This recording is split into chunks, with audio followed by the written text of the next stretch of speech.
Yeah, nice, I just nice, can't be too nice. loud. That's the only thing. As long as I'm not too loud and I make a lunch and dinner, whatever. I can be on whatever calls I want to until it becomes family time. And Yeah, I think we are then you're not actually. invited. Just from the channel that we're live, so it's a heads up when they join. Oh, hang on, let me just. Yeah, actually, since I was, as you can see, I'm in a slightly different location. It's actually my daughter's old room. Yeah, so I can be a lot So louder until whatever hours. I'm on the opposite side of the house now. It's a bit did different. she decide? Did she decide if she's coming back from university or what? I don't think that's gonna happen. Yeah, Um, I wish her luck either way. yeah, she's kind of that. They're kind of locked in there at the moment, and yeah, they've got friends and everything around them. I mean, that's a little bubble of six, but yeah, they're having fun. They're coming up with drinking games and God knows what else. So it's going to Well, turn maybe she'll get a into care. Maybe she'll get a debauchery in care no package time. from Dad to keep her out of trouble. Yeah, she's really. Oh, it's my birthday coming up. Can I get a little? It's like, we'll see what we'll see. Yeah. I'll shot the shit. Do you have a gun I can use though? Yeah, I shot the shit, but I did not shoot. Piss the. Got to try and come up with an What? equivalent for that. Yeah, hey, wow! I mean, I was amazed how quickly people jump on, man. Get a job, people. Only kidding. Thanks for joining. Yeah, he's don't want to kidding. don't want He's to kidding. insult the audience. Oh yeah, today's brought to you by G4 Extra Anejo Tequila. This is really nice. But okay, the thing about this tequila is it's very much barrel aged because I think this is 3 years in a barrel, and Will it it's Neho? I would think so. Yeah. it's the extra anejo, so it's got to be at least 18 months, I think, to be qualified as that, or three. Yep. No, minimum of 3 years, I think, to be qualified as an extra anejo. 3 months to 12 months for an anejo normally. Yeah, I thought a Neho was a year. Yeah. Hmm. So what this has done is this has really picked up um, the barrel notes. I would say the agave, it's still there, but it doesn't have your traditional tequila kind of hit to it. It's Which much much I'm much. assuming you're getting like some vanilla from the wood interaction, the vanillin. Um, yeah, could be. Terrible, man. Actually, you The know what? If breakdown of anybody wood on chat lignins. does want to jump in and join in the general sort of chat shooting the shit, you're Yeah. more than welcome to. I'll post up a link in a minute. This is just a Friday. I get on talk crap. See who we can get to join in on the fun. Call it drink Um, along with Pete. yeah. Drink along with Pete show. So Hi, yeah, you can kids. dive in on that if you want to. I don't think it'll ask for a password, but if it does, let me know. I'll post it up.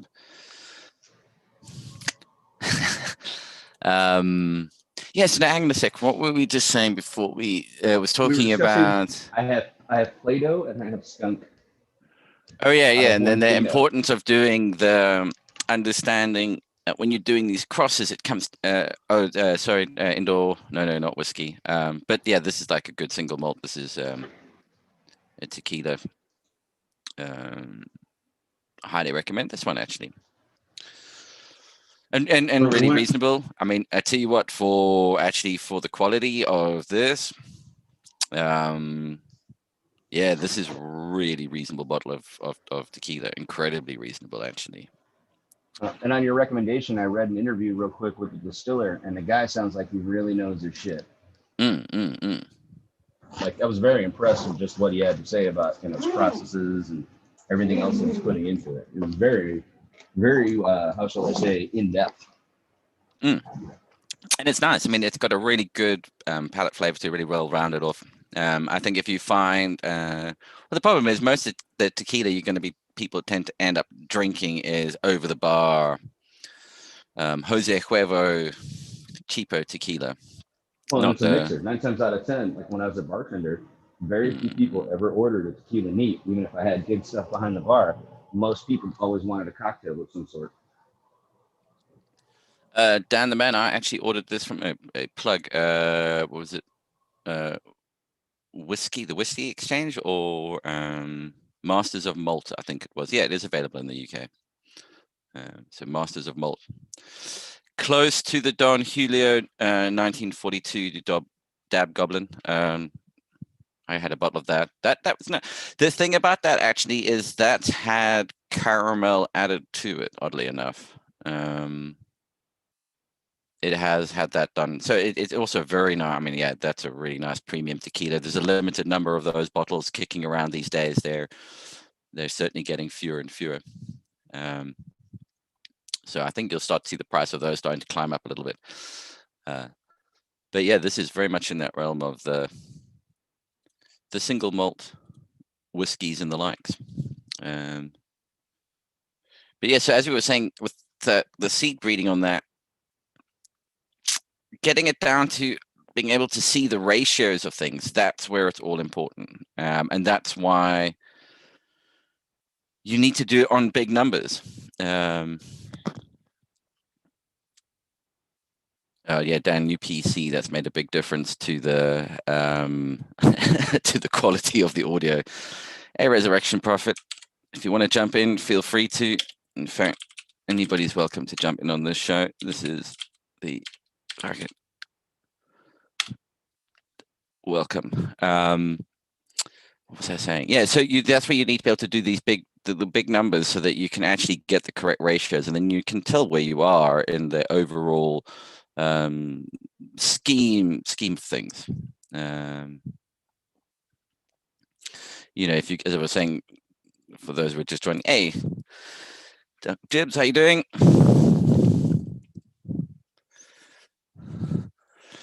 That's not actually a virtual background. You see, that's the joke here. Where you are, that's the real background.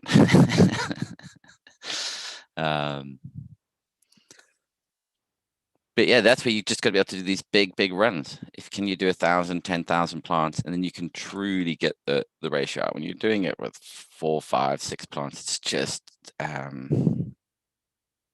really small. Dan, you should just click the link. It should then, if you've got the Zoom client, it will ask you to open it if you're from your phone, or it'll open it. Yeah, if you've got the Zoom client installed on your phone, it'll then just want to open it up and it will let you in. Yeah. So yeah, just click that link. More than welcome to. Yeah, these other two on mute here. Yeah, so what's chat up to? What's everybody doing out there today?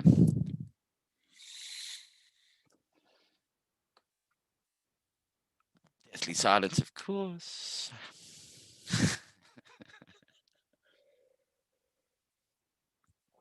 Oh God, this is going down way too easily. It's going to create a bit of a problem.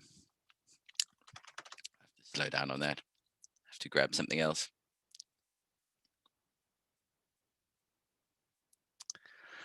See, this is what's so weird about these time zone things, like watching the chat, and that is, I'm used to. Oh yeah, I'm waking up in the morning, jump on one of these channels, talk to people who are just about to go to bed. Okay, I'm not about to go to bed yet, but that's like my evening, and watching people. Okay, I'm just waking up, having my coffee. Yeah, it's all good, man. How you doing, Rez? I'm doing well. I've been up since 8 your time. I did get a nap last night, I guess. Ooh. Since I bought the dehumidifier, my life has been much more pleasant. Much more pleasant. What kind of more pleasant? And then since I've got one of my filters off the ground and up on a table, it's even better. Yeah. Because everything vibrated on the wood floor, just kind of. Oh yeah, like you want to take like your speaker stack and put stand it on nails so that it doesn't vibrate the whole floor or the whole house. Yeah. You have the best sounding filters around. Shit, I'm sitting in the dark. So you're drinking tequila. I didn't see how old it was. Oh no, it's just an extra añejo, which means I think this one has been cast for 3 years or so. Was it one of the limited special ones? But Yeah, as I said, not bad, not badly priced. Like 60 quid or something like that, which is pretty reasonable actually, considering the quality that it's coming in at. I would have put it at a much higher value bottle than that, to be perfectly honest. It tastes that good. Yeah. I mean, if they served that in a bar, you'd be paying a lot of money per shot. That's for sure. What do they charge for? I guess I always thought it was good tequila. Cortisone. Have you ever had cortisone? Yeah. I actually might even have a bottle of it upstairs. Well, an empty bottle. There's a rack of empty bottles upstairs, which I'm not getting rid of. How But, many quid? What's the quid price nowadays? Of the rack of bottles upstairs, or of No, just on a bottle of a 700 milliliter. I mean, it can range. There is quite a range, obviously, but I would say it goes. Good tequilas are between 50 and let's say around about 110 pounds a bottle. It really is it's the Mexican single malt whiskey. When you get into that category, you're playing around in the equivalent of the single malt whiskeys, and I would actually say much more palatable than single malt whiskeys. These tequilas at this level are really smooth, to be honest with you. Single malt whiskey still got a hell of a kind of kick to it. It puts hair on the hair on your chest. And especially if you go for one of those seriously peaty ones, Ardbeg or those are really, really hectic. Do you mix water with your whiskey? Which one? Oh, that's being platinum. I can't read the label properly. What's platinum? Yeah, what's the rest of it? That's Johnny Walker's platinum. Oh, very nice, very nice. Yeah, man. But you come from the land of rum. Yeah. Yeah, we just use this to look good on the shelf. Oh, I had some really nice. My mom bought it for me for my 40th. Was a 40-year-old bottle of Appleton State rum. Yeah, I think Appleton is Jamaica or Barbados. Barbados, yeah, it's Barbados. Yeah. Yeah, when I went there on vacation, I have a shitload of that. Yeah, it's so nice. I mean, yeah. Do they still have a sugarcane mill? Your own sugarcane mill? In Trinidad, no, we don't. We actually close our sugar refinery. Yeah. Neither does Puerto Rico. Back. So everything you get that's made in Puerto Rico, that's Puerto Rican rum. The sugarcane isn't even grown there. Yeah, which I is think a shame, but it grows great. I'm not sure if Jamaica still does tea in Jamaica. Yeah. Where are they bringing in the? Is it Dominican Republic? Are they bringing it in from Dominican? Or are they bringing it in from South America? Oh, what's that there? Sorry. What the fuck? WF. Dude, what's that? I'm not a liquor drinker anymore, so I keep a bottle of this in the fridge.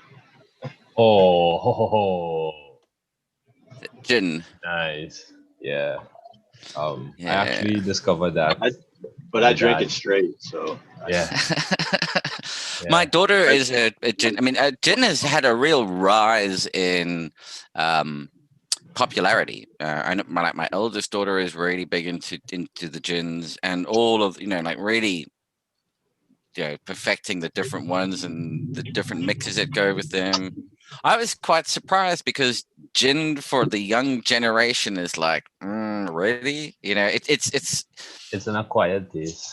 Yeah, you put a bottle of tequila in front of them and they're like, oh god, no, keep that shit away from me. I'm like, perfect. It's another reason why I can highly recommend, if you have teenagers in the house, they don't like the taste of this shit.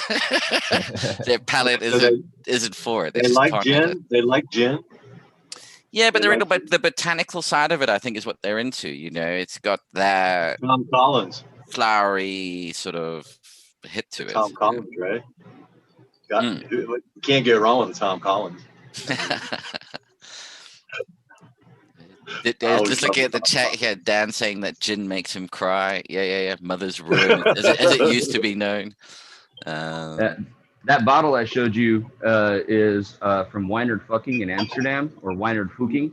It's an old superior Genever. Genever is gin, and that's what existed before Prohibition came to the United States, and it changed the output of liquor in Europe to match the American market. So Genever was actually distilled from a number of different grains, and it was actually more like a whiskey. It's got a lot of depth of character to it, hence the coloring, and it's barrel aged. Whereas gin, once Prohibition hit, Genever was actually the most popular spirit in the United States before, or foreign imported spirit before Prohibition hit. When Prohibition hit, obviously we lost all our imports, and then the ones that were actually ready to pick up import again as soon as we defeated Prohibition were the British and the Dutch, and they showed up with a neutral grain spirit that had been soaked in botanicals, and they called it gin. And that's how we got modern gin, was the rush to replace, or at least the mass market modern gin that we have today, was all in the rush to replace Genever after America ended Prohibition. Yeah, Genever, if you ever get a chance to go to Amsterdam, check out Wynard Fuking. The guy is awesome, and his Genevers will literally blow your mind. Yeah. Oh, what the fuck is wrong with this camera, man? I gotta try and get it sorted out. No, dudes. No. It's the time of the day is wherever the host is, and it's 6:30. Yeah, so it's not 10:30 for Rez. It's 6:30 in the evening. Yeah. That's the rules for Zoom drinking. It's whatever hour the host is at. That's the hour it is. And if you keep your blinds drawn, fuck this camera, man. If you keep your blinds drawn, it's dark. So hey, must be past midday somewhere. Come on, you bastard. Yeah, for sure. It's freaking like what, quarter to 2 in the afternoon, maybe. Nice. Dude, I gotta just say, man, I wish I had moved to those islands as opposed to these. The accent is what just does it for me, man. That's like, yep. Yeah. I think a lot of people. They say we have like so there's a Russell Peters episode, I think. Yeah, Russell Peters. Yeah. Yeah, where he basically imitates Trinidadians and how we speak, and he's like, we have this like singy songy way. How we talk. Oh, just go down the road there and come round the corner. I think he does a sketch about, coming into land at like Trinidad and Tobago sort of international airport, where it's like, ding, yeah, man, there's no one here right now. Just land your plane and someone will be there to take care of you. Don't worry, man. Don't worry. Exactly, dude. Oh, man. Yeah. Island life is nice, man, but I think I'm beginning to get a little bit old for me. I mean, it's like 28 years, but I still love still love to do spearfishing, free diving, hiking. I had a question. Does Cape Air still fly direct from Puerto Rico? Who's that? Cape Air. I haven't heard of that. Is that airline, right? Is there a direct flight to Puerto Rico from there still? Not sure. I'm honestly not sure. I didn't know if you had to take a hop. I think Cape Air, I used to fly Cape Air when I was down in that area, but I never made it over there because I got rid of my passport and I just stayed in Puerto Rico, and I just need a driver's license for that. Yeah, man. Yeah. I mean, my mom spent almost 15 years pretty much cruising and sailing around the Caribbean. That's where she spent the vast majority of, the last 15 years plus. And she still says that's like the most laid back neck of the woods you can wind up in. And just like everybody's, hey, man, nothing's a hassle, nothing's a fuss. Even if it's not Trinidad. I think the Caribbean in general, everybody's just pretty much laid back. Because it's hot as fuck. No one's gonna. You want me to run where now? Yeah, man. No. Usain Bolt's an enigma. Yeah, He's the man. only one running fast in the Caribbean. It's like everybody's like, no, dude. Where's the ice shaved ice? And I'm gonna chill in the shade, dude. It's like, Yeah. It must have never been a pirate home then, because all the pirate homes seem to be kind of pirate mentality. Well, not Trinidad's mainland, but there are a lot of smaller islands dotted like directly around Trinidad, more so like the northwestern side of Trinidad. There are a lot of smaller islands, and there would have been where whatever piracy would have had to take place would have taken place. Well, call me But, crazy. like, We're pretty St. close to Kitts and that Venezuela is as well, all. then. Sorry, St. Kitts and that's south, isn't it, of Trinidad? Is it further No, south? east. Is it It's east? east. Yeah, east. Yeah. So you could head back to Europe with all your plunder. I used to play Yep. the game Sid Meier's Pirates a lot, and I would use Trinidad and Tobago as a place for me to hide out for my pirate crew. There you go. Well, But I can one thing I love, I can see the need. Oh, go ahead. I can see the need for a lot of alcohol on a ship out there, because the day the wind stops and doesn't do anything for a week and they just sit there, they're gonna have to get drunk or they're gonna kill each other. Yo, that's why some night ago when we were on Fumi's channel, and I think Raptor and somebody else was saying that they usually don't need to run any kind of extraction vent in their tent or anything like that. But not for me, where my room temperature is like fucking 32 degrees Celsius on a normal fucking day. What's the temperature there? Right now it's like about 31, 32, and that's pretty normal. Yeah. Yeah, degrees that, yeah. And nights, humid and windy. Yeah. Mm. Yeah. Nights usually get down to maybe, if you're lucky, 25, 26. What is that in degrees? Yeah. 75 or 70? 77. 25. Yeah, 77 around there, and up to almost like 100 Muggy? during the day. I remember like coming from Durban, we've had, it was 35 or 36 during the day, and be prepared for the chilly evening of 34. It's like, fuck you. I lived there. I remember. And you don't use aircon, you just use fans just to move the air around, because aircons are noisy. You can't sleep with the damn things. Well, actually now, as I think as time progresses and technology and everything, a lot of people now, almost everybody has an air condition, if not in each room, at least one somewhere in the house. Yeah. But usually not in the bedrooms. Like sleeping with an aircon on in the bedroom's a nightmare. You just fan keeps the mosquitoes away. Yeah. I'm like a polar bear in the Caribbean, man. I need an air condition and fan in the night. Call me crazy, but if I remember the history correctly, after African slavery trade ended in that part of the world, the next group to be brought in was specifically due to the climate. To work the sugarcane fields were people from South India, because it had similar climate. Hence the Trini double, which is one of my ultimate favorite snack foods ever. Yeah, man, doubles is life for me, man.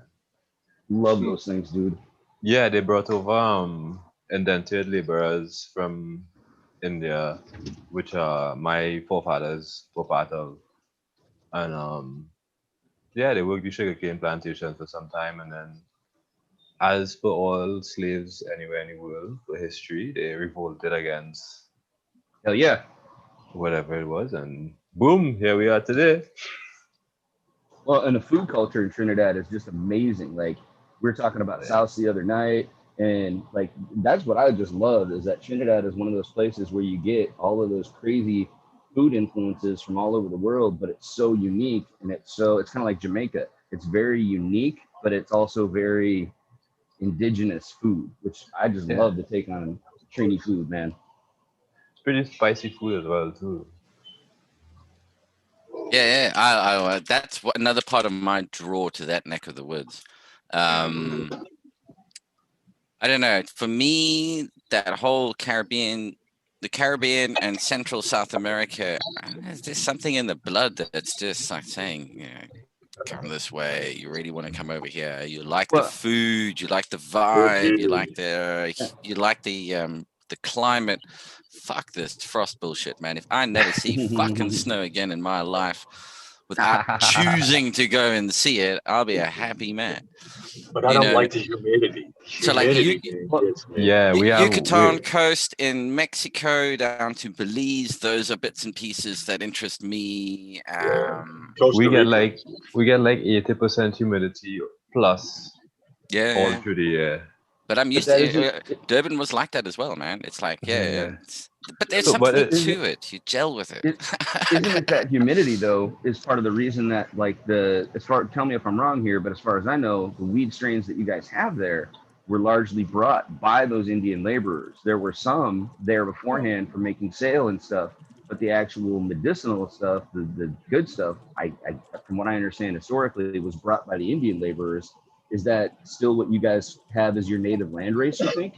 Well, that's it. We would have, but I think somewhere in the late 80s, I believe, our protective services, our police service, they had a whole drug eradication exercise. It was called Operation Weed Eater, and that basically wiped all our land races out. No. Yeah. No, there's got to be somebody that still hasn't. Well, you may be able to find it, but you gotta search pretty far and pretty wide, even though it's a small place.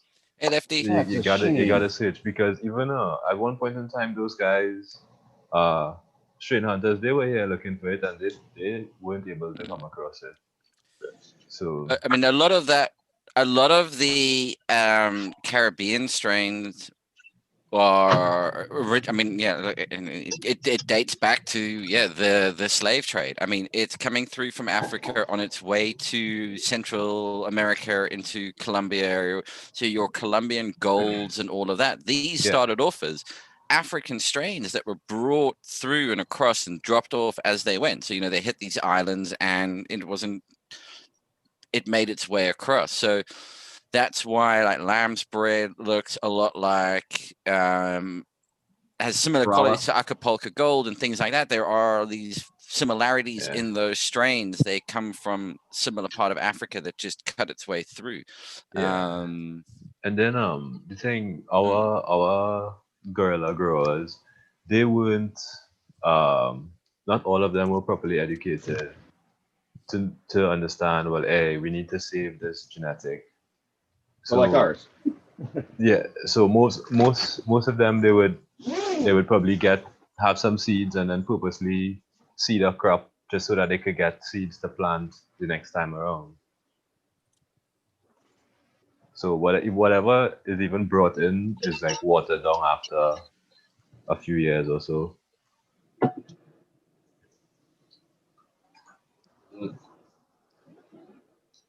Oh, hey, Dan, sorry, I just quickly, Dan, it's the indoor man. Let me just quickly it had put your actual name up, so I'm just quickly renaming it. I don't know if you wanted your Dan, the indoor man. Wow. Dan, the indoor man. Never had that happen before. Yeah, but it's so funny. It's so funny that we have like almost like basically the perfect climate for growing marijuana outside, and like 85 to 90% of the people here have their grow rooms inside with air conditions and fighting for these cold temperatures of between 23 and 22. You know what I'm saying? Again, the Caribbean is just crying out for autos. I mean, if you find that perfect auto sativa cross so that you have the high temperature, high humidity handling, I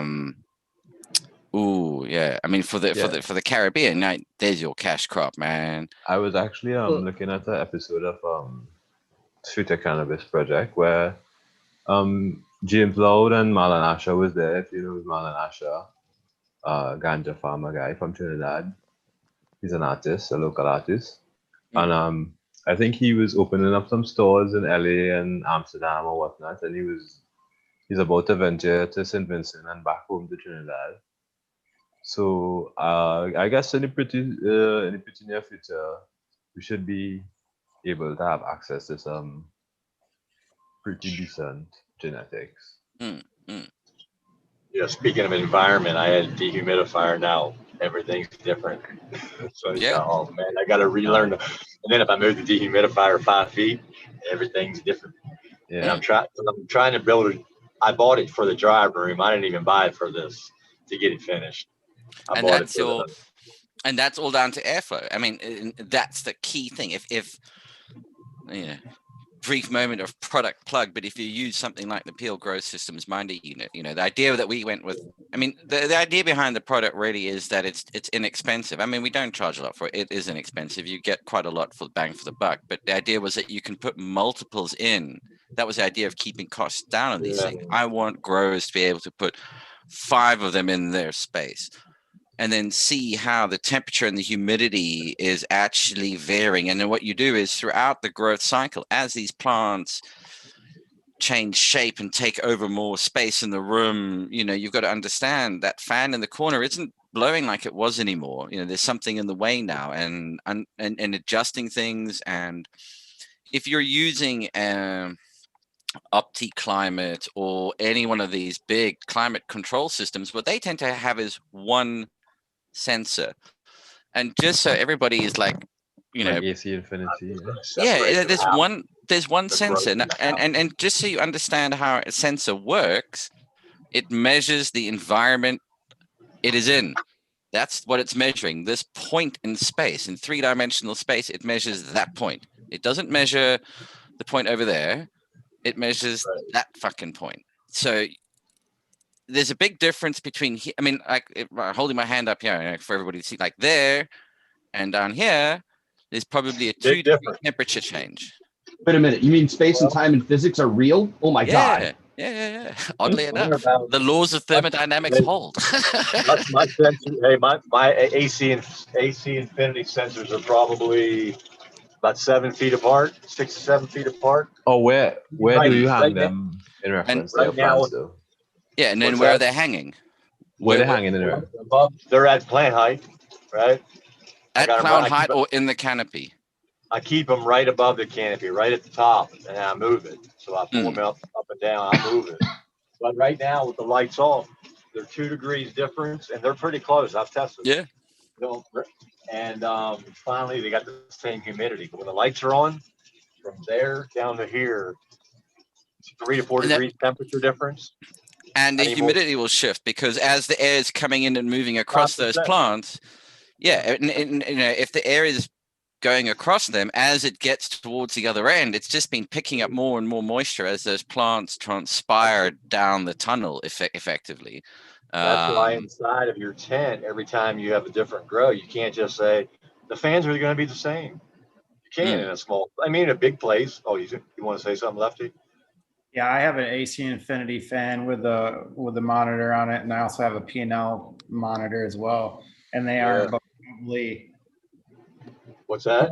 4 inches apart and probably 2-3 inches of height difference, and you notice a difference just in that little bit of space. I mean, they're not a foot apart. Yeah, and that's what people don't realize is actually just how. But at the same time, it's also nothing to be overly concerned about. Like I often say to people is when you put one of these things in and you suddenly see all like these. I've had guys saying, look, I'm trying to dial my humidity and it's swinging all over the place. I can't get it to be constant. It's like, you'll never get it to be constant. Okay. It's just, unless you remove all the plants, remove everything from that environment, seal it and go and put in 1 liter of water and keep it at 32 degrees centigrade, then you will have relative humidity of X all the time. But the second you put an organism in there that transpires and does things, it's like that. And there's a breeze that's blowing. Every time that blows over the sensor, it will change the humidity and then it'll come back again. What's the price? What's the US dollar on that cost? On the Minder unit, it's £99.95, call it £100, so about $120 or so, $125, $130, depending on the exchange rate. Did you say there's a monthly subscription, or that's separate? No, that's it. One-time fee. You're dehydrating something there, GMF? That's one sensor. So is it that cost for each sensor? Hang on, I'll show you what I'll show you in a second. Okay. By the way, Dan, you're muted if you want to jump in on the conversation, dude. You are still live with us, but you've got to unmute your mic. So if you press the little, I think if you press on the screen down the bottom somewhere, it will say unmute, but you're muted, dude. That's why we can't hear you. Hang on, I'll grab one of those. I'll show you what. Yeah, Duckweed, that's shout out to Scott from My Herbs Now. I do like to use it just for saving space in my grow. It's really nice. It doesn't heat like a dehydrator, but it just moves air. So kind of useful little tool to have. You can't get them anymore.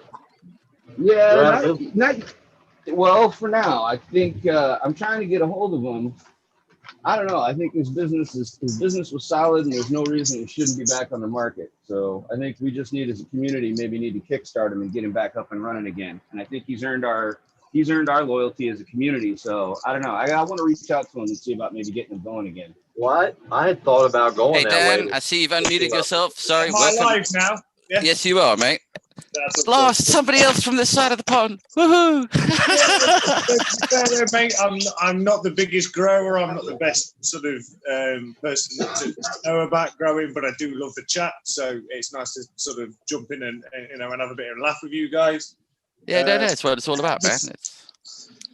Never done it before, so I'm going to sit here and have a laugh with you. I've had a couple of drinks, and a couple of spliffs. Perfect. Absolutely perfect. Typically, you have a couple of spliffs, old chap. Never used Zoom before, so this is the first time. Well, nice to meet you, Dan. Red, nice. This is what you get.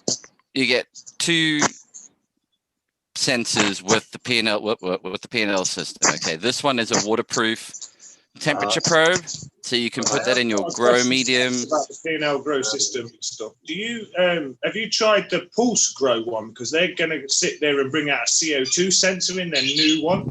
That looks like the same. Tried both of them and seen whether they work in the same way, or whether that one's better than the other. I'm the co-founder of P&L Grow Systems. So, yes. I'll weigh in here. I have tried both, actually. I got that was a hard one, but like with the Pulse Grow, honestly, then if you're the PL Grow guy, what makes yours better than everybody else's? Okay, so ours comes with 2. So 2 sensors. This one, look, it's still in the bag. I don't take them out until they have to be fitted. But this is an ambient temperature and humidity sensor, this one. And they're both on... You get a sex toy. 2.5 meter leads. So you can place them wherever you can place this carefully inside the canopy where it needs to go, not a great big box. You also get just a temperature probe, which allows you to take grow medium temperature, or you can drop it into your nutrient tank reservoir. If you're doing DWC, this becomes quite an important one. Keep an eye on your reservoir temperature. In various different grow media, it's not just about environment, it's about your it's about monitoring temperatures. It does all the the extras for different styles of grow. Yes. And then and it's also half the price of the Pulse. So that's another bit. Okay, so you get one sensor, and you get one sensor each, right? Sorry about that. This comes as hang on, let me just that's like one unit. That's one unit. That comes with one unit. You get that with one system. And then you can have multiple systems. That's the base unit, this little bit here. These plug into it.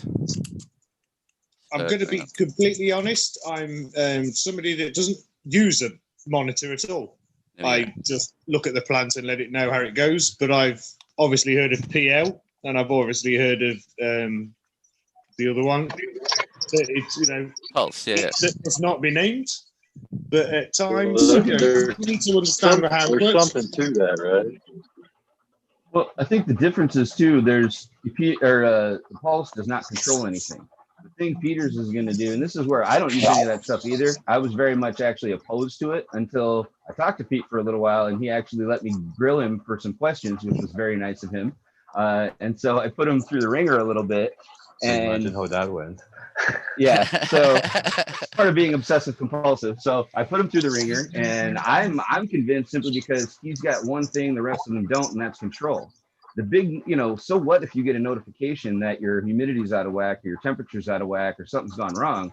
What the hell are you going to do about it is a question if you're a day away. So the idea with his system is actually can control 4 outlets for you. So it's going to actually save your bacon, whereas the other one is just going to tell you your bacon's cooking.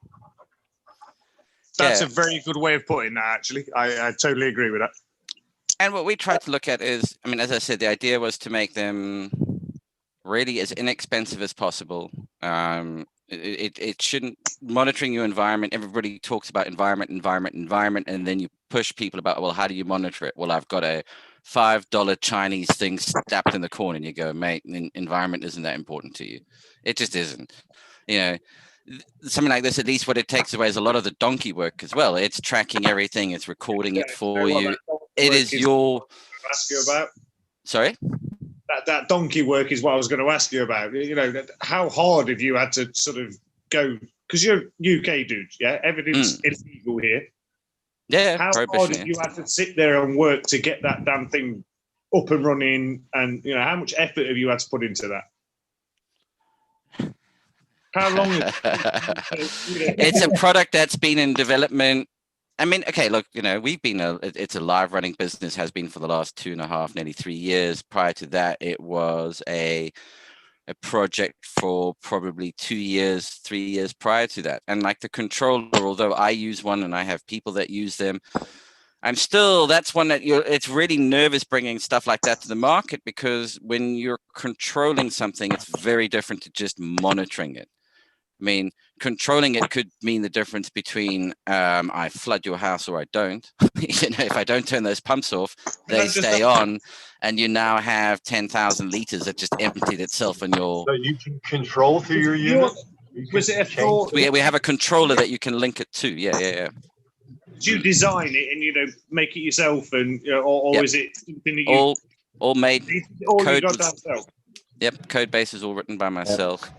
That's what I'm telling you guys. The controller is the game changer. This is the big difference. What I don't see with anybody else is the damn controller unit. I was looking at actually building one myself off of the Open Garden project using Arduino controllers until I talked to Pete, and I'm like, wow, I can spend more time learning biology and less time teaching myself how to build Arduino controllers and write code and crap. So thanks, Pete. The controller, does it take everything plugs into your controller?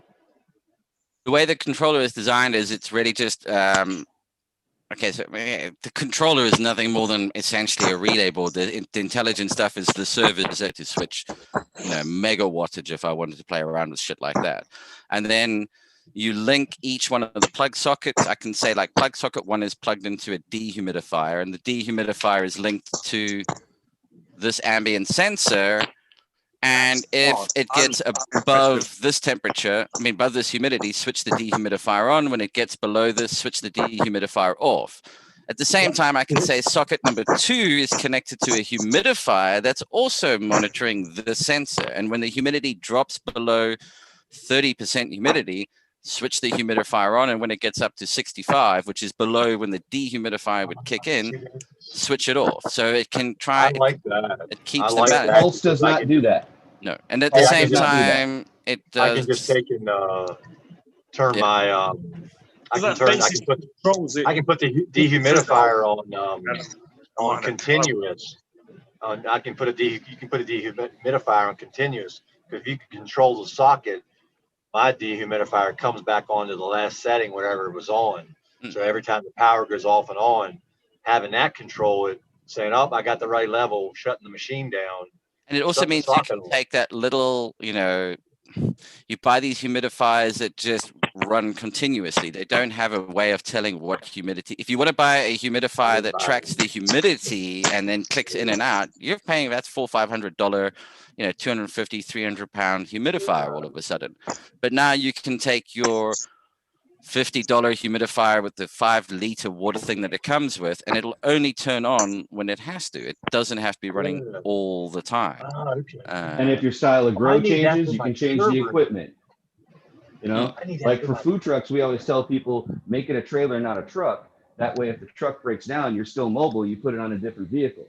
Same thing with this. If your humidifier takes a crap or your dehu takes a crap, well, you don't care. You can go pick up a new one because your controller, the smart part, the expensive part, is still intact. And it also does your lights. So it will control lighting schedule for you. You can tell it, I want to run a vegetative light cycle for this period, and then on this date go dark for X period of time, and then switch over to a flowering light cycle, or just go straight over. Is that something I'm really? I find fascinating. That is cool. So you can program it to make it do what you want to do. Whereas, you know, I said pulse and all that stuff, so they just monitor it. You can. And that's just all accessed through a website, I believe. Yeah. Hey, can you? Let me ask a question that's outside of that to go along with it. A curing, when you're doing hanging or curing your cannabis, using that would be great inside, because is it necessary to bring fresh air in when you're curing if you're sucking all kinds of moisture into a dehumidifier? Yes, it is. It is? Yeah, fresh air. You need to circulate the air to cure. I mean, just to give you an idea, this, for example, is like the controller interface. Hey, Pete, why am I just now seeing this, man?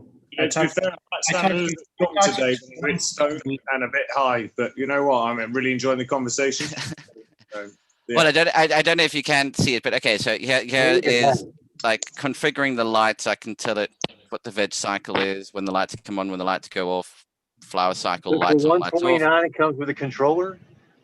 No. The controller is a whole separate piece of kit, but they all link in with each other. So there is a screen of your growth, or a grow, so we know exactly what gets shown.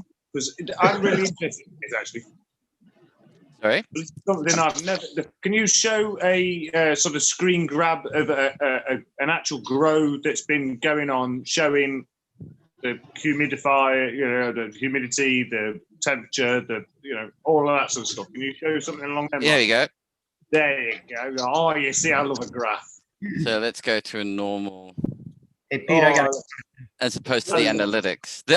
This is the new interface I'm building out at the moment. But so this is the last.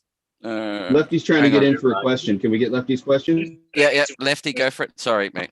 I was just going to ask, does the controller plug right into the miner unit, the base controller then? Is there a wire that connects those, or is it all internet based? It's all Wi-Fi based, yeah.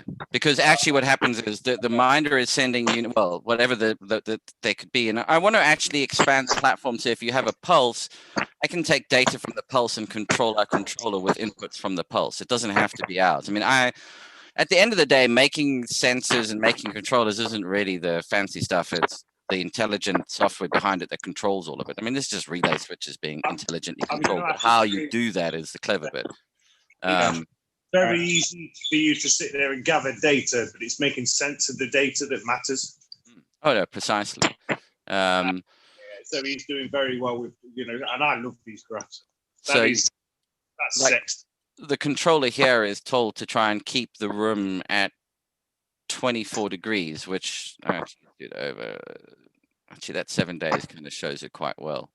I'll tell you what, do you have examples of when things have gone completely wrong and when things have gone completely right for people? I've got customers who can tell you about how it saved their ass in terms of just how just the monitoring saved their ass. Perfect job. What would be the perfect graph? Sealed room environment would be the perfect graph, where you would actually see that temperature. Like here, it's been told to keep the temperature at 24 degrees. You can see when I open doors and things because it spikes, but it's pretty solidly kept.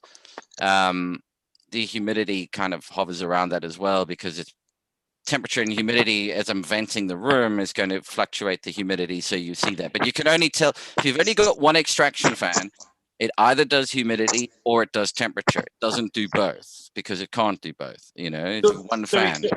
Can it do DLI? Can it do, all those sort of?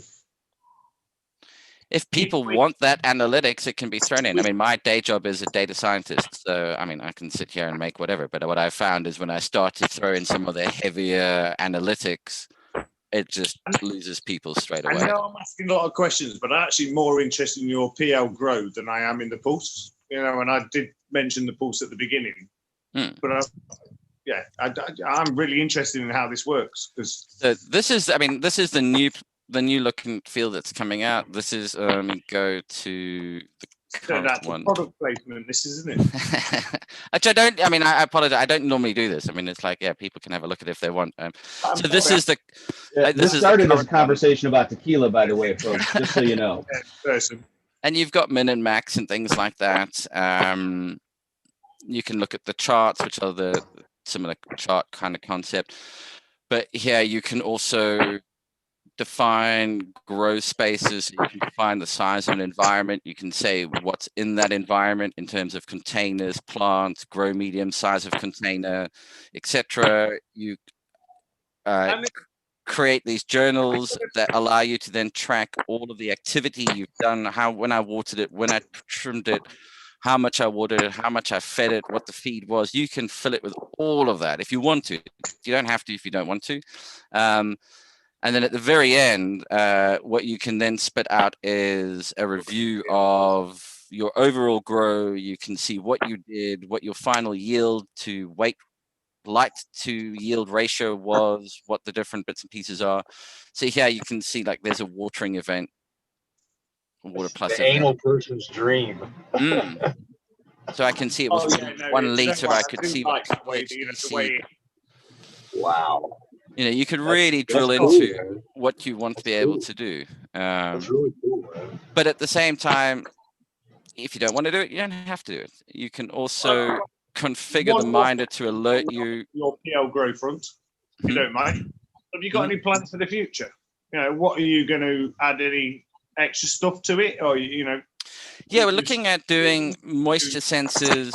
Although CO2. The catch with CO2 is the cost of the actual sensors themselves. And I don't ask that is because the Pulse, the new one is going to be CO2. Yeah, but I expect what you'll suddenly find is that Pulse unit that's already retailing for what, like $200. I'm not knocking them. I mean, it's a good product, but I think it's already retailing. It's not about the money. It's just the whole thing is fucking lots of money when you go to Pulse Grow or whatever. But I'm really impressed with what you've done. So if it's a $200 unit now, and then you add CO2 in, that becomes a $500 unit almost. I mean, realistically, CO2 good high quality CO2 sensors, just the sensor itself is an expensive item. I mean, you can spend anywhere up to $300-400 wholesale on those things, depending on what you're trying to do with it. See, this is where I don't know too much about sort of grow. I can grow you a nice plant, but I don't know how light works. I don't know how CO2 works. All that sort of stuff. But I can grow you a fucking plant. That's a good start point. But I love the technical side of things. No, that's good to hear. I mean, I'm glad that it's starting to catch on, and that people are starting to. Where you can go, like you say, DLI, so you get a daily light integral. You have CO2 sensors, all that sort of stuff. I find that fascinating. Whereas I used to use HBS, grow it in a fucking cocoa bucket, make a bloody pound or two, indoors. And then now we're sitting there and we're monitoring everything that we're sort of giving it. You monitor the feed, you monitor the bloody air, you monitor. It's just that I find this fascinating that it's got to such a point that it's scientific rather than just being grow. You know what I mean? It's starting to bring some, the idea as I hope people get, is the idea behind the Operation Grow Show actually is really trying to remove. It's trying to say like there's all the bro sciencey bit. There's the anecdotal evidence for these things have certain impacts and do certain things. So let's actually put that to the test. Let's see, does that have any effect? And that's really the idea here, is to look, there's a shit ton of paracetamol, birth control, all of these came from anecdotal evidence of eating barks that did these things, and that's where they found them. So there is something behind the anecdotal evidence. It's now trying to say, well, is it measurable and can we quantify it? Now we have to unleash the power of science. Dan is asking, I'm not Dan, Ian is asking for somewhere to buy the controller in chat there. Oh yeah, no, the controller is still something. I mean, as I was saying, the problem with the controller is work in progress. It's a work in progress. It is coming out, but there's all these legalities that come with it, which is just a nightmare. As I said, you're controlling something all of a sudden. I mean, I'm responsible now if it goes wrong. Your lights don't come on, your lights don't turn off. You're going to come and suddenly it's my fault, and it's like, whoa, that's a whole different. Yeah, that's a whole different ball game. Well, like they say, with great power comes great responsibility. Yeah, I shall now crash the cannabis market. But going back to what Dan was saying a little while ago about, he doesn't, check his humidity. He doesn't ever look at that kind of stuff. He just grows great plants. I was in the same boat. I didn't have a minder unit, and my plants are fine. They looked good. They came out dank. They were good. And it's just when you see what your environment's doing, and you can make little tweaks here and there by, adding a humidifier and being able to get a little bit more humidity, or, just being able to tweak your temperature a little bit, or, looking midday and going, holy shit, why is my humidity bottomed out? And it's like, oh man, I forgot to add water, stuff like that. It's just kind of nice to be able to check on that kind of stuff. But it just, you can see where your plants get a little bit better when you start adjusting a little bit. My plants are fine before, but they're getting better as I'm getting better at controlling that environment. Yeah, and that's where it gets really interesting. There's that extra bit of information, like you say, even though it wasn't really paying attention to it, like you could grow dang fucking plants without it. Just that little extra knowledge, like you say, you could just bump the humidity up a little bit and just get it to that perfect zone. Done something up pretty bone. What happened then? I mean, it's like one of those things when people start to play around with VPD, and I mean, it's because they look at it and they go, that doesn't make sense, man. That humidity is too high. And you go, yeah, that's the thing, is what you've actually been doing is you've been doing it too low. And when it creeps in and you suddenly see those plants just jack themselves up, when you get the VPD at 10/1, depending on whether you're using kilopascals or hectopascals, you will just suddenly see the plants respond in a whole different way. They are healthier. They're less susceptible to powdery mildews and these things because they're not stressing themselves. They're in a healthy, low stress environment, so they perform. And if you want to play around with CO2, VPD becomes critical. You've really got to keep your VPD in check if you're playing around with CO2, because the stomata, you want them at their maximum opening to maximize. Do buzzwords, and they are fucking awful to follow.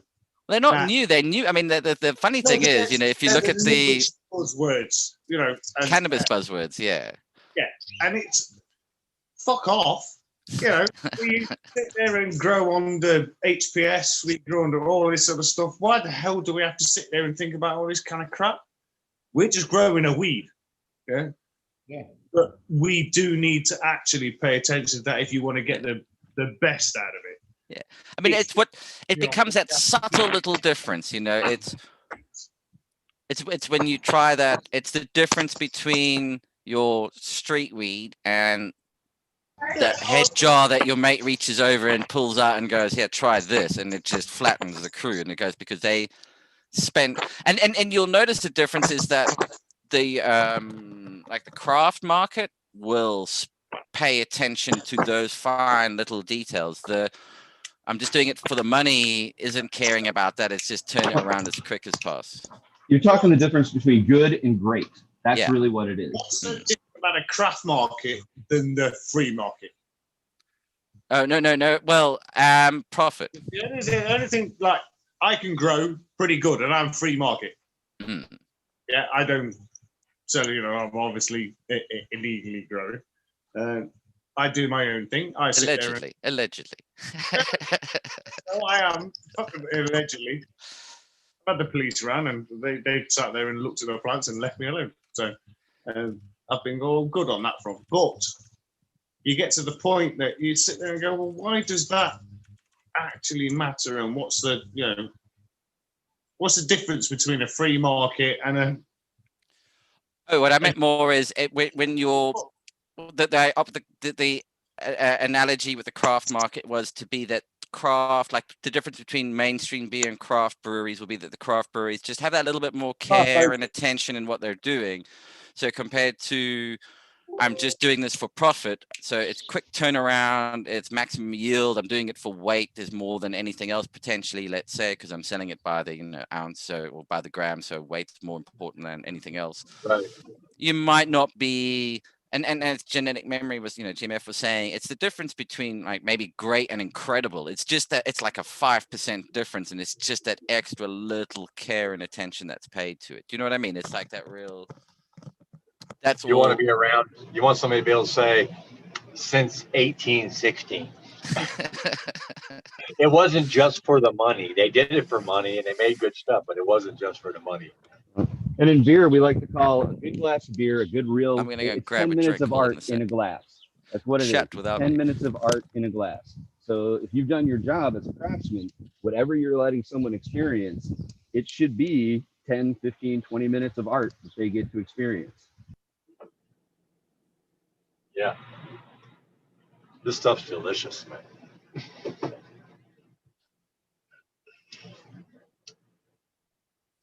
So, is that one of your Pinkuses, Rev? Yeah, it's one of the Pinkus I bought. They charge like, it's like, what was it, $9 and something for two of them. So, well, if you want to make it, I'll teach you, bud. Oh, looks like super somebody easy. dropped off. Well, the thing about it is it makes me laugh because this is what I was drinking in '86 in Germany, and we were paying 18 marks, 17 marks on a return, and it's 2.5 was the ratioed in. So it was like, yeah, that dates it that you were using marks. That dates it straight away. Well, it really makes you think, because when 6 months before I got there, the mark was 6 months to a year, like 345, and then I got there and it was 229 or 221. It was like, oh, you guys just missed it, man. The E3s were driving around in Porsches. I was like, oh yeah, I don't want to hear it. Oh man, yeah. I'd like to have been there when it was 345. Oh my word. It's like, what? I'd have been paying like 50 cents right there, just these here. Dude, I mean, I remember when there was an outcry in this country. Right? I think 20 in a crate. Yeah, when we were students, and it suddenly went to £1 a pint, and there was outcry. £1 a pint? What the fuck are you people doing? That's ridiculous. But then at the same time, there would be like student night on a Thursday night or something like that. And what was it? 50p a pint. I mean, you just rock up with a $5 and just go, all right, give me my 10 pints. I mean, we had a picture of a table where there's like 10 of us sitting there, and there's just like 100 pints just stacked up on this table. It's like, well, ridiculous. Yeah, you're not going to drink all of this crap. I mean, but yeah, no, when we were paying less than 50 cents. I mean, if we were paying 14 marks on returns, when you brought your case back with the bottles the next day, and the milk carton, they come in the milk carton over there, the whole milk carton full of these. I can't remember, it's 20 or 16 that come in these over there. I can't remember now. But we drank them every day. And it was like, it's 14. So just say there's 16. Well, hell, it was less than 50 cents a piece. You couldn't, 50 cents a piece and 80 cents a pack for a pack of cigarettes. Yeah. Oh, dude, I mean, we still do that when you just go from England over into Europe. I mean, it's like, sorry, how much for a packet of cigarettes now? Oh, only €5. Fuck me. Yeah, come on, let's have a pack of those. Here it's what? How much is €5? 13, £5, $5 kind of thing. I mean, and I'm using it as an extreme. I mean, it's just to highlight the difference.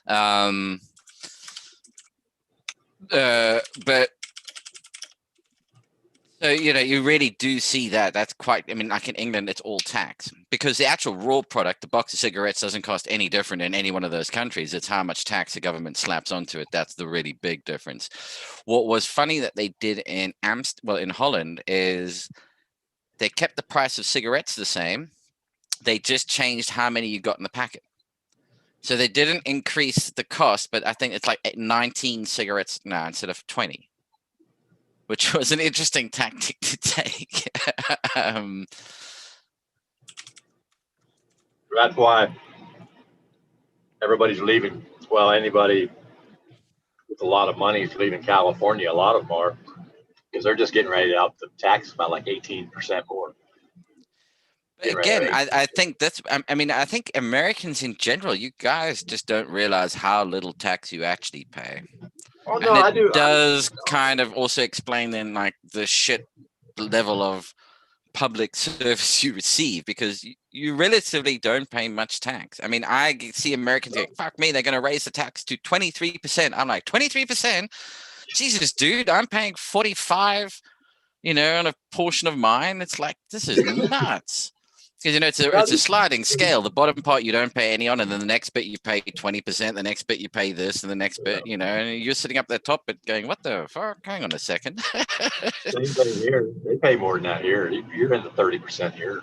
You're in the 30% range, 35% total. But then you got sales tax on everything. But I mean, you start slamming it on for reasons that they have nothing to do with, and they're like, "I'm out of here, man. I can live anywhere. I'm not staying here anymore. You're just ridiculous. You're just wasting the money. Where's the money going?" That's the guy. Our governor is the guy who lied to the cannabis industry. He basically tricked, flip-flopped the cannabis industry and said, "Yeah, well, this is the way it's going to be." And as soon as they went with it and said, "We'll do the legalization," they screwed themselves because they were better off on the medical side at that time. Yeah. And I mean, I tell you what, like Dan, I mean, that's like one of the potential like silver linings on this fucking COVID cloud is, holy shit, we need to raise some more taxes. Let's legalize and tax. It's like, I'm all for that. Oh, dude, what's happened? I'm just going to mute you temporarily while you figure it out, because there's a lot of weird cluttering noises. All right, I'll just chime in that I think that's the real difference, though, is what you get for your money. I mean, the problem is here, we don't really get anything, and we're on our own for healthcare. So God help you if you get sick. God help you. Most of us are, one illness away from bankruptcy. That's not a daily stress that, anyone living under the NHS system has to worry about. So even as myself, as an entrepreneur, I've owned and sold businesses. I would be a lot more likely to take on employees if I knew they had healthcare and I didn't have to worry about them. Yeah, no, I mean, it does. I mean, it really does make a big difference, that kind of shit. It really, really does. And again, it's what people don't understand. Fair enough. It's also one of those things that, people don't realize when they talk about Sweden and Norway and those countries. It's like, okay, those are socialist economies. You're talking 60% tax, but at the same time, incredible free education, incredible university, incredible medical. I mean, it's like second to none. And also it's only a population of 6 million. So it's a lot smaller. It's much easier to organize. It's much easier to do smaller that. Than LA. It's smaller than LA. Yeah, same population as London, it's ridiculous. And and you think, and that's part of the key there is that you can reach a common consensus with a smaller population group. But what's it, 360 million in America, 60 plus million in the UK, whatever it is. I mean, that's a lot more people that you've got to try and come up and all agree on something. It's like We have like 15 million. In Sorry, Los Dan, you Angeles just have to County. hit the unmute button. We have like 15 million in Los Angeles County. I think if you press the main screen, Dan, then down the bottom left, there should be a little press on the microphone unmute. But it's all tax. But it's as you would say, as my dad would tell me all the time, you don't know what taxes are, and you don't know what happens. Yeah, it's not that. It's just the sound is like all of you talking at the same time. So I'm trying to figure that out. I don't know how to work.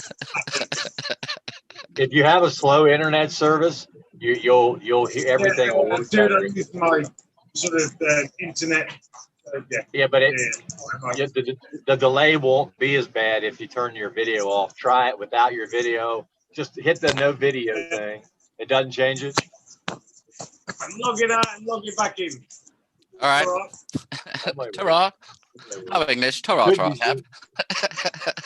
I find it interesting that Zoom is the only thing that continues to work on my phone if I shut it down. If I was to hit my power button right now on my phone and shut it off, you'd still be in the background running, but YouTube doesn't. Oh, yeah. Google Meets does as well. Oh, really? Yeah. I don't know. I don't use anything. So. I stopped using this stuff, I was like, I'm in a truck. I got 12 computers running my truck. I don't want another one to. So what you smoking there, Dibs? Or is that a regular stogie? Yeah. I'm just smoking on a cancer rod for a while. Often nailed. I'm smoking on some OG here. It's about gone. Yeah. My plants are looking about ready to be like I'm like, okay, one of these is coming down. I'm about out of smoke. Something's coming down. I got enough of them outside that are extra, but I'm like, you're like at 7 weeks. That's 49 days. You only really need another week. I kind of like the high THC. You might come down. How you try back online, yeah? Can you see me or that stuff? Yeah, all good. Right. Do you know what? He's got the best beard I've ever seen on a planet. I've got nuts like that too. Great. Oh dear. That'd be a nice view to have all the time. Joking. Now I'm back online. He doesn't have nuts. Yeah. Oh, you want to see? You see, we're drinking two different versions of Stella here. I see you drinking Artois. I'm drinking Cidre. I've never seen that. I've never had that. I'm actually out of weed. First time it's ever happened to me. I'm out of weed. I can't even buy any. And of course, right now, all you have to do is when the officers come knocking is go, sorry, mate, there's already 6 people in here. If you come in, that's 7, and that's not allowed.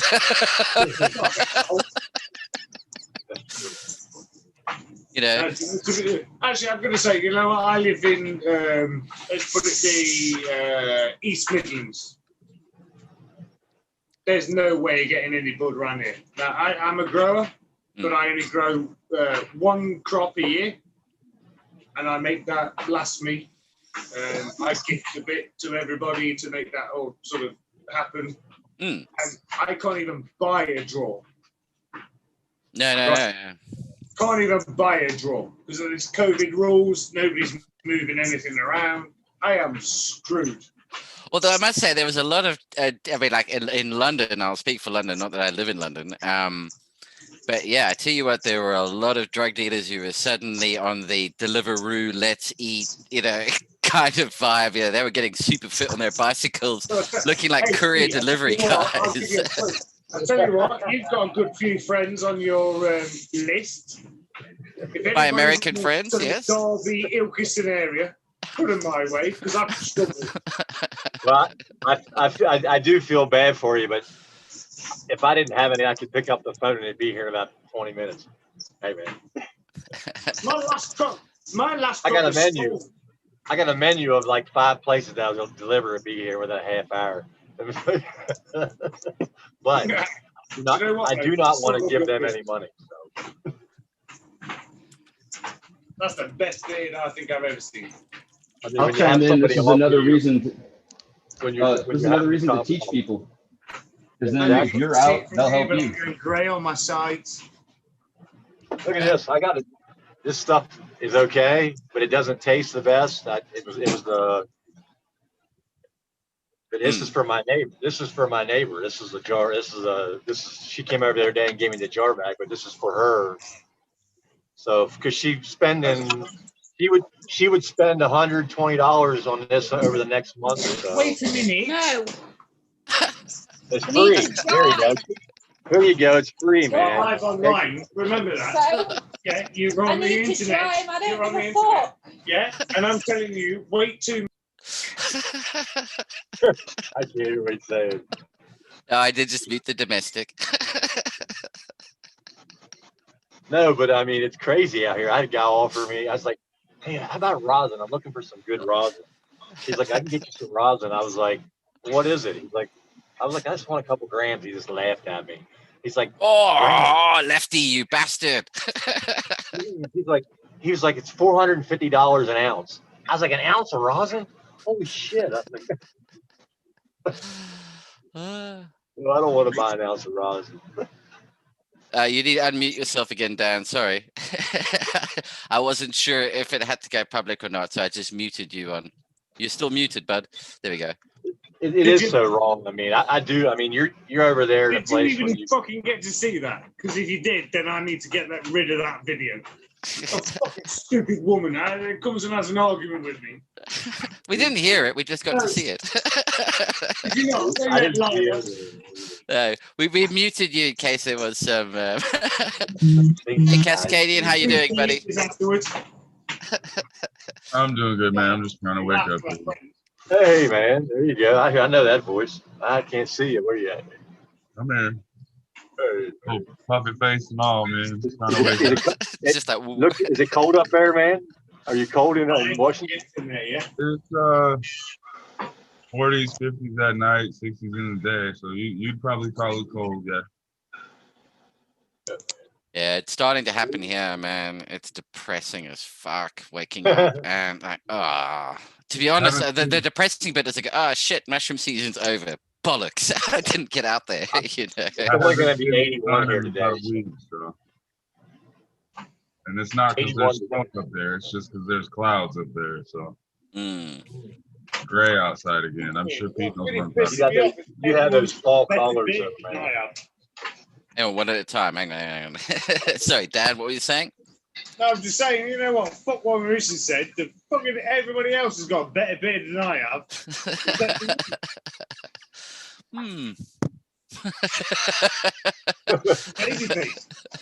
Yeah, exactly. In fact, we're all kind of like hairy, aren't we? Yeah, that really didn't go very well. So bad. I haven't really shaved since I was 16. Dive. But the difference is these days, you know, like this whole thing about people with beards was what ruined it. Is there's too many people kicking around with beards these days, which if you actually handed them an axe and said chop down a tree, they wouldn't know what the fuck you were talking about. You know, it's like, come on, you can't have that look and not actually have a pair of balls to go with it, man. Well, that's actually what I'll say. Like living around here, it's 75 degrees out. You know, deer hunting season is coming in. So, like, we're pretty lucky. Like, even our winters around here, they get balls ass cold, but we're out there all year round. Like, you know, in the summer, it's blazing hot. In the winter, it's really freaking cold. But we get 4 seasons, and we make use of all 4. Just either ice fish in the winter, you know, hunt in the fall, fish all. You know, it's kind of nice that way that things change that much. Yeah. I mean, we don't get that. I mean, the problem here is that the seasons aren't that extreme. Now, look. 30 years ago they were. I mean, that's actually really weird. I mean, I remember skiing down the road down here in the south of London, you know, actually putting on a pair of skis and skiing down the road. Like, fucking hell. That's not happened for how old are you, dude? A long time. Coming up for 47. And you remember skiing down a damn road? Yeah. At the tender age of 16. What year was that? Down fucking road of life. But, no. I was never in London in the wintertime, so I can't say That was a shock, man. I came from the subtropics in Durban at the age of, what was it, like 14, came over to England. I left there in December, which is the height of summer. It's 30. How old were you when you came to England? The first time I was 14 when I came to England. Sorry, and again, where were you from before that? South Africa. Oh, from Durban, from the home of Durban Poison. Yeah, our local bushweed that you come over here and suddenly everybody's talking about it like it's some prized thing, and you're like, mate, this is local bush. You were smoking seeds for years. Sorry? You were smoking seeds for years. Yep.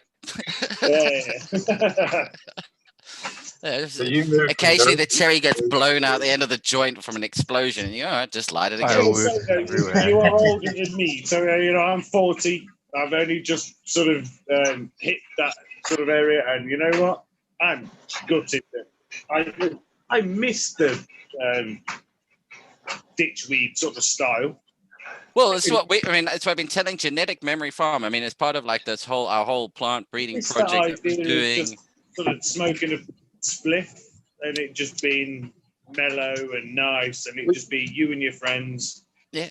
But it's that bag seed. But you got to pick those seeds out. If you don't pick the seeds out, it's not the same. No, it doesn't have that snap, crackle, pop to it. But yeah, I mean, the whole thing is if you've got the best thing about cooking, is the snap, crackle, and pop. I mean, we've got Mr. Bag Seed on here, but I'm telling you, like if you happen to have, if anybody has got bag seed from like 20 years ago or 15 years ago, fucking hold on to that shit, man. That is gold. Don't hold them. I have got a bunch of seeds from hemp bags, like I say, brickweed. I got a bunch of seeds from that I've been collecting over the years. No. What you've got to understand is when you go back, like, the reason why I'm saying this is when you go back 15, 20 years, land-racy sort of style is what I mean. Yeah, like 20 years ago, Sensimelia wasn't a thing. A Mexican brickweed with seeds in it isn't because it triggered the survival gene. It's because it was open pollinated. So it's. So wait a second, you say brickweed was only because it was pollinated. Well, yeah. I've got the seeds that came from that pollination, and I've been collecting them. So they're not like these hair trigger sensitive seeds. They're heirloom. I mean, this is kind of their heirloom seeds. Essentially, is what you've kind of got your hands on. They were. See, we were talking about cultivated. I saved them from. Seriously, I've saved them for like years. Every time I buy a bag, because I like a nice little smoke of ditchweed, little brown weed, compressed, whatever. Oh, I like that on a daily basis. But Sensimelia was that are ready to go. Sensimelia was the unicorn. But we were talking about Sensimelia in the early 80s, I mean, it was like that thing that, because we weren't growing it. I mean, we were growing it, but we didn't know what the hell we were doing. I was a kid. I mean, how many people smoke leaves when you were a little teenager and you grew your first plant? Exactly. How many people rip the leaves off and smoke those? Hold your hands up. Yeah, I mean, fucking everybody did that shit. I have leaves. Oh yeah, I've smoking. I have leaves off this plant right here. Hang on, Dan. One at a time. Sorry, Rez, go. I have leaves I picked off this plant right here that stick to your fingers. That I just let set out and smoked them recently, and they taste like the buds almost. They don't taste chloroform. The smaller ones, and I was like, holy shit, the buzz off this, holy crap, But I mean, I'm not talking fan leaves. I mean, I'm talking the smaller ones. But I'm like, and Rez, you mean chlorophyll, not chloroform, buddy. Oh yeah. Yeah, excuse me. Does this smell rapey to you? And actually, that's chlorophyll. That smells like my uncle's cologne. Damn it! My brother always warned me about drinking water from certain places in the fall time because of chlorophyll. Does it change the chloroform? No, I don't think so. Chlorophyll, because the decomposing of leaves in the water will increase the chlorophyll if you're in the drinking water. Dan, you had a question, mate. Sorry. Yeah, no, I'm just interested. You know, like we're all stoners. When did you? We've all smoked ditchweed. We've all done that. When did you get to the point that you realised that weed was more than just a little mellow thing? You know, what was the strain you had that went, oh fuck, yeah, that's wallowed me in the head? And I'm just interested in where you got your stony front from, you know, if you know what I mean. For me, it was Jamaican weed, Fort Hood, Texas, 1985 or 86 when a Jamaican came back from leave. It was nothing like we had been smoking, and it just made you laugh for hours. It made you laugh. I mean, I just.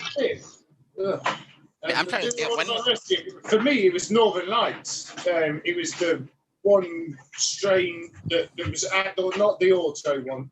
It was the outdoor strain, and I got a fucking lick of auto. A lick of that, and I was like, "Fucking hell!"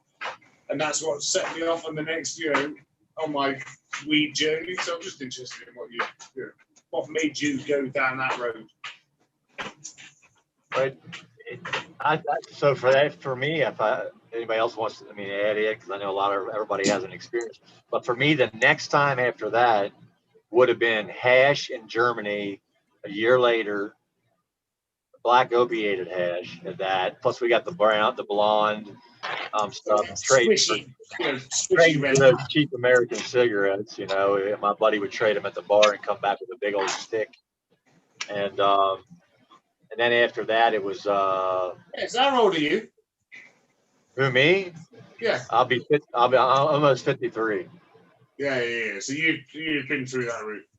I started smoking when I was 10, just short of 11 in 1978. Yeah, and that was $30 a lid. We were paying for a full bag, full Ziploc bag with the fold. So he has a question for you. Is the price right? How many joints can you make from a lid? Do you get the reference? One.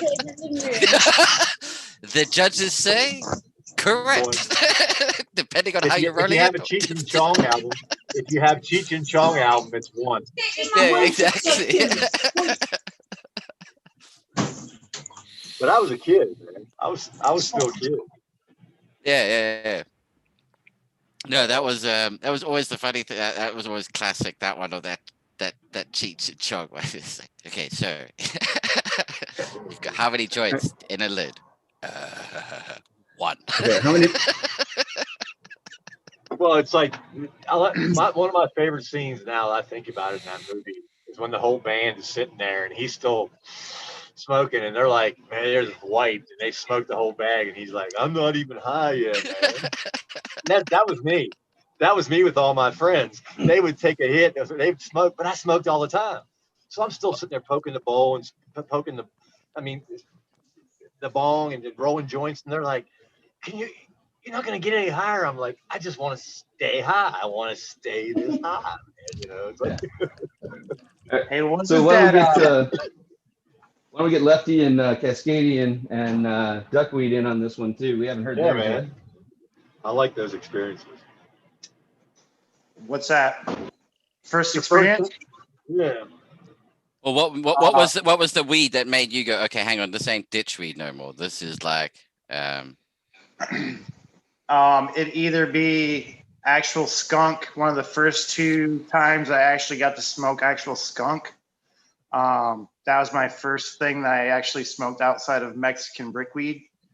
And then the next thing was something called skunk blueberry nug. And this was in high school. And outside of that, all you could get was every once in a while, some kind bug would roll around. But anything with names, it was the first thing with a name was skunk. And it was what's now referred to as roadkill skunk. And I only got 2 bags of it in my life. It's an experience. That was in Michigan. That was up in Michigan in high school. Man, I think the first time I got really stoned was, I guess I was like 18, and that was down in Half Bay Marina with that American guy who'd been smuggling weed up and down. Well, that's how he was funding his way around the world. Effectively, was just smuggling weed like down the coast and then selling it and moving on and picking up weed at wherever he was going to, and sitting down with him and good business I hear. just taking that like handful, and I said with the 2 fresh cloves that were thrown in and ground up into it, and him and I just sat there and just smoked through probably 2 ounces of Trans-Sky Reds, which is a decent weed to start with, and my God, was I fucked when I got up to get off that boat. It was like, whoa. I mean, I can tell you now, the place that you don't want to have your really first stoned experiences at night in a yacht marina, because you've got these walkways and jetties end abruptly. You know, it's a splash scenario all of a sudden. Kind of like walking around Amsterdam drunk. Yeah. I tell you what, you're not sure. Is it you? Is it this thing that's moving? What the fuck is going on here? There's water everywhere. Don't fall in the canal. Oh, When I was in Amsterdam, I driving. had a dude try to pick a fight with me next to a canal, and my one buddy just looked at me in the eye. I looked at him, and I nodded at him. And as soon as that guy did anything, we were just ready to toss him in the canal because he was drunk and we were just tripping and shit.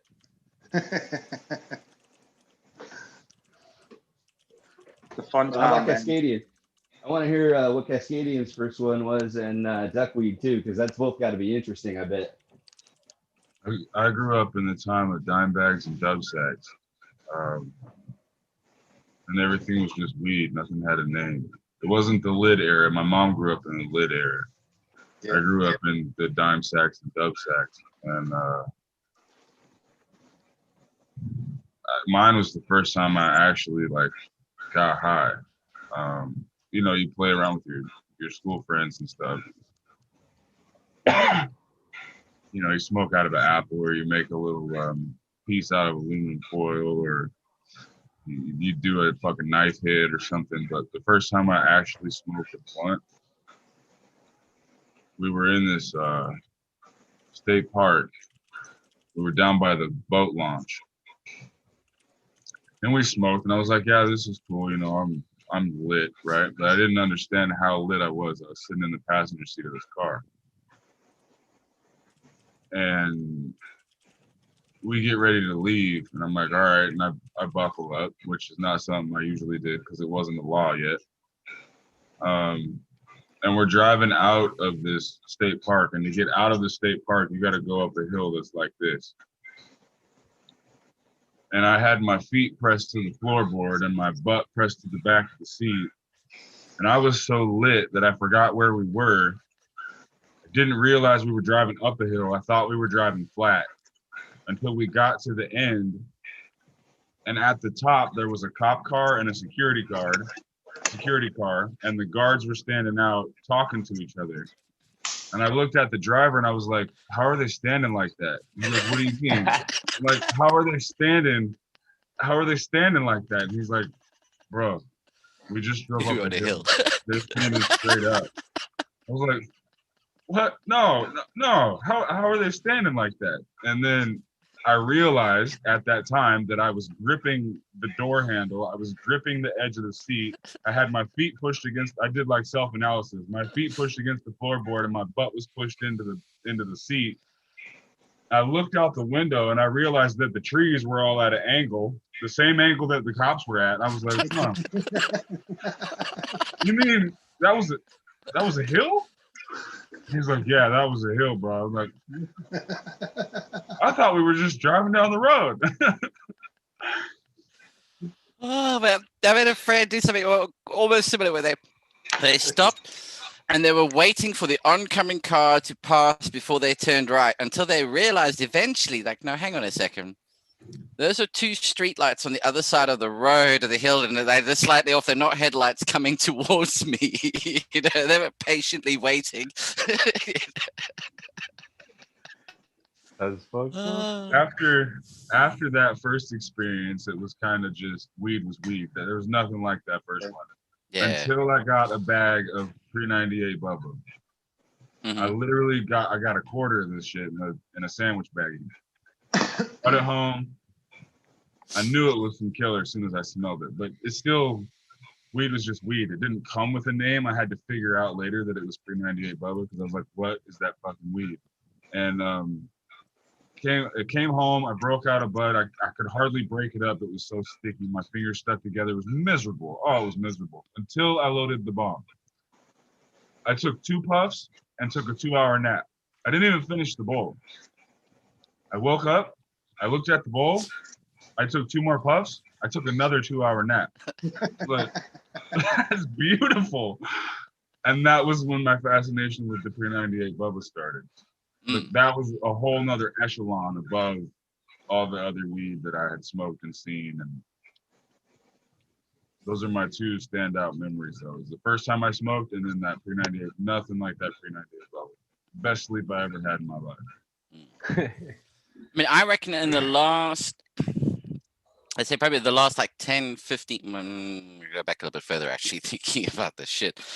It's terrible when I feel like, oh, hang on, no, that's a lot further back than just 5 years ago. But I actually think a lot of it's kind of almost hit an equilibrium like globally on where that level is now.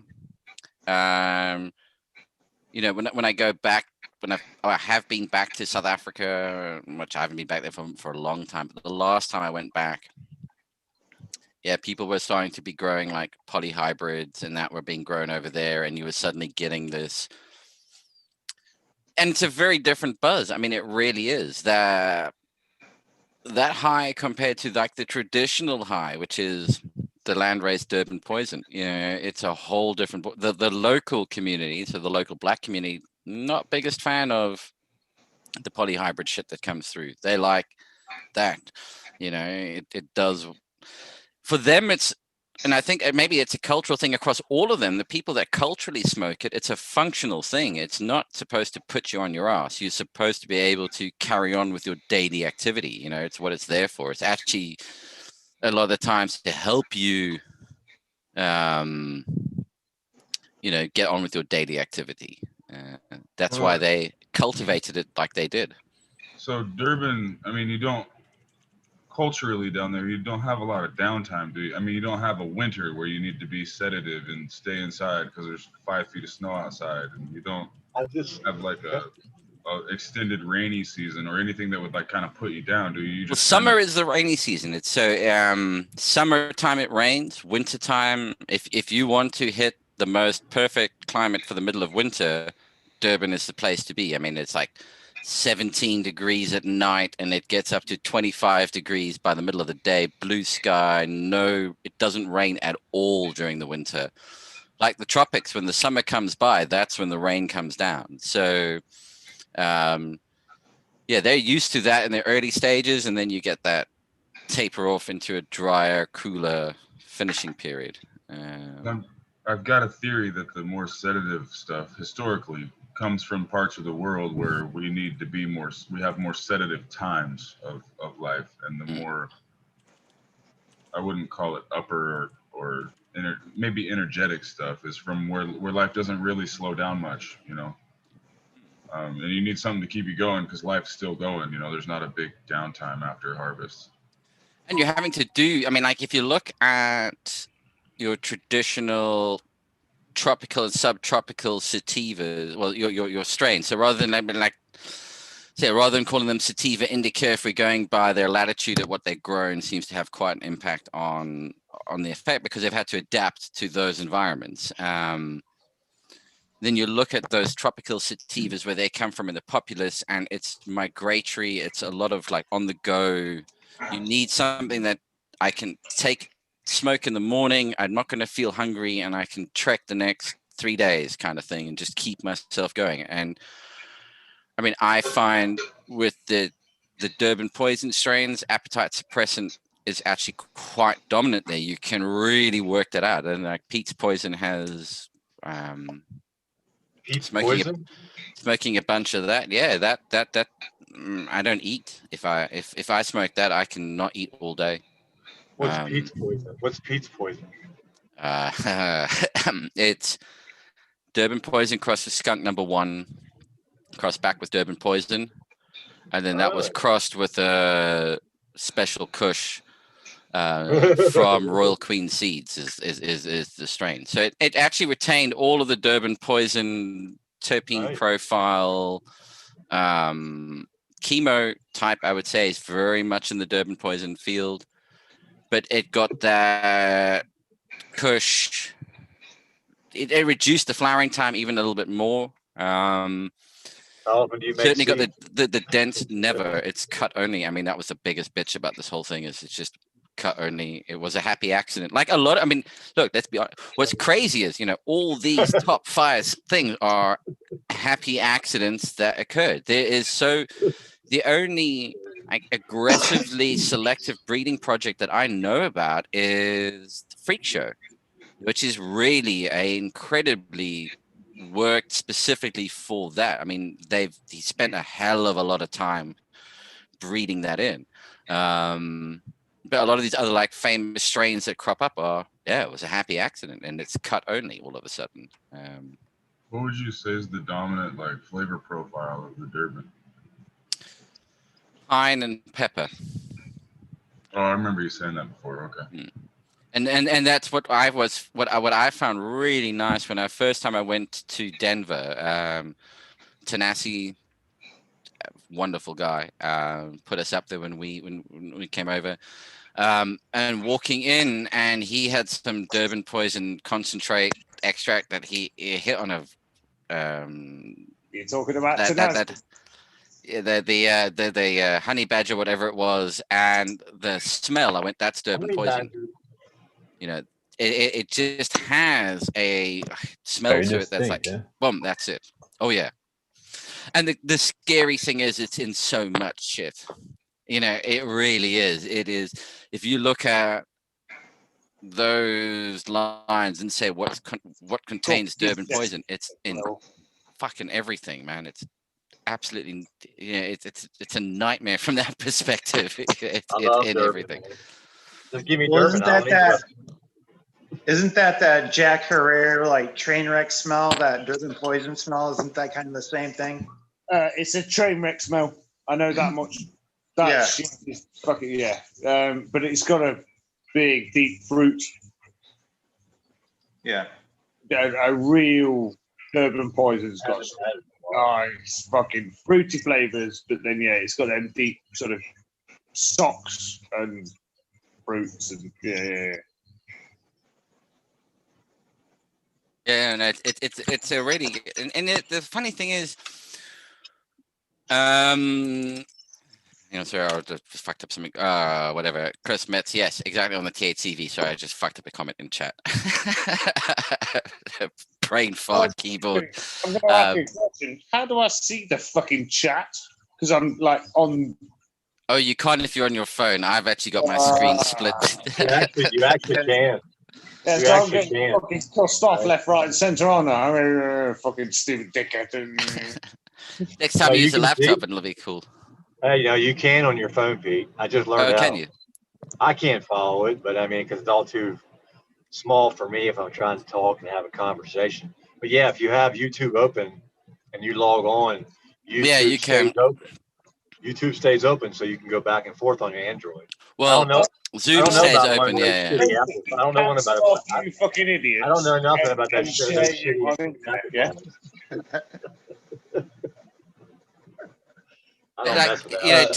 Just in from that area of South Africa, when you look at it and you go, okay, so you've got Durban poison, which is one specific sort of like area.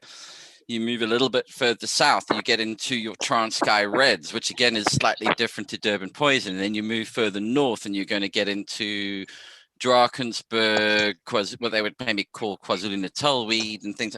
So just within the country itself, you've got this. And I guess this maybe starts to get into that finer detail between heirloom and landrace. Because these all started off as the same landrace coming through, but was then selectively bred by the locals into heirloom strains because they wanted these specific things that worked in those areas. This plant grows really well in this area. There's not an overly major difference between. I genuinely have a question. Mm-hmm. both of us are UK. Yep. We don't really have that many strains that are sort of grown or, built to give us the climate over here. What strain would you grow if you're doing an outdoor grow right now? Obviously, right now is not the time to do it, but what would you choose? I would go with autoflowers. In all honesty, I would go autoflower. But on the UK front, if you're doing photo periods, I'm going to have to make an actual question. What would you grow outdoors? Oh, if it was going to be outdoors photo period, I would go with a Kush, something like Afghan Kush. Kush a long time. No, it's 45 to 55 day flowering. And that's what you need here because our winter is our 12-hour period is so short. It's so rapidly kicks through that before you know it, it's too cold. It's not working. And up in the, this is purely a souvenir pack. It's not being used for anything else. It hasn't been opened or sampled. That's for sure. Ignoring you. But regular Afghan Kush. It's rainy over there, right? Yeah, damp, cold. So yeah, you're gonna want to look for something that doesn't get PM and all that stuff. That's resistant to your. Like you can obviously I would talk to a couple of breeders and be like, listen, I'm in the UK. This is my climate. This is what I deal with. What strain is good for it? And some of them can guide you. I know Rasta Jeff could put you towards something because I know morning. You see, what? I'm not going to be rude, but Rasta Jeff is, is the grower that works really good in the UK. Yeah, I can. My cousin Chip can personally say that Irish genetics works very well in the UK climate, but indoor UK climate. I mean, this is the big thing. If you're going to go outdoor, I do one crop a year. Yeah, okay. So if you're going to do one crop a year outdoor, I would. If you wanted something that's going to handle the powdery mildew problem in terms of, I'm going to get condensation. I'm actually really what I need is something that can handle high humidity. Then your Durban poisons are going to be actually quite good for that. A lot of the tropical sativas have to deal with high humidity. Sorry? Fucking grow. I didn't catch all of that. Sorry, say again. I'm just saying, I like the flavour of Durban poison, but it's a hard grow. Okay, the worked stuff from Dutch passion seeds is probably going to be a really nice, easy grow. I would say, yeah, if you're going to, I can get original seeds from back home. That's not a problem. And that stuff will be a little bit more twitchy that you're playing around with. But and it's not going to give you what you're expecting. I mean, this is the other thing. The problem you're going to have is for this kind of climate, you probably really need to go down the polyhybrid route because you need a little bit of this, a little bit of that. You need to be bringing in features from these different things. The problem you're going to have with Durban poison is it's too cold. It's just not enough heat. I would use some sort of cascading. Just out of interest, what's your sort of environment like where you live? A lot like yours. I'm going to actually say we're getting leafy, but just out of interest, because we are, I'm UK. So for me, I'm interested in, what's happening with you guys and how you grow. It's rain usually from anywhere from late September to mid-October all the way to. You're at that point. You need to sort of look it after middle of March, early April. It just rains for 6 months. I live in the fungal capital of the world, and it didn't happen by accident. So do you grow outdoors, or are you indoor? No, but I'm trying to breed genetics that are capable of doing that. So I've put a lot of research into how to do this, and that's what I was getting ready to say. Is I would take some sort of a Kush, either an Afghani or a Pakistani. The Uzbekis would be nice if you could find some Uzbekistan because they're a little farther north than both Afghani and Pakistan. But the Uzbekis Don't are worry, hard. dude, I'm coming to you, Leafy. Don't worry, I'm not ignoring you. And then I would cross that with something like a Nepalese or a Burma or a North Indian, a Malana, a Manipuri, something along that Himalayan foothills. Yeah, so sort of low level, medium level.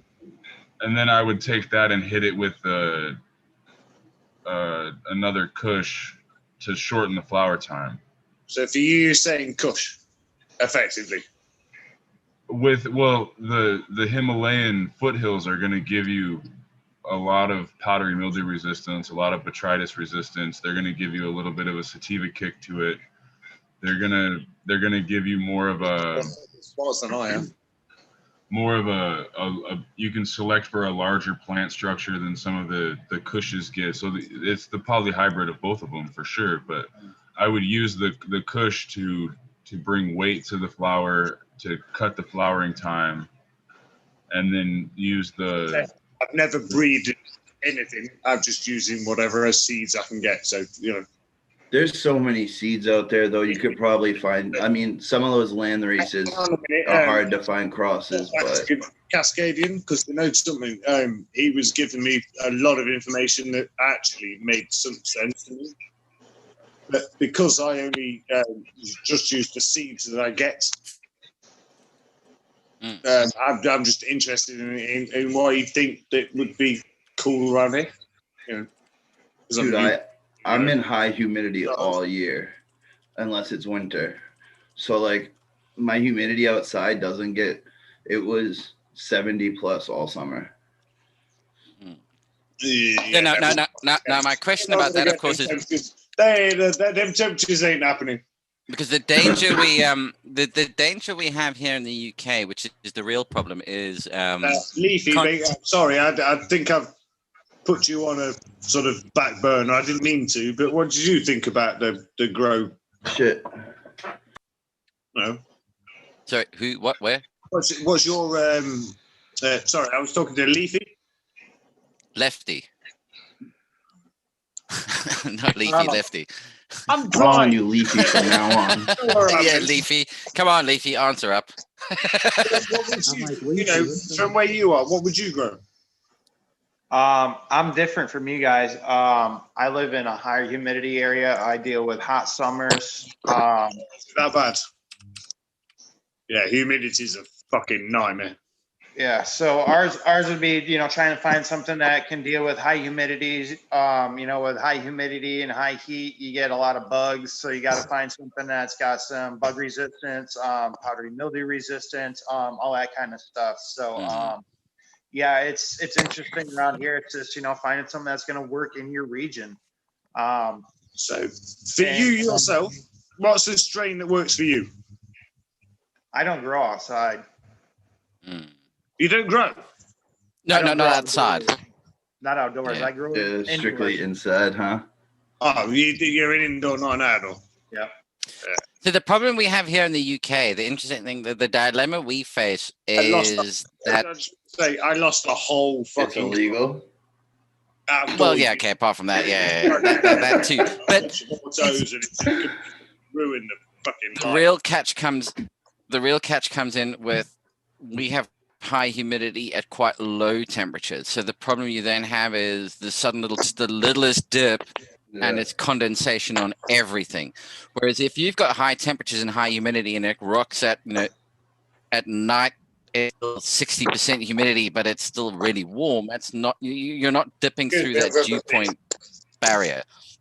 I follow and someone it's hitting the dew point that becomes the real problem over here, and it's dramatic. It just suddenly happens. So greenhouse growing, that works. That can work really well in polytunnels over here. I was going to say, I grow a lot indoors, but I'm just this sort of trying to do an outdoor, and it every grow I've seen in the UK, and I'm in the States. But I follow a couple of people that you do guerrilla grows in the UK on YouTube and stuff. and it's always strictly auto flowers, as short period as they possibly can get. If it's And outdoor, yeah. Yeah, and they still deal with bud rot because of what you were just talking about, because of the dips and stuff. The time to do auto flowers here is you start that in March, April. And then so they're in their peak come June, July. That's when they're intense. Harvested in August, you're done. To do they'll 5 be done acres. before that, dude. They'll be done way before that. If you're planting in March, those things will be done at fucking end of June. Yeah, and lately the UK's best weather actually happens to be that May, June time. So you're gonna have hit peak optimal like blast from the sun. You're gonna really, really rock it then. I mean, for all the knock that people give autos, I mean, I think they're really good for their commercial use. I think a lot of outdoor commercial growers will probably start switching over to that because it's 2-3 crops a year all of a sudden, and they're staggered crops. So I can actually plant out. I mean, I could plant out 5 acres and then just plant them a week apart, and I've got a scheduled 5 easy harvests. That's how I keep perpetual. Trying to sort out all that bullshit so I can grow my own hemp, and that ain't happening because I'm a fucking illegal grower. And people come to the States. You are not allowed to Canada. Nice, Rez. Or anything if you've been convicted before. Very nice. Lights are this year. Okay, so this year is the fucking hemp license and nah. All right, so this year I put that one outside. That was the biggest of the bunch. I kept telling everybody about it on Thermidor, but I couldn't show anybody because it's always nighttime. So this was the biggest plant out of all of them. Is this outdoors, buddy? Yeah, man. This is right outside my house. Oh, nice, dude. Nice. Hey, I was about to say, what spectrum LED are you using? Yeah, show us your setup. Full spectrum. Rez, you've topped that nice. You've made that look beautiful. Hey, Rez, show us the setup real quick. Yeah, that's a nice plant. How you got it outside? Oh, I can't. I'm not going to do that. I want what do you have? Do you have anything over it? Yeah. See this around here?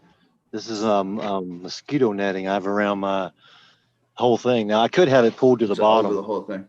What was what's the statement for the line from Dr. Green Thumb? I used to get them pesky pigs flying over until I used Dr. Green's green screen. And now them pesky pigs don't bother me no more. I have the best neighbors in the world. So I mean, but this is that moose and lobster, the Fina. This shit's killing it. I might need to get some of those. I got that St. Elmo's Odyssey. So that should be Rez is in your seats, man, and cool.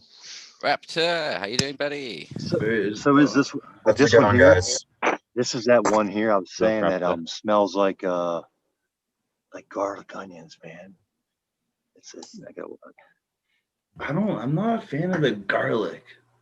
And this is another. This is I don't think I ever tasted garlic in a different. I don't know, be a fan of it either myself. It's really popular. Hey, Cascadian. This is a different pheno of that Salmon River that has more of the Bubba in it. Dude, they look good, Rez. Thanks. This is different than the one I have in the bathroom, but this is one of the ones I repaired from Did you say the bathroom? Bud rot. Yeah, I got two in my bathroom, you know. How is that? Hey guys, how is that Salmon River? I heard that, you guys right? Like that? This is the Salmon River. This is the Bubba side of it. And it would have been huge if I hadn't messed with it, man. You know, it was all my fault. But this is a beautiful plant, man. The flavors, the smells are just insane. But the question on everybody's lips, of course, Rez, is that seeded? No. Show me your undercarriage. Show My us the spot, please. Just 4 branches. Just 4 branches. Lift your skirt. Lift your skirt. Look at that. You guys like that? Beautiful. Upskirt shot. Don't you need to pan before you ask him that question? That's it. Sexy legs. Look at that. You like that? That's how you sit there and fucking make your plan. Look, I'm a little obsessed. But no, it's not seated. Need bigger pots though, dude. What are they? 3 or 5 gals? These are 7s, and that's a 5 over there. Now, if I'd have put that in a 10, oh, that was the fast growing of the pheno. See, I didn't like it because of the spacing of the internodes. Look at that nice little stalk. Look, it's been lollipop death, and I love it. Here's what happened. I took that. That's how you grow. It went to these are the ones I took them all to 11th node, and then I cut them back to 1, 2, 3, 4, 5, 6, 7, 8, right below the 8. Now I left all this as it growed, and then when I got ready to train it, I cut all the bottom ones off. That's how you do it, though, man. Look at that. I put it. See, I go a little smaller. My stocks are always a little lower. Legs already. It was trained for indoors, so it's it's not really an outdoors to be a much bigger plant. Rez, what node did you top? Oh, it's at the 8, right above the 8. Yeah. Okay. Yeah, but see here, Nice. the reason this is outside, I stripped all this. All this shit was gone, man. I was like, I got pictures of this thing looking like it's naked with nothing. Yeah. They'll fill in every time I strip it. I always defoliate heavy the last couple of weeks just because unless I'm lollipopping, depending on what style I'm doing that time, but I try to get as much penetration to the bottom nugs to get them as fat as they can. So they're usable. I'm asking, as long as the other people don't mind, Pete and Thingy, how do you defoliate? How much do you take away? How much do you sit there and sort of rip off? Or do you just... really good question. And it's one of those that we're trying to solve with season 4 is, and does it actually make a difference? What is the question is, why are you doing it? What is the end result that you're trying to achieve? Is it quality or quantity? So but to what end goal? Let him finish. Does it create improvement in quality of the bud, or does it improve the quantity of bud, which are 2 very different things to be measuring? Quality and quantity don't go hand in hand. Quantity. It's about quality. It's about quality, yeah. So I mean, and my thought behind the leaf stripping is what you're kind of doing is you're simulating the plant being grazed on, which causes it to naturally decide I need to put out some more terpenes to push things away from me and get them away from me. You may find, and this would be a really interesting experiment.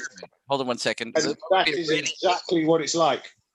What would be a really interesting experiment is to see, is the terpene profile when you leaf strip it, I don't know what the right terminology is, but let's call it a more aggressive repellent terpene profile that it generates when you leaf strip, as opposed to if I left that same plant alone and didn't leaf strip it. So at no point did it think it was being all right, then I'm going to say, and so it produces a different reaction to that stress. Always express itself better under stress. And that's bro science, not anything else. I don't have any there's certain aspects that express themselves under stress. Now, whether they're good or bad qualities will determine. At the end of flower, drill the hole, stick a hole in the, stalk, do whatever you need to do. Yeah. Give that. You may end up with a little bit extra. Well, no matter what training, if you are training your plants and you're not like monocropping them, you're stressing them out. You know what I mean? Even light stress, if you're doing LST, you're still stressing out a little bit. Sorry, dude, you came in a little bit late. Could you repeat what you just said? Shit. No. There's the challenge. No. Were you paying attention to what? Ago. Oh man. I'll do it. That makes sense, and then I couldn't remember what you said. What he's saying is basically any topping or anytime you do something like that, you're creating a stressor on the plant. I think that's the long and short of it. Yeah, and I would tend to agree with him simply because this is how when we're working with much simpler organisms, that's how we create specific things we want. Like, for example, yeast, how I get specific flavors out of them is by stressing them over certain generations. And the more generations they go under this specific stress, they will change their usage, literally their usage of ATP and the chemical pathways they're going to use. So when they make these terpenes in response, when they have these stress responses, they are using up vital resources that they would be using for other parts of their life cycle. So when you're stressing them, it's a big difference between if you're growing for seed, you're growing for bud, whatever. And yes, you're going to get a response, but keep in mind that response always comes at a cost to the plant. I'm joking. No. You know what? That is exactly how it works. You know what I mean? So if we were to like stumble upon a hidden grove of weed, it wouldn't be all LST'd and shit.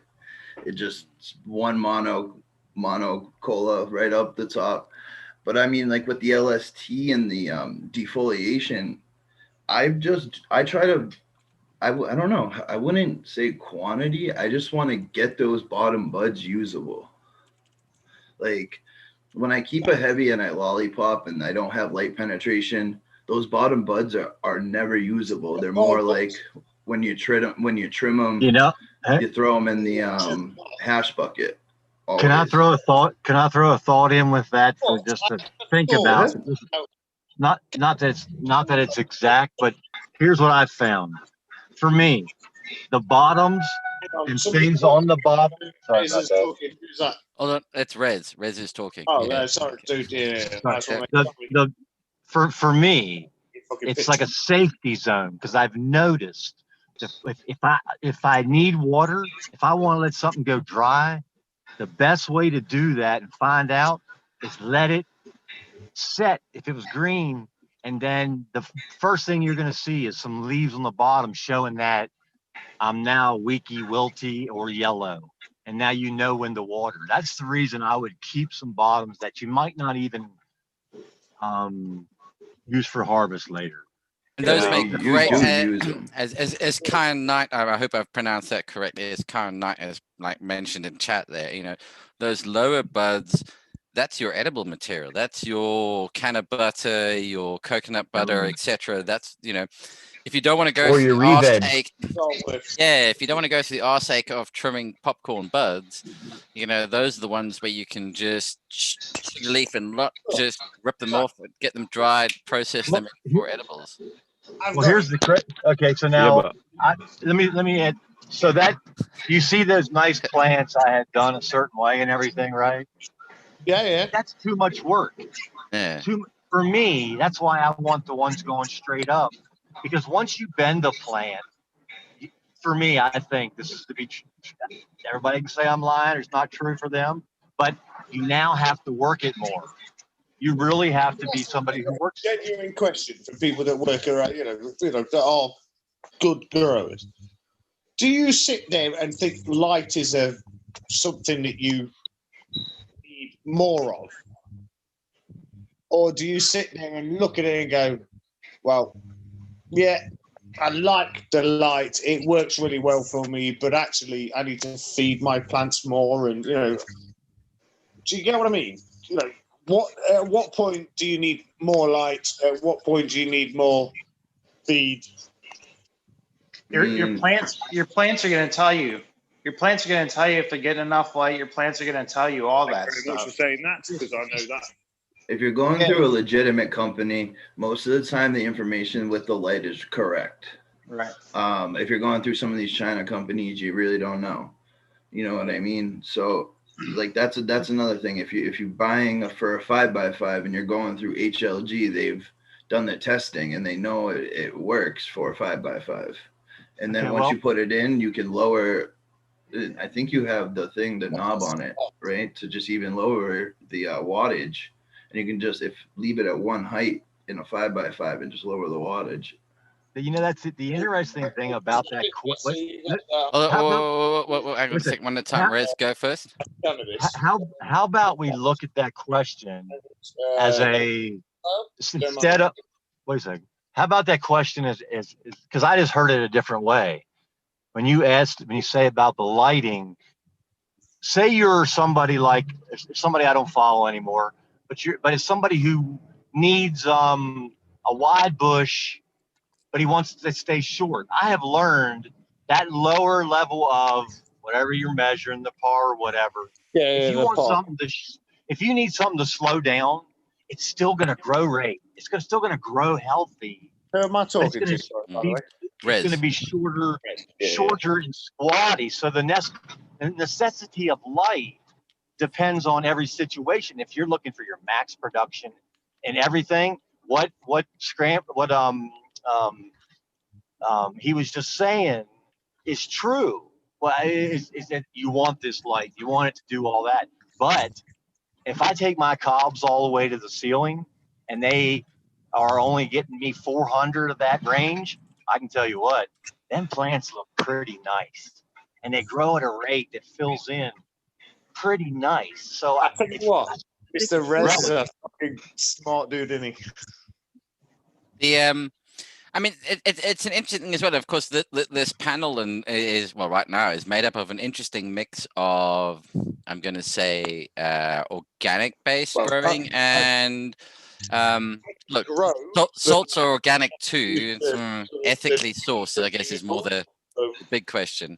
So one of the things you'll notice, of course, is organic growers are going to have a slightly different approach to.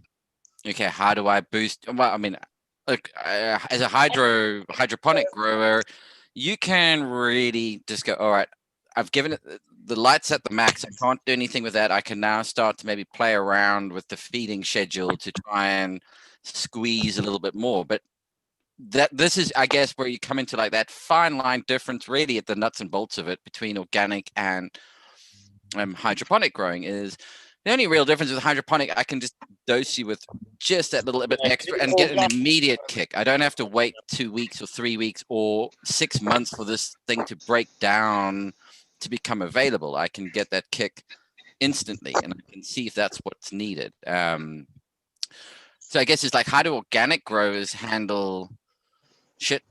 It's got all the light it needs. How do I do the food? Raptor, take it away, sir. Okay. I'd just like to say that while it is true that there are slow release amendments, you can change that. Like you mentioned 6 months wait for we'll say rock dust. Okay. So that's a mineral that takes a while to get through. You can go around those things by making them smaller, by micronizing it, and basically you're just blending it up and breaking it into as fine of particles as you can make it, and you're making it, you're basically making it water soluble. So can I quickly interject just one quick comment, because so in other words, salt-based feeding. You've taken the raw mineral, you've ground it down to make it water soluble so that you can make it readily available, rather than I put the full piece in. I mean, it's a really rough example using rock dust, isn't it? But like, instead of me putting the whole rock in and waiting for it to break down, I've taken it, I've crushed it so that it's instant. I've just sped up the natural process of just accelerated it 100 years, and boom, there it's ready. Sure. So what I have a problem with, and why I don't use it, I should say, I don't really have a problem with it. People can use whatever they want. Why I don't use it is, let's say we'll use nitrogen for a prime example. That's used with fossil fuels to extract, like originally, and a lot of distributors still use that method, when I could just plant. If I plan it out properly, I can plant a legume. If I don't want to put anything in there, I just want to go all natural, I can plant a legume, a bean, whatever in the legume family. They all have this property of allowing nitrogen to be fixated through the rhizosphere. And there's nitrogen fixing bacteria to do that. Now, if I want to speed it up, I could just use organic inputs. And by organic inputs, I just mean it came from a plant. And then one way or another, it was broken down through whatever processing. So we can use neem for an example. I've seen neem in actual whole chunks, like pieces of the seed neem meal in the bag before. And I've also seen it micronized. So it's the whole how fine do you want it thing. And I agree, like, yeah, water, synthetic nutrients, that's basically what you're doing, but you're putting it in a water soluble form. Like you're already it's already there. You don't have to do any waiting. And yeah, I can totally see the benefit. You're getting a measured result every single time. It's reliable. You know, okay, if I put in half a mil or a full mil, whatever, you can achieve a certain result. But if you, that's how I feel we can get very similar results to the synthetic fertilizers. And that's all I wanted to say. Like you were kind of getting at, like, oh, I have to wait all this time.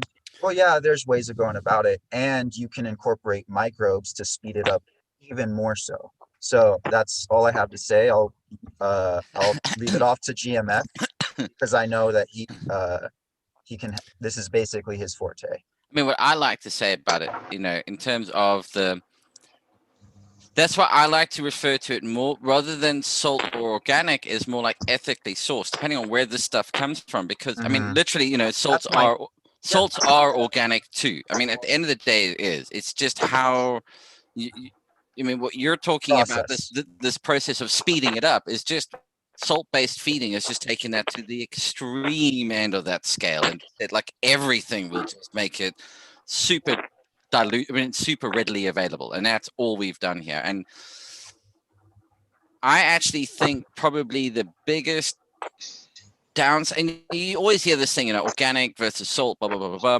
I think the biggest downside really comes from the salt guys in terms of what usually is the mistake that gets made is they're overfeeding it instead of dialing it back.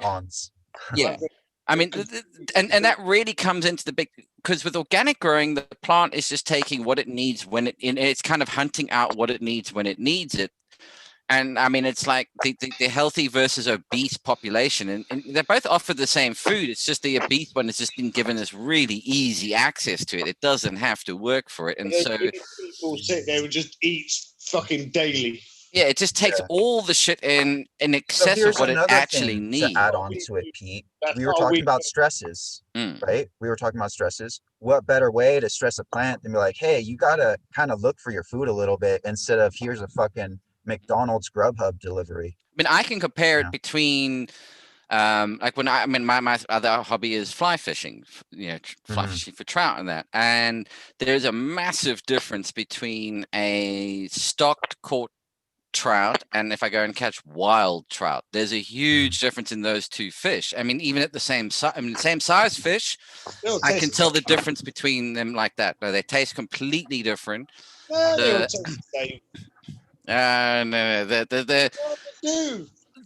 river trout's much leaner, doesn't have as much fat, much more muscular. It's designed to be sitting there working in a current the whole time, whereas the stock trout is fed on pellets. It's easy food. It doesn't ever have to look for it. I mean, that real example there is when you catch stock trout, you have to kill him because the fight from you playing the fish just waxes hot. It can't handle. It'll die a horrible slow death if you leave it. So it's just kill it straight away. Whereas wild river trout, you can release straight away because they're used to that level of physical activity. They're fitter fish at the end of the day. You know, and so you see that that's like organic versus salt fed. It's just pellets. It doesn't have to ever hunt for shit. 3 o'clock every day. This crap arrives. I just eat it. job's a good one. It's a great way of putting it. You know, it's like farming fish versus just going out and catching a fit like an Alaskan salmon versus some farm, you know, no color to it salmon that they have to dye. They literally have to dye it orange to make it seem more yeah, they're going to give appetizing. it pink dye. Yeah, I mean, salmon isn't pink. I mean, that's a I think it's falsification. Over here, I should say they use beta carotene.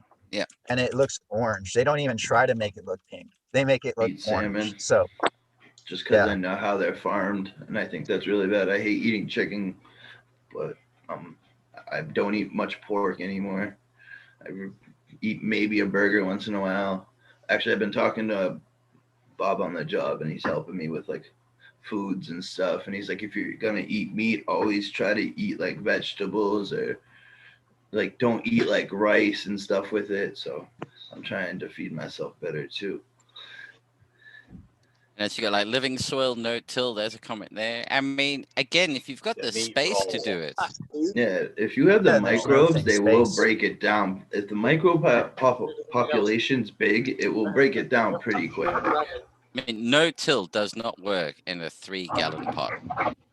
I will say, not in a 3, but a 7 is pretty doable. If you look at Dirtman Dan, he's done it in a 7. It just took way more. It took a long time. Yeah. And I actually, that's more the point. Is you can do it, but it's the length of time you need to take, because here you living soil no-till is all about that establishing a living organism that you have to put plants into. Essentially, is what you're doing.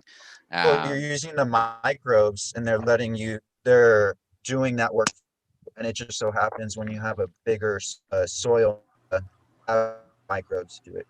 Have a likely inside you have to mimic so much extra in the soil food web. You know what I mean? Then outside it naturally gets the birds and whatever. But you have to mimic more, so it takes longer inside to get a no-till system up and running. Yeah, and then you can also go really deep into like the organics and the newer, the newer kind of stuff that's going around, KNF. That's water soluble and immediately available. So I watched Cascade. Did you watch EO last night? Was Cascadian? Chat with Smash. We're not in Korea. You know, you were talking about. So it's not Korean national farming. Japanese. We are in the U.S., so it would just Cascadian can describe it better, but it's just a little wording thing that like he's right about. We aren't in Korea, so we aren't doing it. You want to explain it real quick? We're having a delay. Somebody else is talking. Yeah. So hang on, Dan. Was it you, Dan, or was it you, Lefty? I can't work out which one it was. That's cool, man. I was trying to talk to Cascadian, and I got ignored, so I'm not bothered. So cool. Let him say his thing. So there's a few points I've been waiting to make. The difference between hydroponics and organics, a lot of people refer to it as salts, but yeah, in the chemistry sense of the word, salts are organic too. A lot of people don't understand that damn distinction though, but the real difference is who's driving. Is the person driving or the plant driving? And with organics. Can I say one thing to you then? Who's going to drive? You or your missus? My missus, because I'm usually too fucking loaded to drive. So. You know what I mean? Who's driving? Designated passenger. I'm the navigator, man. I just make sure we get there on time and the right place. But she drives. Dude, I'm having a banter with you, but you know what? I'm exactly the same. I'm usually too tossed to drive, so I'm not scared to admit it. I'm just that fucked up. It's fine. So in organics, the plant is driving. The plant's in control naturally. And in hydroponic setups, the person is in control, which is why And I agree, which is why a organic grow will never pull the same weight as a hydroponic grow. It won't happen. You know what? No, I'm sorry. I'm going to have a fucking argument with that. You can wait. I mean, you can have an argument, but you can at least let me finish talking first. You grow your own way and you make a... You'll never pull the same weight out of the same square footage with the same lights in the same environment in an organic grow that you will in a hydroponic grow. You won't do it. It's not going to happen. That's because you can push the plant faster and farther in a hydroponic grow than you can. Then the plant will do itself. So that's really funny. That said, I want to argue with you. The other half of what I was going to say was Hold on, wait, hang on. I'll step in as moderator. Hold on. What's your grow style? No. I'm talking to Cascade. What's your grow style? I grow organic. I'm probably the most naturally growing one of the people in this panel. You outdoor all the time, or that's the one thing I don't do is outdoor because I can't. So you do it indoor? Yeah. And dude, I'm only having a little bit of banter. Don't fucking stress. Do you use full newts? Do you? How do you do it with your pot size? Do you sit there and go from like solo cup to 2-inch to 4-inch to What's your? I go from a half-gallon pot to a 5-gallon pot to a 4x4 bed.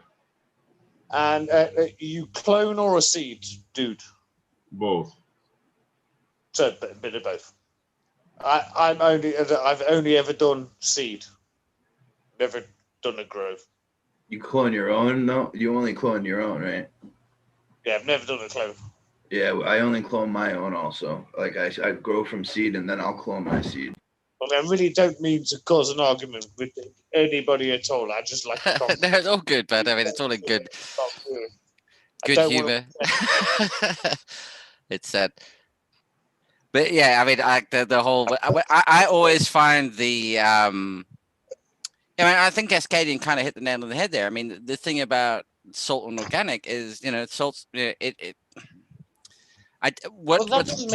what's really scary about what people, and I think this is one of these things is what's sometimes really scary about what people call organic really isn't.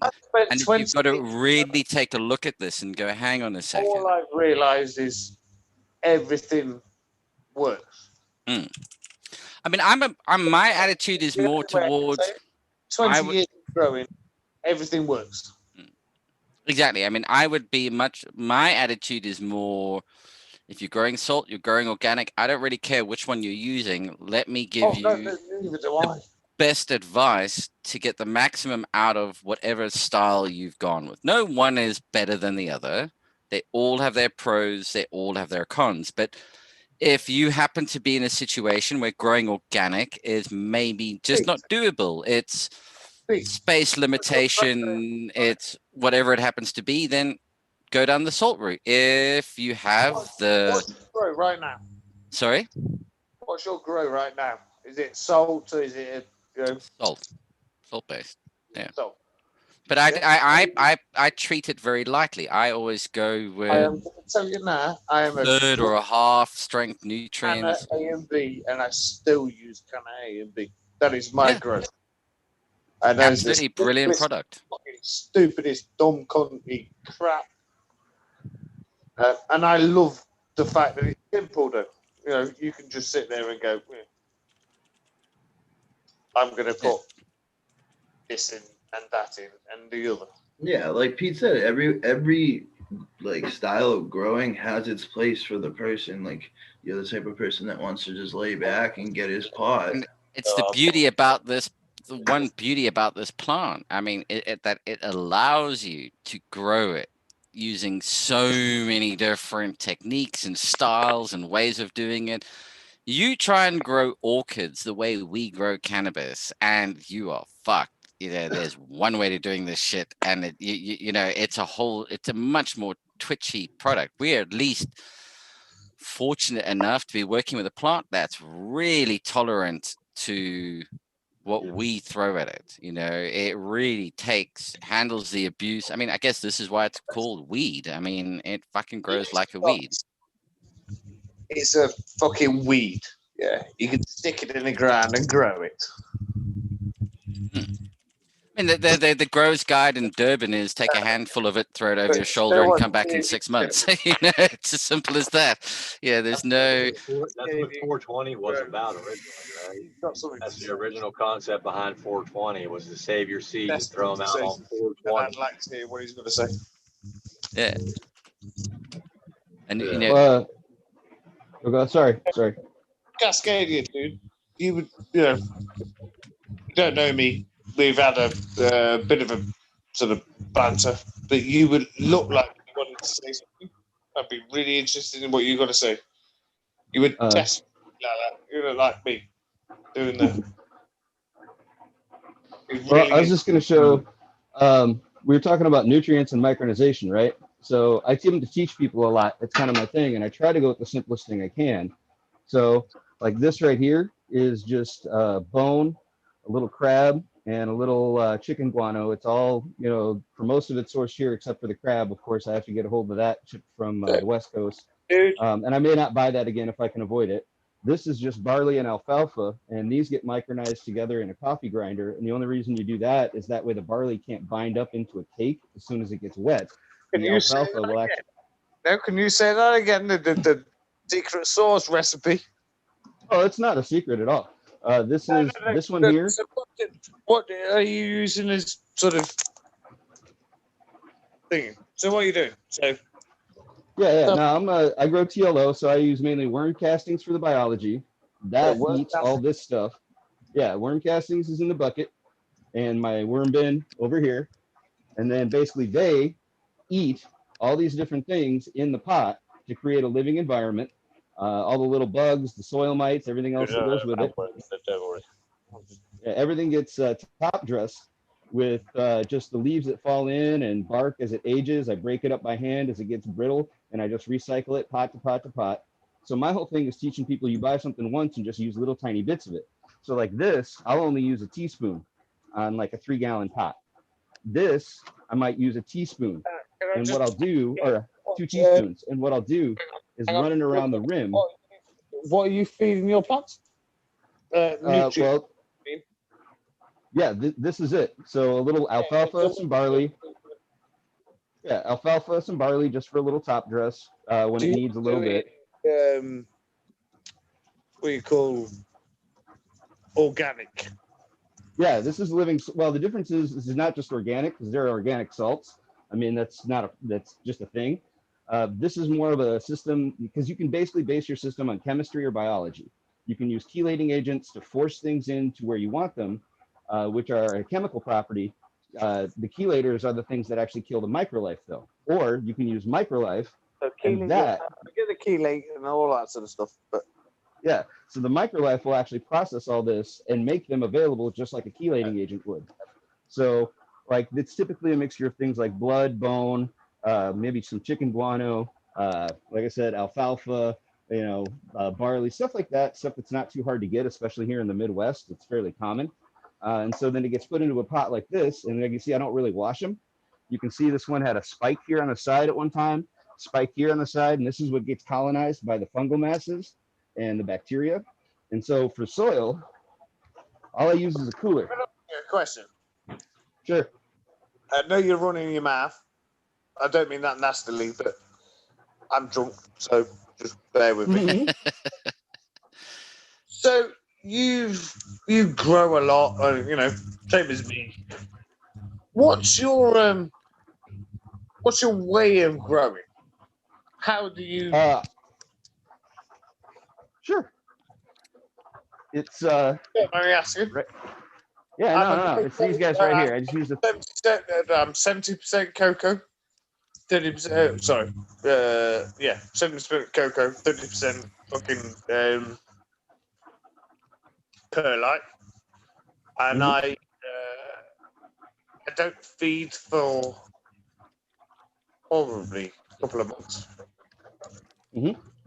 Till they sit there and you see the leaves go. So, how do you grow? What's your style?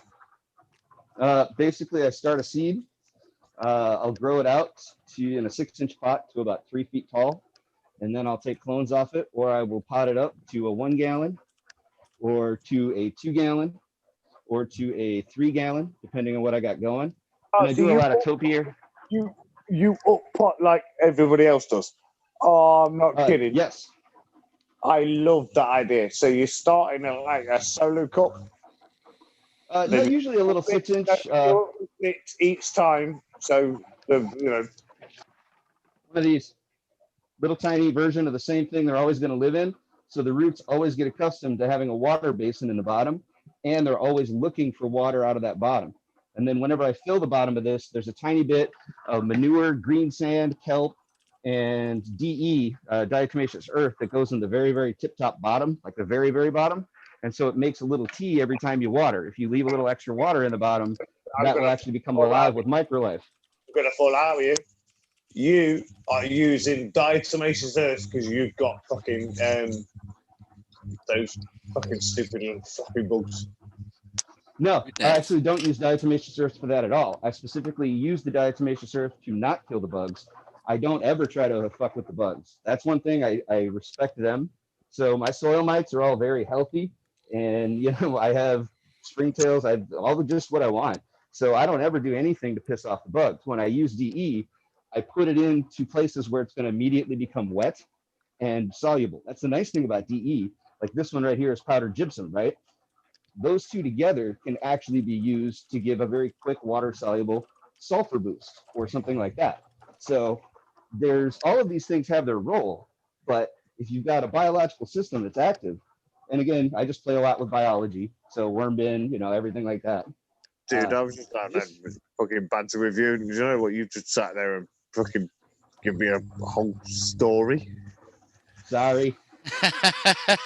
I tell you what I find fascinating is, like on a totally different level, is this interesting difference between UK culture and US culture in terms of like it is from a social experiment. It's super interesting. It really is. It's hilarious to watch because purely from a total fascination, it's brilliant. I love it. Like watching. But I found this when I go to the States and I go to these conventions. Hang on a second. When I go to these conventions, is you do find that English banter can sometimes be. What do you sound like? The Americans can find it really odd, hey, because like the British will turn around and I go, all right, my mate Dan, he's a cunt, yeah, right. And like the Americans, like, what the fuck did you just say? You sat there and Dan is a cunt, and you said that beautifully. You literally made that beautiful. So how it's meant to be said.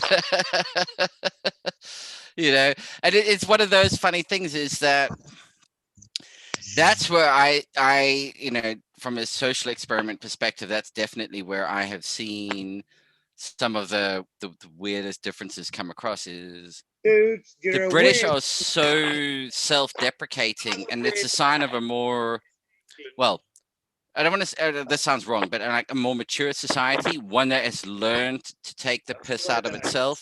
It's not overly serious when it looks at itself. It's like, yeah, it's my mate Dave. He's a cunt. Oh, you can't say that. All right, it's my mate Dave. He's a prick.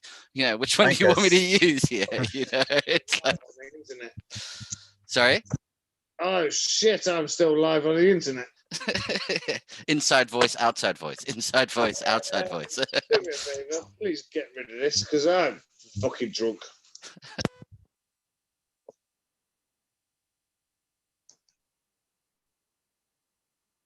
Oh shit! Oh man! I think you're gonna have a smoke. Let me see. I was just about to say, Pete, you were saying something and you switched off. So I was middle of conversation while I switched my headphone. Yeah. I'm just saying, I'm just about to step outside quickly. I'll make myself the host on this other device so that I know what I'm doing. Cool. I think that's still working. Is that still working? Your other one looks frozen to me. Yeah. Unless you can stay very still.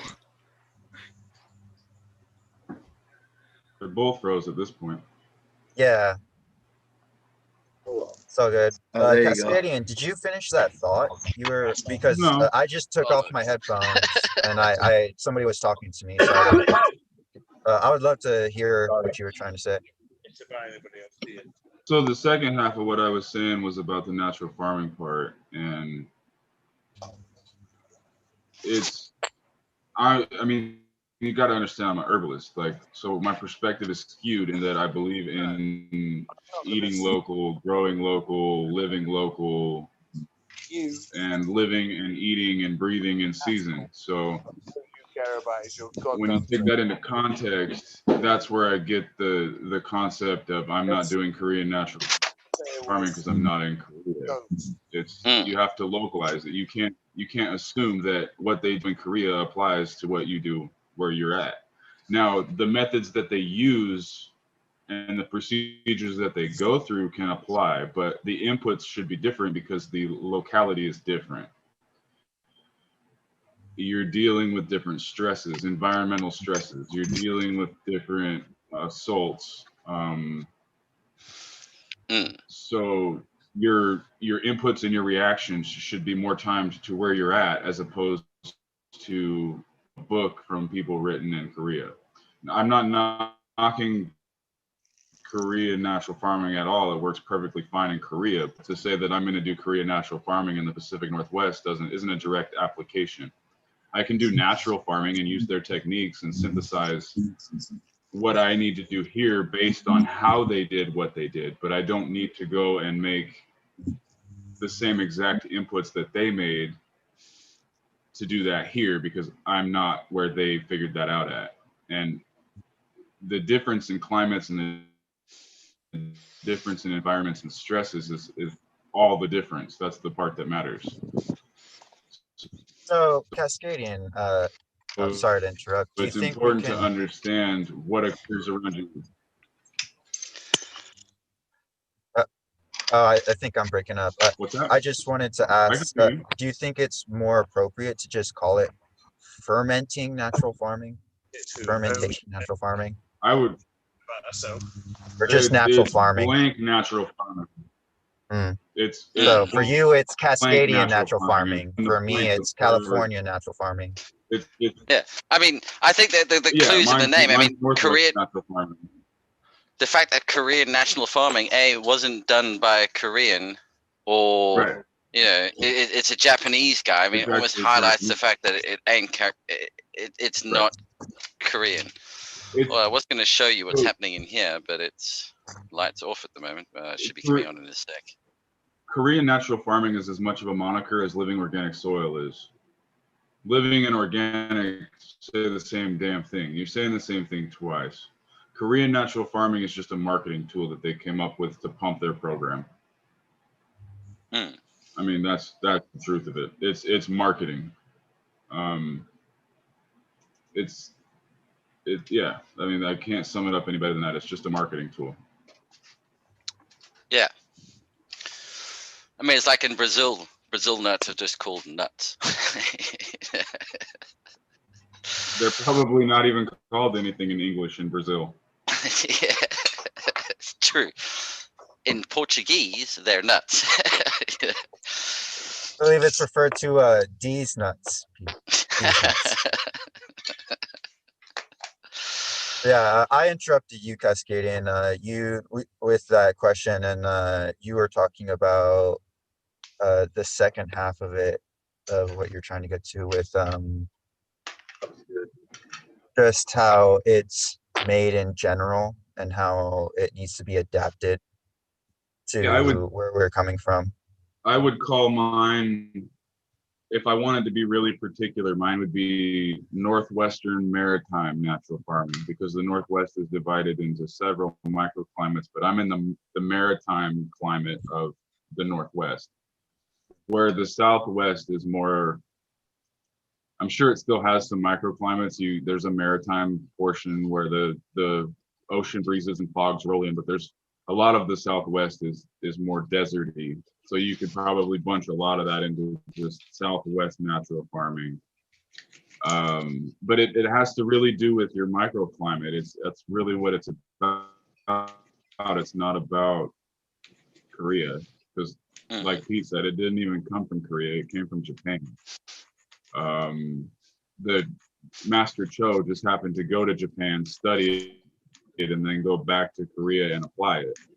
So it's more in the future. It should be more about where you're from and developing a relationship with natural lowlands and using those to achieve the same outcomes that was achieved using the K and F stuff. So everybody has a lot of homework to do as far as developing their local regiment in the natural farming methodology. Yeah, that's where I feel you shine a little more than us in this aspect of wildcraft. You know, collecting, foraging. This is where it should be. This is where we should be really harping on. It's like, yeah, we understand that the fermentation process is important, but just as important is where you're collecting these inputs from, because you want that microbiome that the plants are incorporating, and you want to incorporate that into your system, and that's the whole driver of all of this. So and then you pick on that. And then you pick genetics that work, or genotypes that work with what you have in your natural environment. And that's what in 100 years will give us the Northwestern or the London land race or heirloom race, is the fact that you've now, it's that terroir. You found it, and it becomes, I'm picking these particular cuts or these particular genotypes every single time because they just work in this environment. And slowly everything, I mean, it's a very general statement, but everything from the Pacific Northwest becomes Pacific Northwest weed. It works in a particular way. You treat it in this way, and you get everything that excites people about Durban poison is from what happened when you smoked it in fucking Durban. If you want that buzz, you want that, or not even from Durban. It came from Durban, and you're in, whatever area. Well, for you specifically, Pete, you have that unique experience of experiencing Durban in Durban. And then it's a totally different thing. Yeah, while others have to have it imported, and they might have that slight taste, but they'll never have that full, fresh expression. And I think what surprises people, I mean, when I see, like Durban poison comes a lot because, I grew up there a bit, and I therefore have that experience. But what you see as being Durban poison, like the who was I saying, whatever the seed company was that did them, Dutch Passion, I think it was, who brought out like the big Durban poison that's used by everybody. I mean, that's a very selected one out of all of the different phenotypes of Durban poison that occurred. They've picked one that worked, but when you see this stuff grown in the wild, it doesn't look anything like what's being grown in a cultivated indoor environment. It's a whole different expression that you see out in the wild. Out in the wild, you go, and that's just not commercially viable. It's just not going to.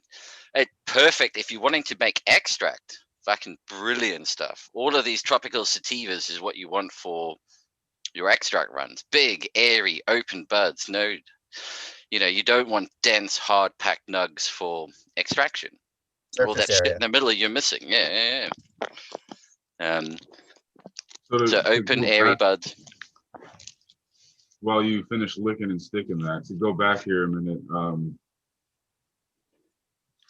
Raptor mentioned the wild crafting part, and that's part that's one side of the coin. I feel for the future here, as far as where this is all headed. This being like natural farming, my upper echelon of how to do this. Part of it is sustainable wildcrafting, which is a whole lesson in itself. I could wax on for about 45 minutes about that, but sustainable wildcrafting is part of it. And the other part of it is cultivating herbs that grow in your setting. And we all live in different places, but there are climates around the world that mimic the same sort of environment that you come from. And to look at the herbs that grow in those places, they will probably grow in the place that you live as well. And that will broaden the amount of plants you can cultivate in your garden with minimal effort, because they naturally find themselves and are acclimatized to a place like that. And then to turn around and use the native plants that you may cultivate or you may wildcraft, I would steer cultivation simply due to the amount that we tend to use. It's better for the environment if we cultivate those plants. It's not necessarily easier, but it's better on the environment if we start cultivating the plants from our natural environment for our use, so that we don't decimate the environment that we live in. Like And comfrey, for example. What's that? I said like comfrey, for example, that can be found in the wild, but it's so prevalent in our systems because it's so aggressive that there's no reason why we need to wildcraft it when we could just literally drop a millimeter of a root in the soil, and a month later we'll have a nice little ground cover. Right. And 6 months later, you've got more comfrey than you know what the fuck to do with. Yeah, don't ever rip it out. Stinging nettle are the same way. I mean, honestly, there's stinging nettle all around me, but I would rather cultivate it than go harvest it out of some place. But now that I know that it grows here, there's no reason I can't cultivate it. So even if you just go on hikes and observe what's growing and collect the seed, obviously leave some seed for nature too, but you could bring some seed home, cultivate it, and put those plants in your garden, and then you've had very little impact on the natural environment. But then you have the plants to use for what you want to use them for. So using those plants responsibly, and then also looking at herbs that grow in areas similar to yours around the world, will broaden the amount of plants that you can cultivate, both for your plant's health and your health. And that is really the golden top tier of how to do farming in general, whether it's cannabis or anything else. That's really where I'm headed, and that's really where I would like to see more people head towards in this organic game here, is to really start getting back to farming and getting out of this. I mean, the cannabis culture in the growing side of things is really parasitic. We really rape and pillage everything that we come across, as far as plants or even ourselves. The market really takes advantage of us and thinks that we have these thousands of dollars that we don't, and most of us don't. But they price things like there's the cannabis money coming, and a bunch of us have to pay for it. But if we get back to actual farming and actually living a natural life, that's really where this is all at. And take care of your own and grow your own and have your own and do it yourself. That's really the more responsible way to do all of this. Live local, work global. I mean, that's my whole. I mean, and that's not me coined that phrase. I mean, I give credit to Duncan Trussell, who I don't know if anybody follows any of his stuff and whatnot. If you're a psychonaut, hilarious. Duncan Trussell is the man to follow. Kindred spirit on some of his stuff that he's come out with. But yeah, fuck where I was going. Yeah, like that whole live local, work global. Now, you know, that's one thing the pandemic has definitely done for us, is it's just ripped that Band-Aid off. I mean, okay, so now talking from the corporate world, for decades, well, I say decades. I mean, that sounds a bit excessive, but for many, many years, I've been pushing for that. Look, I work from home if I want to. What fucking difference does it make? You say this needs to be delivered by Friday. Really doesn't matter how I choose to deliver it, so long as you get it by Friday.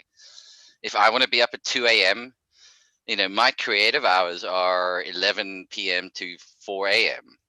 Nobody else is going to be around in the fucking office in those hours, but that's when I get shit done. There's no distractions. I can just do stuff. And then you have the delivery. It's there. So the whole new way of monitoring and doing productivity is becoming delivery oriented, which is correct. That's how it should always be done. Being seen doesn't mean you're working. The idea of I'm going to now live locally, and so what I now need to be more interested in, and I think every country has to start adopting this, is, well, what can I do unless I just want to eat my local produce in whatever season happens to be available? And when I grew up in South Africa, you only had seasonal veg and fruit. There was no imports from around the world, and what was interesting is all of your top grade fruit and veg was exported. So in the shops, you, the populace, ate second grade fruit and veg. That's what you got, and very seasonal. And unless we want to go back to that, and not be impacted by these global supply chain fuck ups, we have to start producing locally, but being able to work wherever we want to work. And now you choose. I mean, like for you Americans, it's you seeing this exodus out of California and people saying, well, hang on, if I can't live in the city and get the advantage, or, LA, New York, why do you live there? It's for the nightlife. It's for the comedy. It's for the clubs. I'm prepared to pay the extra tax. London as well. I'm prepared to pay the extra cost of living for the nightlife, for the clubs. But if that all goes away, what the fuck am I paying this extra money for? Now I'm going to choose to where I want to live, which is very different. It's a nice open airy space, and I'll work remotely wherever I want to work. And your city should become the new urban farm. It has incredible network transport infrastructure that allows you to get produce in and out incredibly effectively. You've got physical buildings that, unless they're occupied, they rot. I mean, if anybody's seen an abandoned building, it just goes to shit if you're not living in it. Yeah, there's plenty of that around in Southern California. There's so much abandoned buildings. It's disgusting. So they could all be used for that purpose. They all become indoor farms. Orange Grove, damn it! Turn it back into Orange Grove. No, fuck orange groves. That's a waste. Let's expand into other stuff and have orange groves, but not just orange groves. They become indoor farms, and the beauty behind it is, unlike your conventional current vertical indoor farm, which is a warehouse, which means that there is no flooring between the ground and the ceiling. Yeah. So now I have 50-foot fucking or 150-foot shelves I have to deal with an environment that changes between ground and 150 feet up. I cannot, the battle to maintain the same temperature at ground floor and at 150 feet up is a monster. Every single light that you add in on the way up is just heating the next level up, the next level up, the next level up. So if you take a modern office building that's no longer being occupied by staff, each floor, and I'm talking about modern office, not old, modern ones which are all clip, clip, clip, click, click, click kind of fucking infrastructure, but each floor is only 9 feet high. But each floor has its own electricity, water supply, its own environment. So you can lock a whole floor into being, this is the environment for that floor. Floor 1 is strawberries. Floor 2 is watermelons. Floor 3 is corn. Floor 4 is this. It's really, and the infrastructure's already there. There's no outlay. It's fucking ridiculous. And you're employing people. You've now got deliveries, people that have to, well, maybe it all goes automated, but you've got people that have to code the automation. I'm sorry to say that old jobs are gone. Welcome to the new world. But necessity is the mother of invention. The British. It's funny. The British invented the anti-aircraft gun the day the French invented the hot air balloon. Okay, it's this. As I say, necessity is the mother of invention. I'm tired of hearing people. Sorry to get up my soapbox, but I'm tired of hearing people saying that this is doom and gloom. This ruined the economy. Okay, you have no creative thought. You have no way of thinking yourself out of a situation. This is the optimal time to go, fuck me, how many industries just got open to me? Because there's Pete, new they've things been that need to be pampered by done. the And system. They've been told everything is going to be just fine if you invest in our stocks, if you invest in our banks, if you do all these things. You'll be nice and pampered, and you'll get a nice cushy retirement at the end of this whole rat race. But if you just put up with all this bullshit, it's fucking bullshit, man. Yeah, and where's our Gen X kids? I mean, my kids are Generation X kids. I mean, I tell you what, millennials, you are fucked, because Generation X kids are coming up and they don't give a shit. They are just like us, except they are connected. I mean, Gen X, we were the anti-establishment, Nirvana, fuck the system. But we didn't have a connection network that allowed us to group together with the same way that our kids can group together. Because the millennials are 80s parents' kids. I mean, excessive, blah, blah, blah, blah, blah. That's them. But that next generation coming up don't get social justice warriors. It just doesn't make sense to them. They're like, hang on, you've just taken this needle too far. It's got to bounce back. I've got two daughters. I see this surveys shit. have said I the see the exact same bullshit thing they over have here to put too, up man. with. They don't want any part of the whole, oh, you're a this and you're a that. It's hey, let's just get the shit done because we're sick of dealing with all of this BS.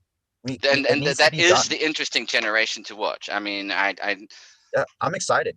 I find them to be they're the ones to watch, because I hate to say it, like I'm one of their parents, but we are the tattooed grandparents.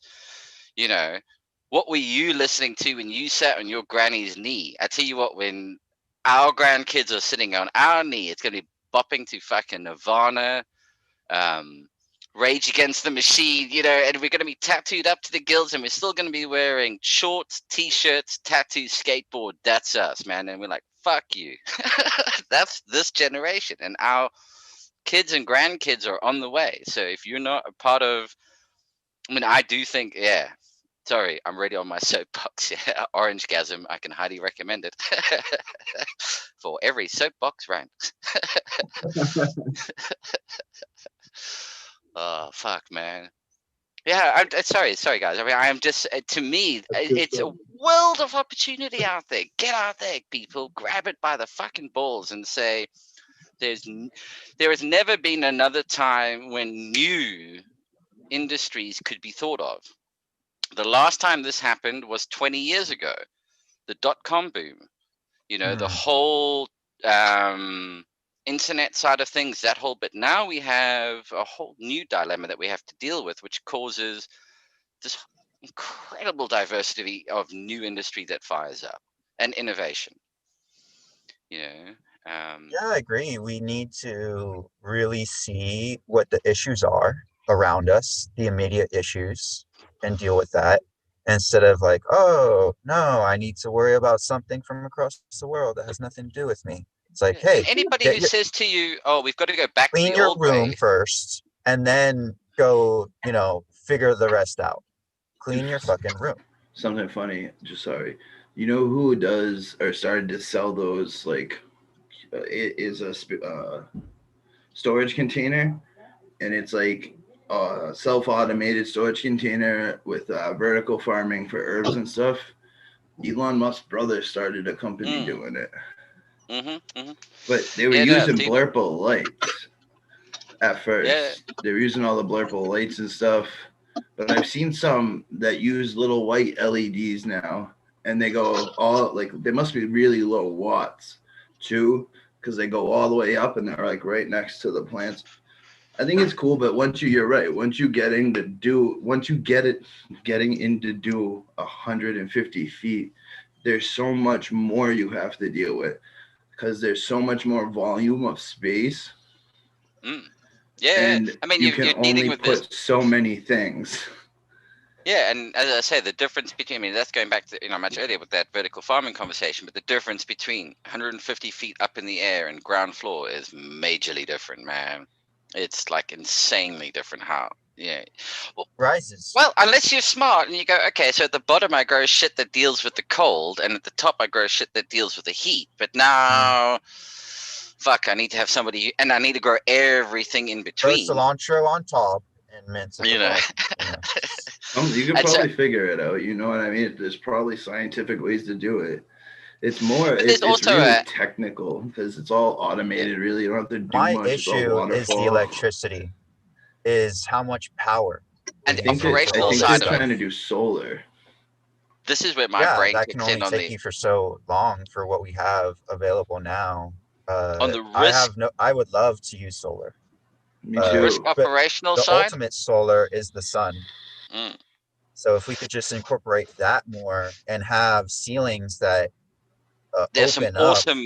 Have you seen those sun lights that guide the sun through? I mean, they are amazing. Like it moves. So it actually around. moves and follows it around. The sun collector on the roof follows the sun around and directs it down through highly super reflective tubes that then come out into a room which has a dimmer switch on it effectively, which is how much you want to let through. And it's like a shutter. You open it and close it, and it I've never they seen are that. Now I want to look. incredible. They're I actually had this idea. It's called a sun tube. Yeah, exactly. So I actually had that idea, and I got kind of like I brought it up in a well, you know what? I'll say exactly what it is. I brought it up on the Dude Grow blog, and I was like, could I if I installed a sun tube, could I do it like that? Now, yes. What I didn't. Yes. It's I know I could, but the method I was using before that I brought up was just to use it as light. So the materials used for that kind of sun tube was much different. Dude, I have such like weird. You're talking about sun tubes. Sorry, you're right. Let me. So think about this. What if you made a dome of sun tubes on the top, so they're all stacked up all the way up, so you don't have to have something moving. You can just catch the light. It doesn't have to move. But you don't. That's unless they've changed the style. It used to pick up the sun no matter the angle. Oh, let me get my camera on. No matter the angle, they were selling them back. I'm hoping it's the same company still in business. That means they've advanced them. But I mean, they were 16 inches. They were 16 inches back then, and I always wanted to put one in my bedroom in the house I had because the way that bedroom wasn't on the right side, so of the house. But the sun tube is one of those ones you like if you have a house, it gets you through that space. But I think Rapture, you're right. I mean, those kind of things, like out the room here I have in the front. It needs to be a different material. It needs to be making the sun stronger. Maybe maybe we can find a way to. Dude, but you ever go into a room that has one of those? Yeah, they do. They have it has a, like he was saying, there's a switch on it. So it's probably, even if it's the same company or whoever's doing it, it's gotten a lot better. And you used to be able to turn it on and off like a light, and it had a secondary light bulb in it after nighttime where it could be, because it looks like a fixture in the ceiling. It just looks like a fixture. You said it. It just looks like a recessed fixture for a recess. And then they had a little tiny bulb in that thing set off to the side that reflected a little LED, so making it more efficient. Yeah. Devin Shipwreck says that that's ancient technology, and he's right. This was used in the pyramids. Yeah. This is how they got light within the pyramids. But some of them were traps, to mess up grave robbers, thinking that they could go in through in the air passageways too. Super interesting. If anyone wants to look it up, just I've been looking at how really interesting to look into. Take my grow off my bill, because it's like I move cities, man, and As soon as we moved one city over, we had to change companies. And we're stuck with this company. We can't pick it through anyone else. Yeah, it's the only one around. And I hate how they do that. Double or triple. So I've been trying to set up, like, I have solar panels. I've been saving batteries. I want to set up a solar system so I can run. I'm just going to run my flowering tent off it just to get it off the bill.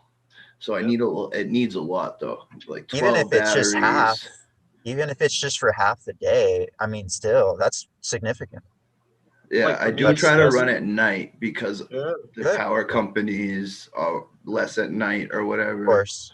Yeah. Yeah. That's By the way, I because just people aren't realized, using I it. mean, like, so locked into this fucking 3 hours, man. I mean, so locked into this conversation. Like, I've got to go throw a pizza. You see in why the oven. Yumi doesn't get off for 8 hours? You're just like, whatever. I learned my lesson. Let it ride. Let it ride. Yeah, exactly, man. Conversation's So going. yeah, just go. I've got to go throw a pizza in the oven, man. So just like carry on. I'm just gonna go Oh, back. okay. I just For said, sure. Thanks, Fuck, man. I haven't eaten yet.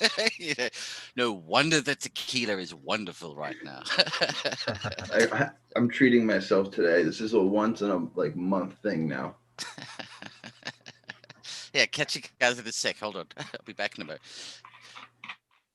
I stopped drinking soda, and I'm proud. Like, I buy a 2-liter once a month. This will last me like a week now. It used to last me a day. I was bad, and then I don't buy it for a whole another 3 weeks. I was mad. I was really depressed, guys, for a long time. You were depressed? I ate like shit, man. Soda's not bad. It's just how is the soda made? Yeah. A lot of sugar though. A lot of fucking microwave pizza, like easy shit. Like when you get depressed, you know what I mean? You don't want to do much. You don't even want to cook. You just want to eat. And sometimes you don't even want to eat. You just want to lay in bed. You can eat a wonderful grape that's really good for you if it's organic, or you can even look at the FDA site and go eat grapes that have been sprayed and they retain 14 of the pesticides healthy they is use does on not the have to be hard. inside. You can't wash it off. Just shop ahead. It doesn't have to be hard. No, I'm saying no. If you want something sweet, get fruit. Yeah, I need to say that's why I was talking. Bob taught me to, like, he's like, oh, stop munching on fruit, because I do like plums and stuff. I just never buy them anymore. You know what I mean? And don't buy out of season just because you like plums. No, don't yeah, buy obviously, plums I out gotta- of season. I No, gotta when start they're in figuring out season, new fruit. awesome.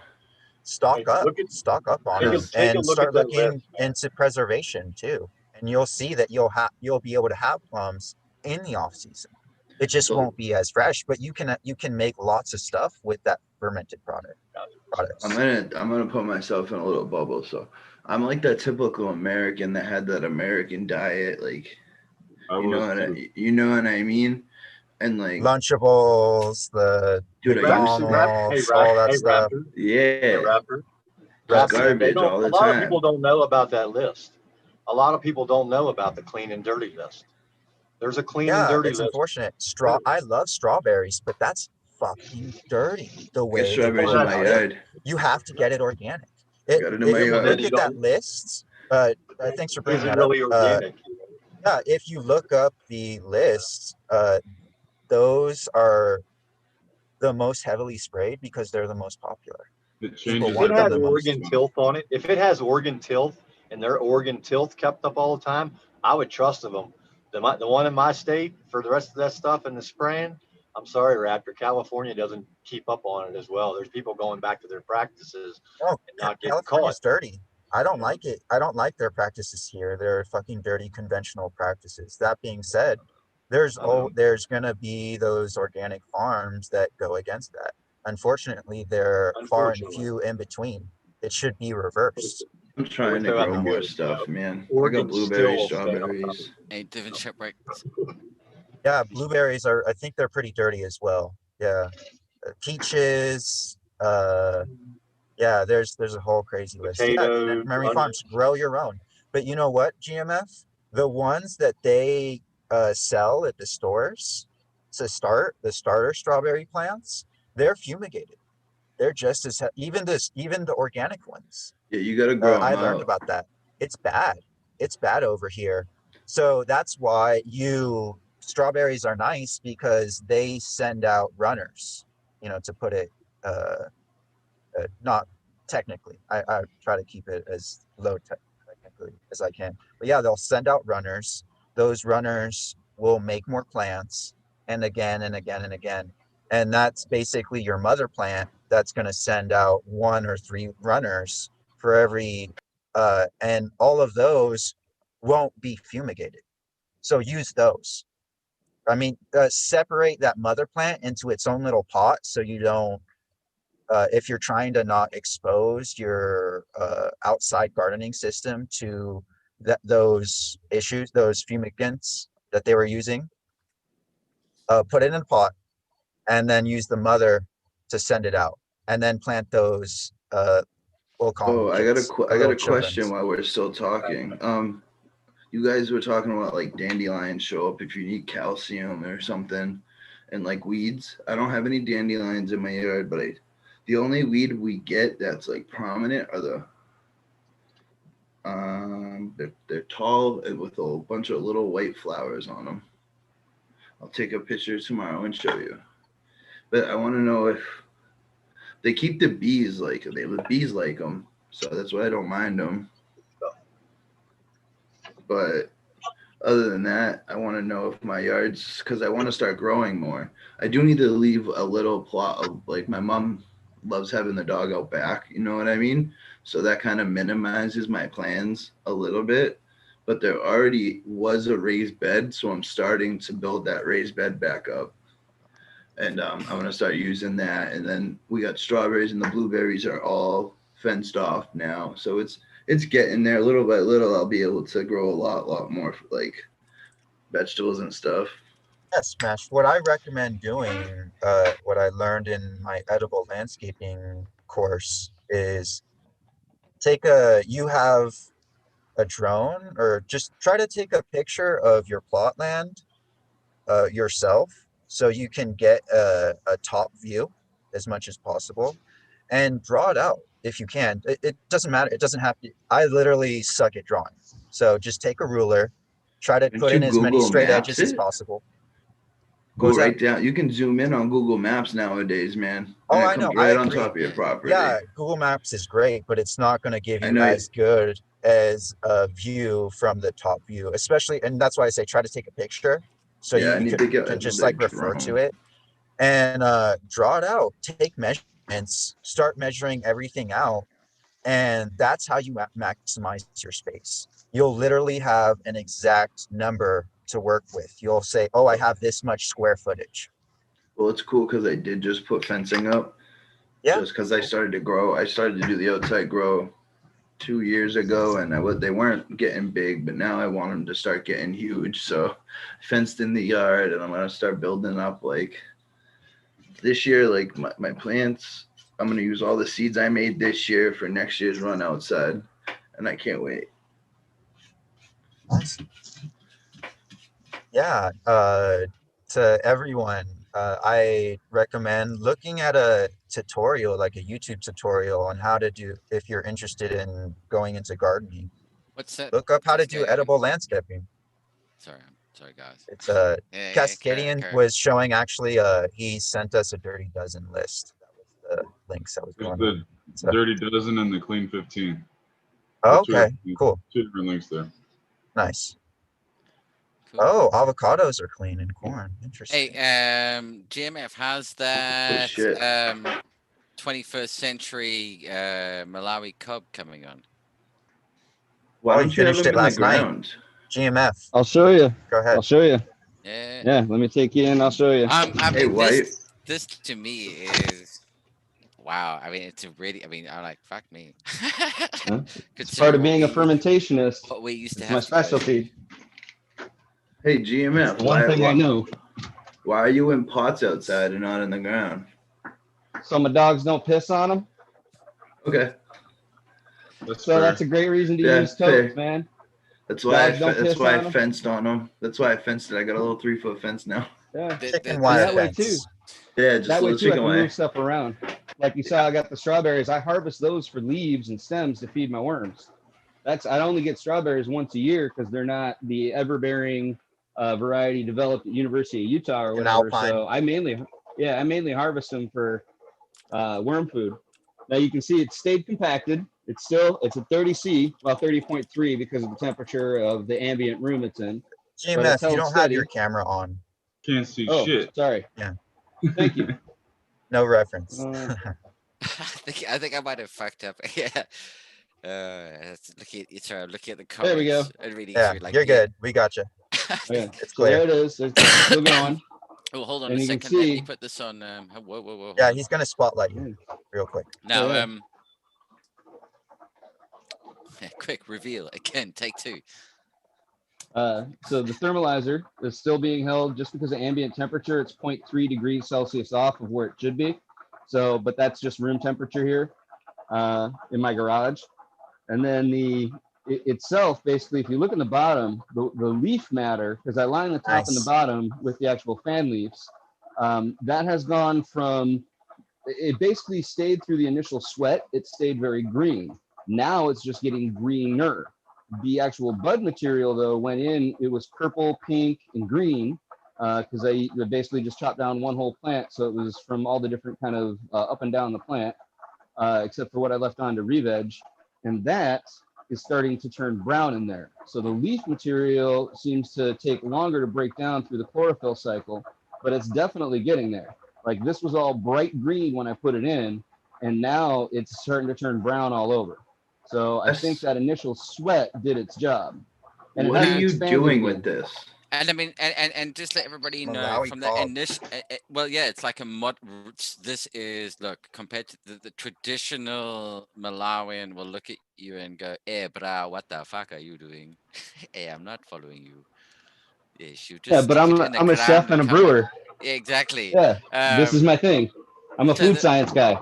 So this is a really interesting experiment, Not what I'm man. drinking, man. But okay, so what I thought was fascinating was mention just how much. Okay, so the starting weight that went in was what, 79 grams. Yeah, I'll go through. I'll run through it with you. Was it after 24 hours at 40 degrees in the jar? It sweated off 49.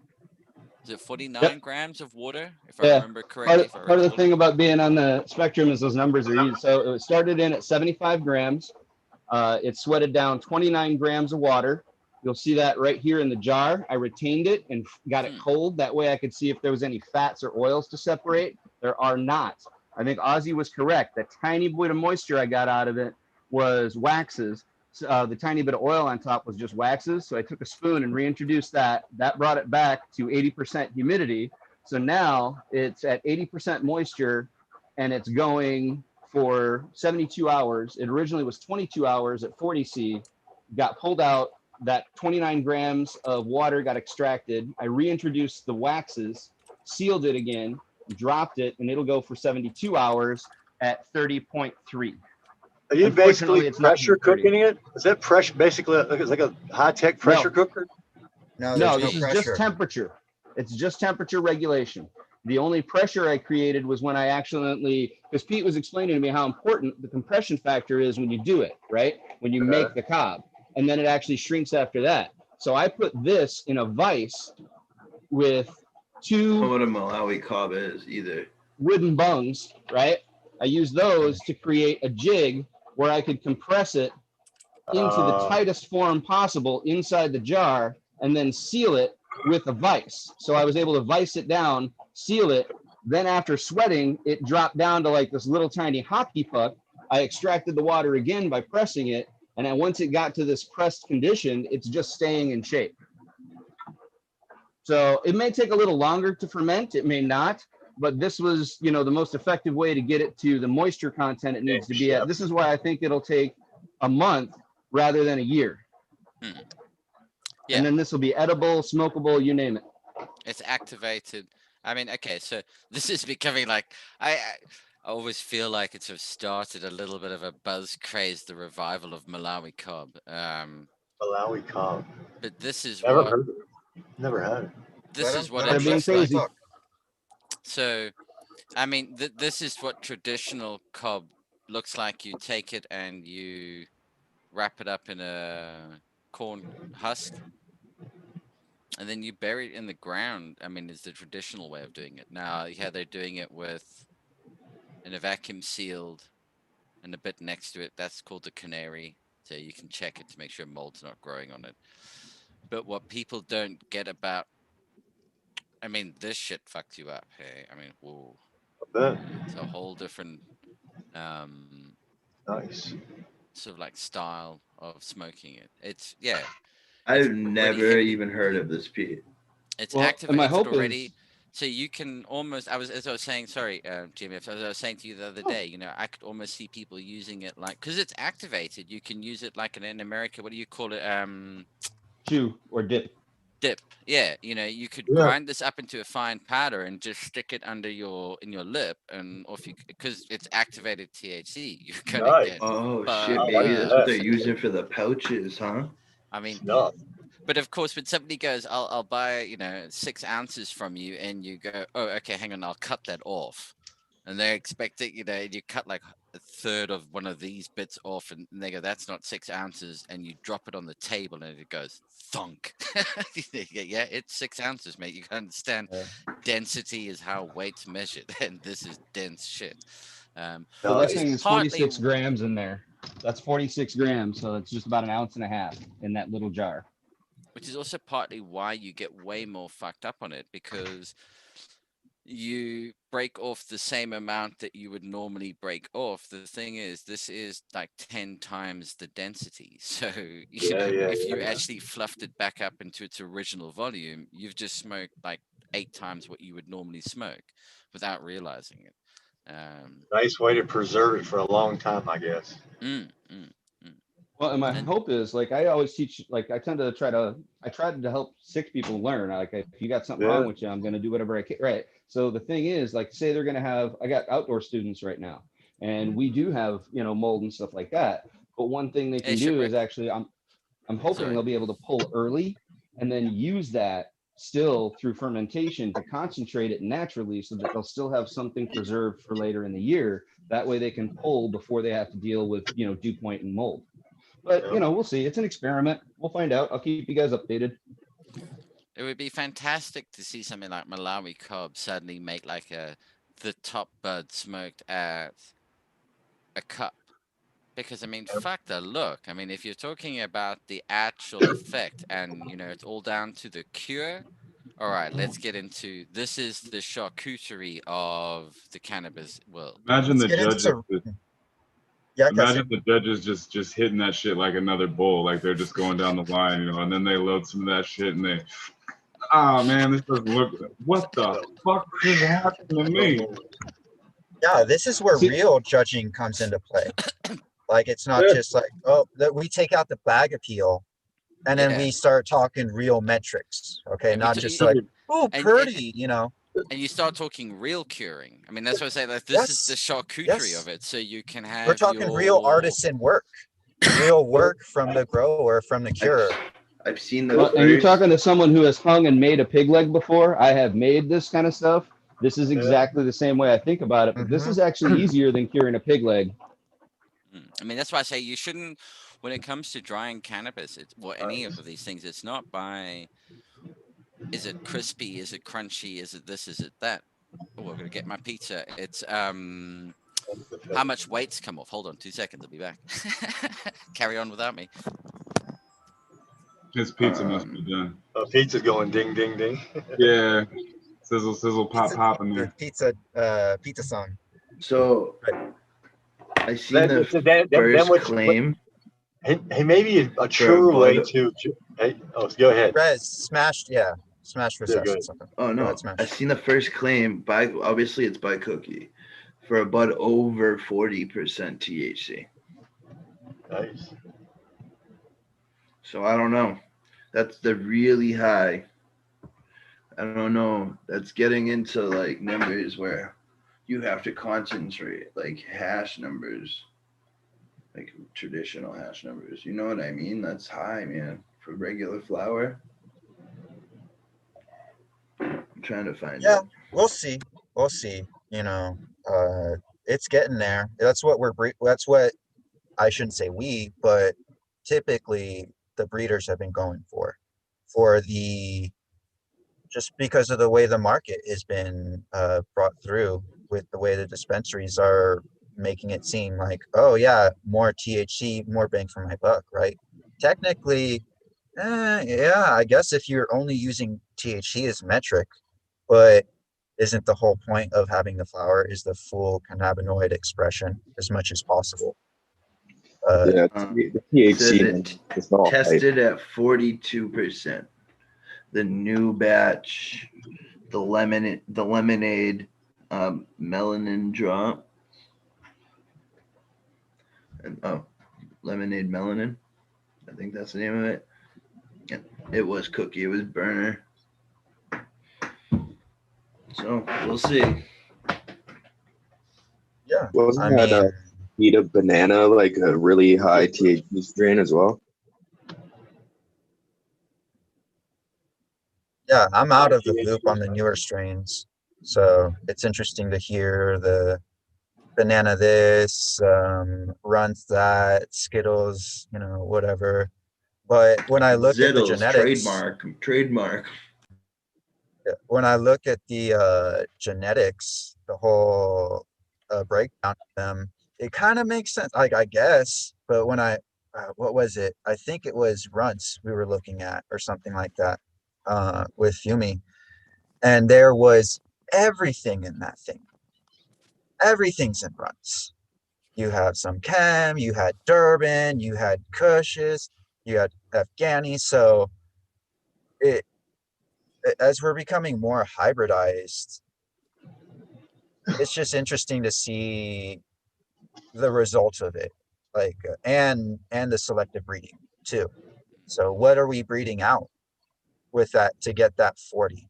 It's like, if we really knew, it might even be like, it's not even worth it to some people, and to some other people it's like, yeah, give me that fucking 40, sign me up, I'll be on that list. To those people that want it. How much do you think they're selling an eighth for?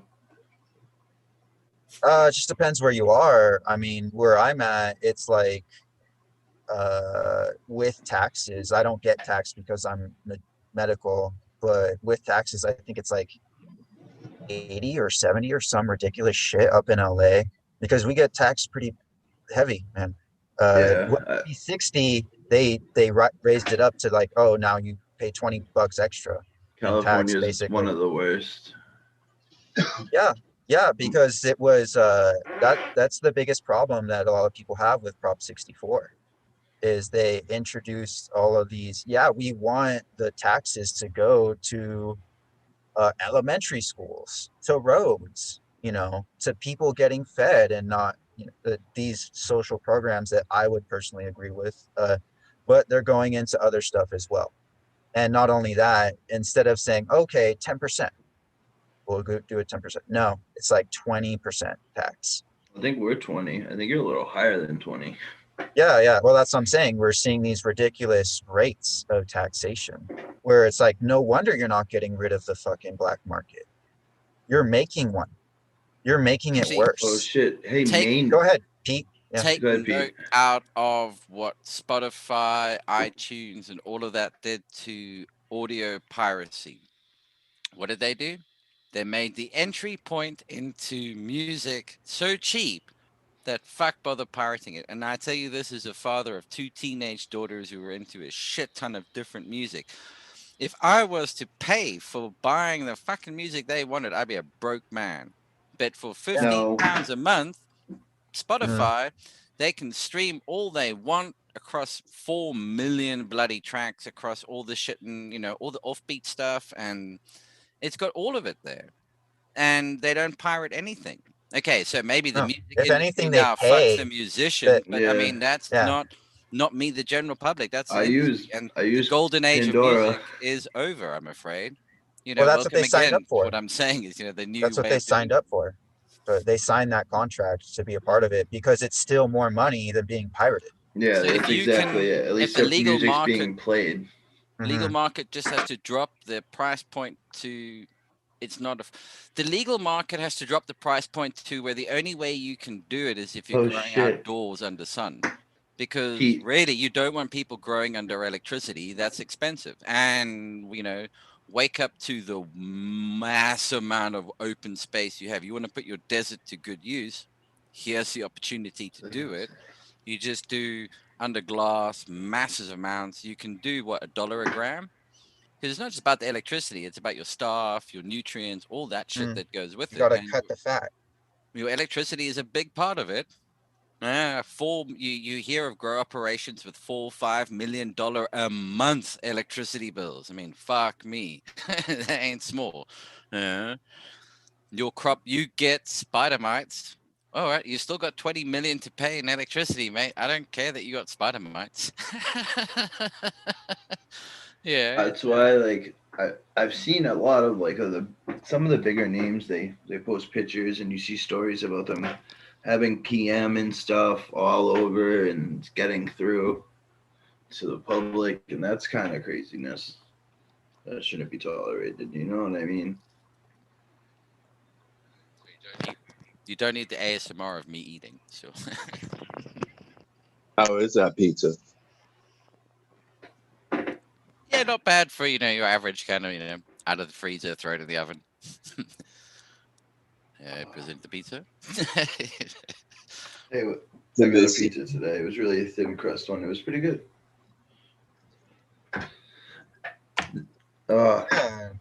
Just to go back on the using up electricity, that was what I was trying to say before with we really gotta fucking stop doing that.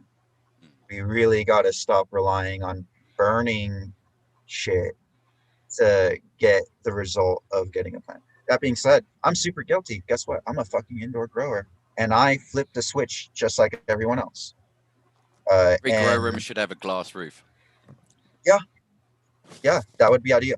And every house should, every house or living, house or apartment, wherever you live, should have a greenhouse fucking attached to it. Think about how much money that saves. They tried that in heating. Japan or something, and it's not as good as you think it would be. No, because they got fucking earthquakes all the time. Well, so their all that shit's gonna balconies break are. down, yeah. Well, it's in the middle of. But what happened was it's in the middle of a city, and there's really no other place for birds and stuff to they don't really have a lot of space to go. And then they built these porches with a whole bunch of plants and stuff hanging off the building, and birds and bugs and everything started to attack it. And it was just overran, and nobody wants to move in now. Yeah, because they didn't manage it. That's it looks cool though. It does look cool. Yeah, it's called management. If you let shit go out of control, yeah, of course. Nature. Yeah. The whole thing about farming is you're not letting it go out of control, and you bred the plants to work with you as well. And you're not picking stuff that's from Australia and bring it back to California and Oh. Do you lose internet? Oh, man down. No, man down. In the middle of that good statement, I guess he was starting to slag California off a little bit too much, and they pulled his privilege. Cancelled. Wow, he went out completely. He'll be back.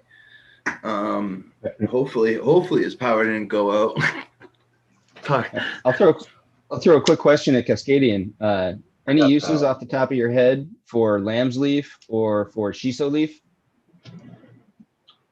Lamb's leaf. Or lamb's ear, I guess they call it. Is that the fuzzy, it's kind of a light green, it's got white hairs on it, it's really soft?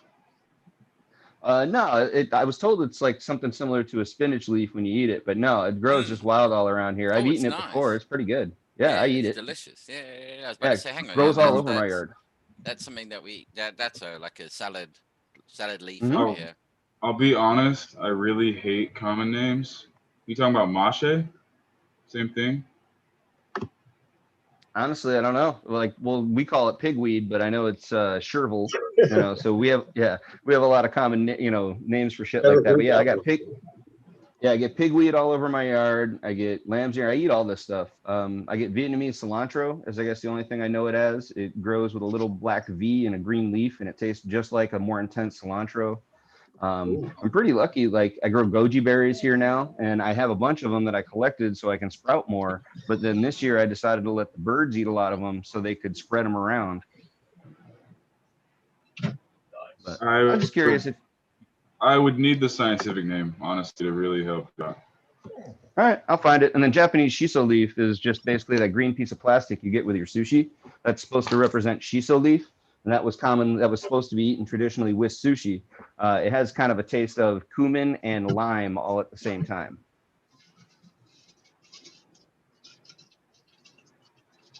Sushi. Yeah, I just know them as food products. That's me. I eat them, but I don't know what the medicinal value is.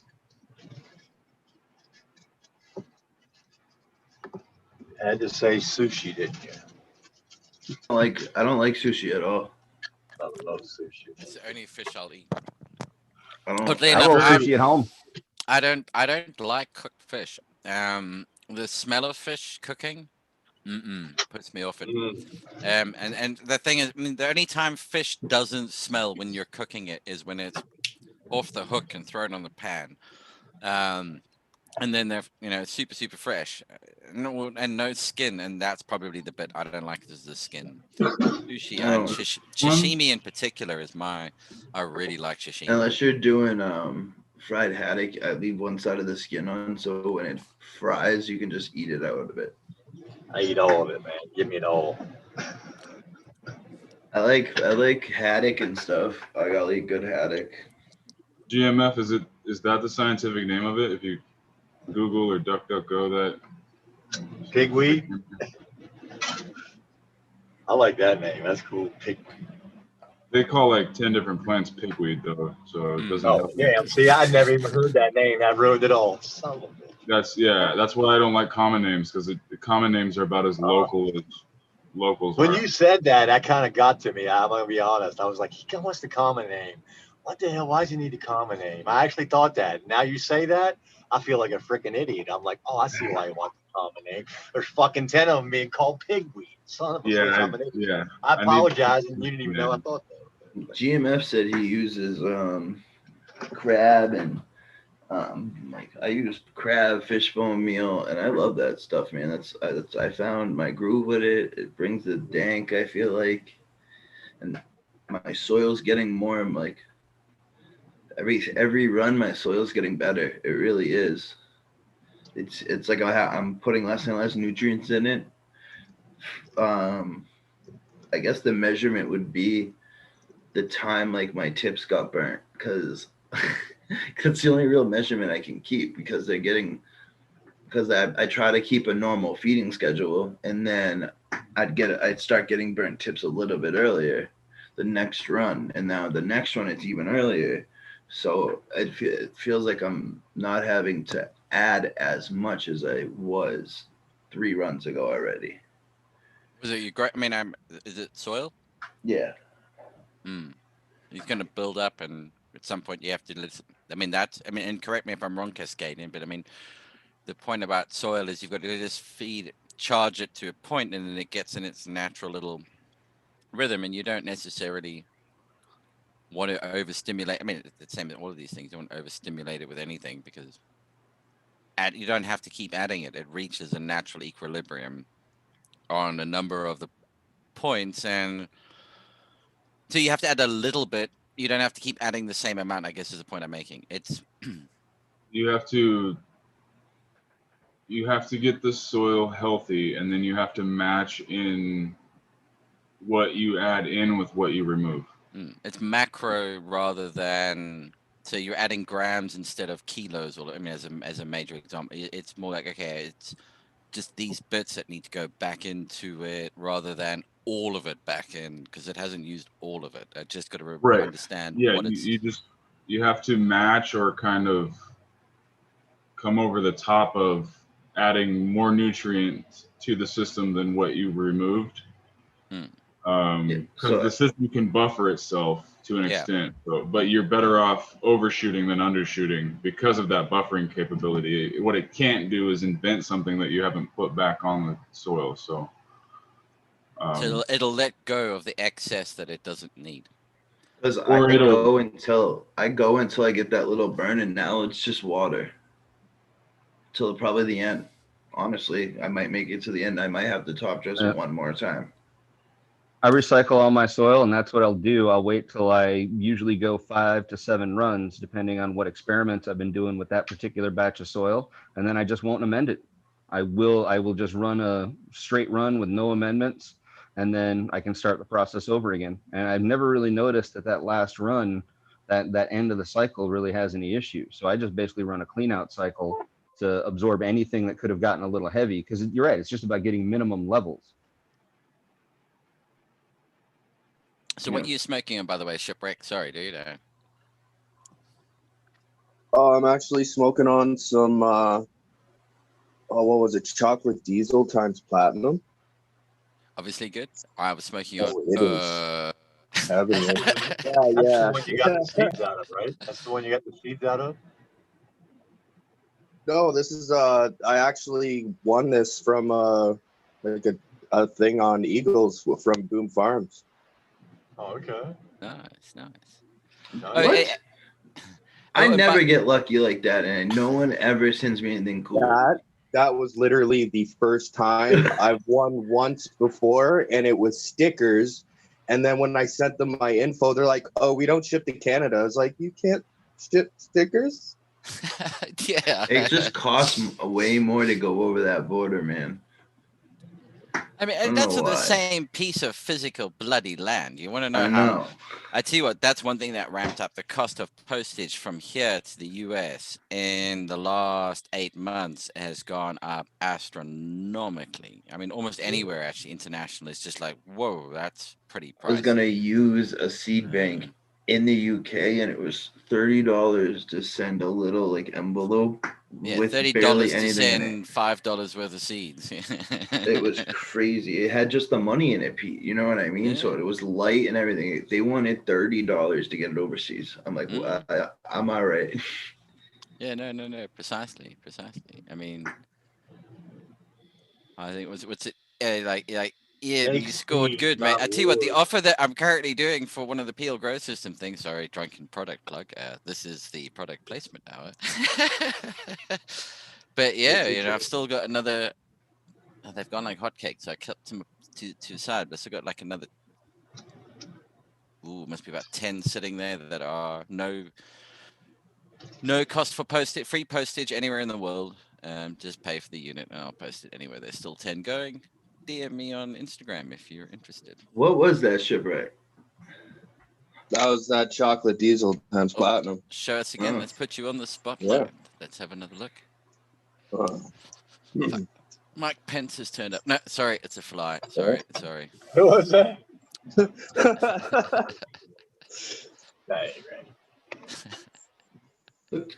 Oh, she got a little compressed in the vacuum bag through shipping, but it's just heavenly. It's just heavenly. That's partly on the way to being Cobb. That's To be what I'm honest, saying. it ain't. If that was put in the vacuum bag when it was 70% moist or something like that, you'd have Cobb that arrived at your door. If they could keep it at a nice even. DHL offered a 30-degree centigrade delivery service. You know, you'd have a really nice fermented Cobb by the time it arrived. And what is the? Does not want to focus for you. There you go. There we go. And what is the profile on that? Getting a lot of gas, obviously, and a lot of earth. Like, it's hard to put my finger on it. It's like almost it has a little fruitiness to it as well, but I never looked in the parents yet. My chem had that earthy. It was like gas and earth. I loved it.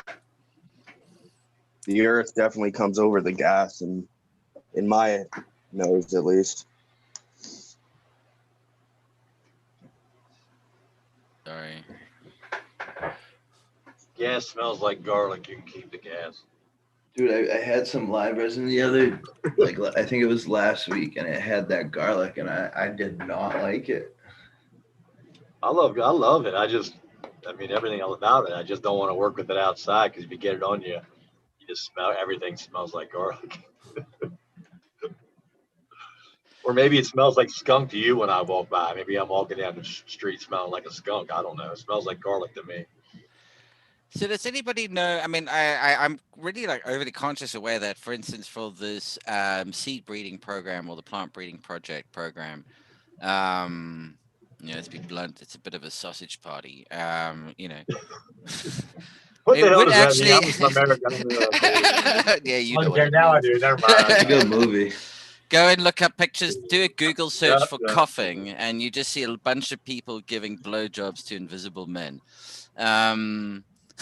You'll thank me for that later.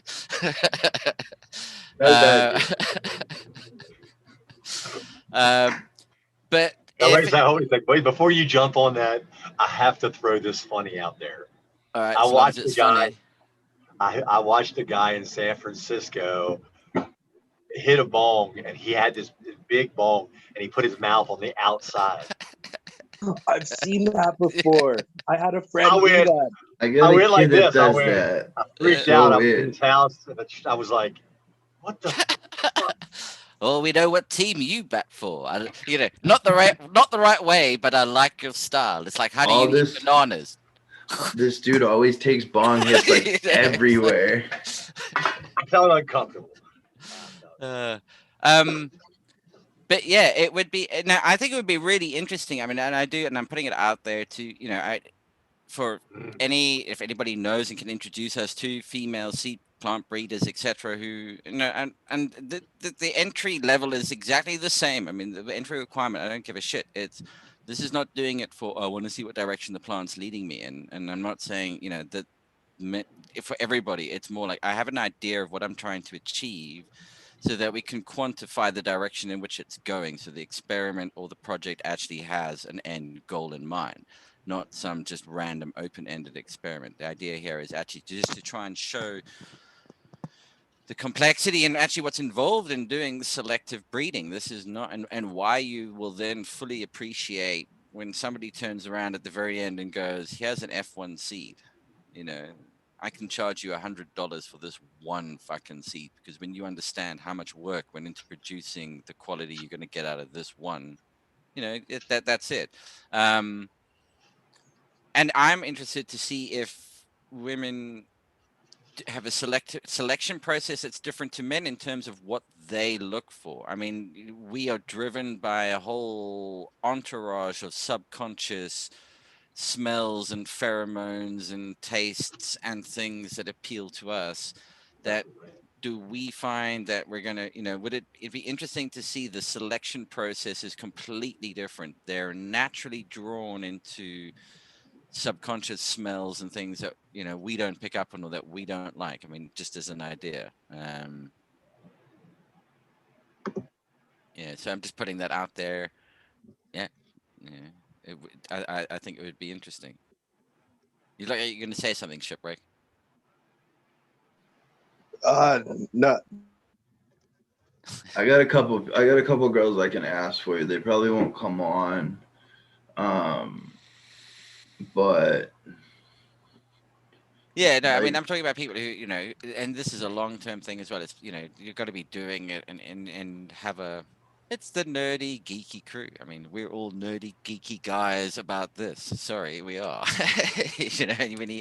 There are nerdy, geeky girls out there who are about it exactly the same, and it would be great to get them on board.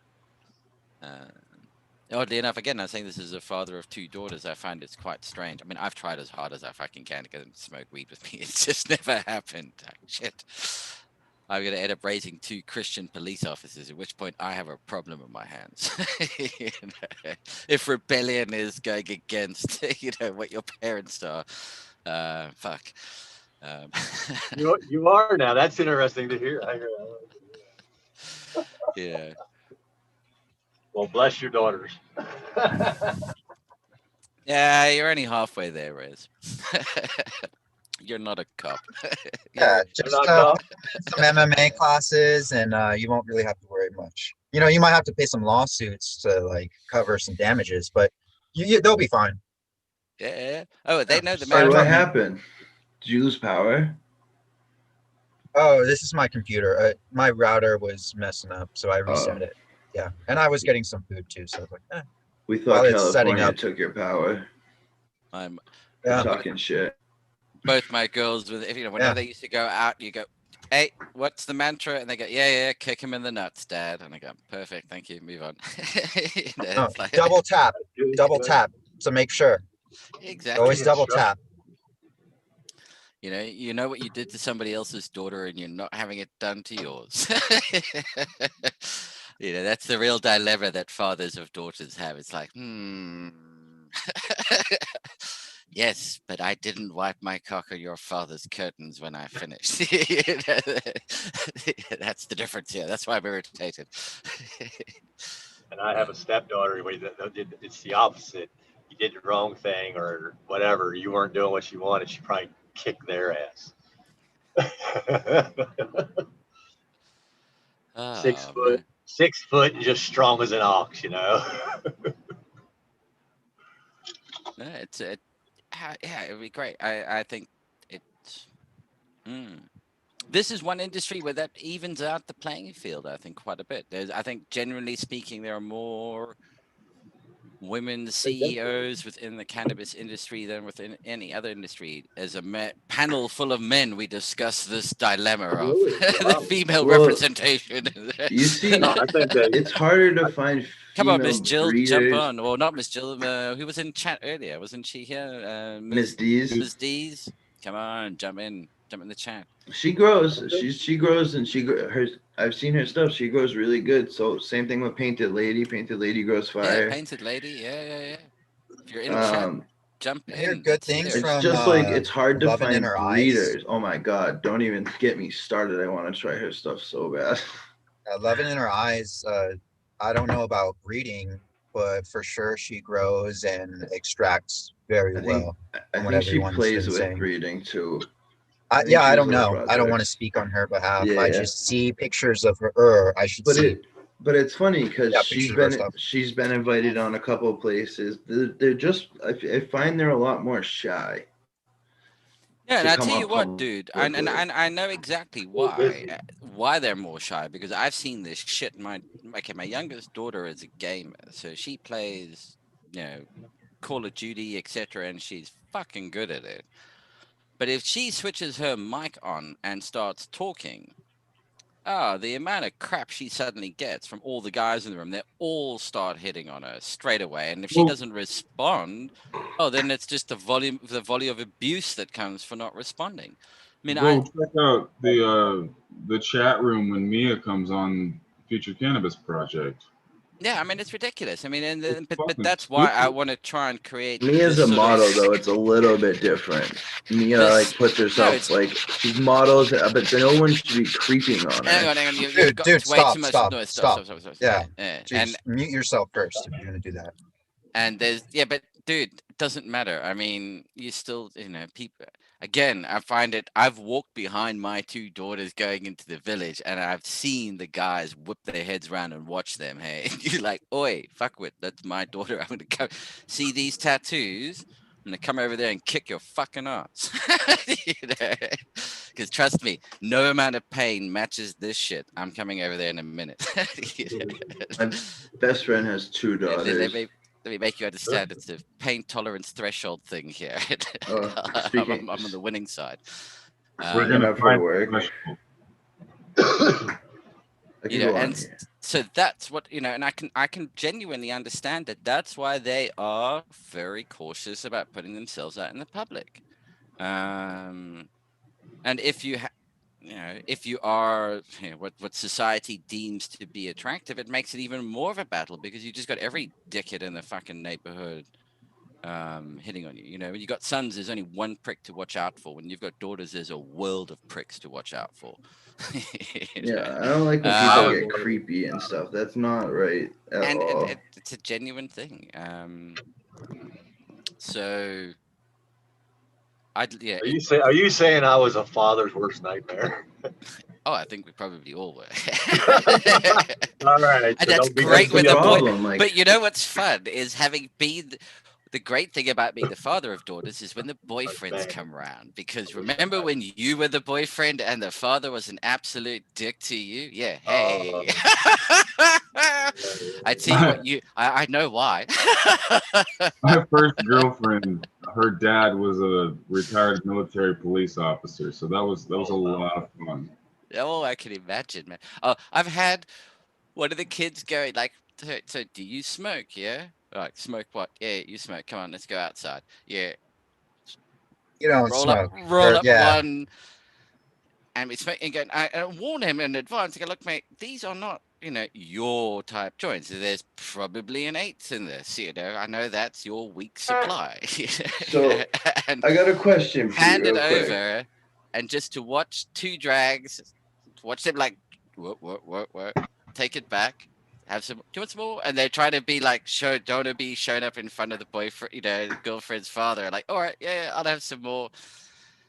Only to see the calamity 2 minutes later. It's just like out cold. It's just like, oh, Dad, you've done it again. Well, hey, he said he could handle it. Said he could hang.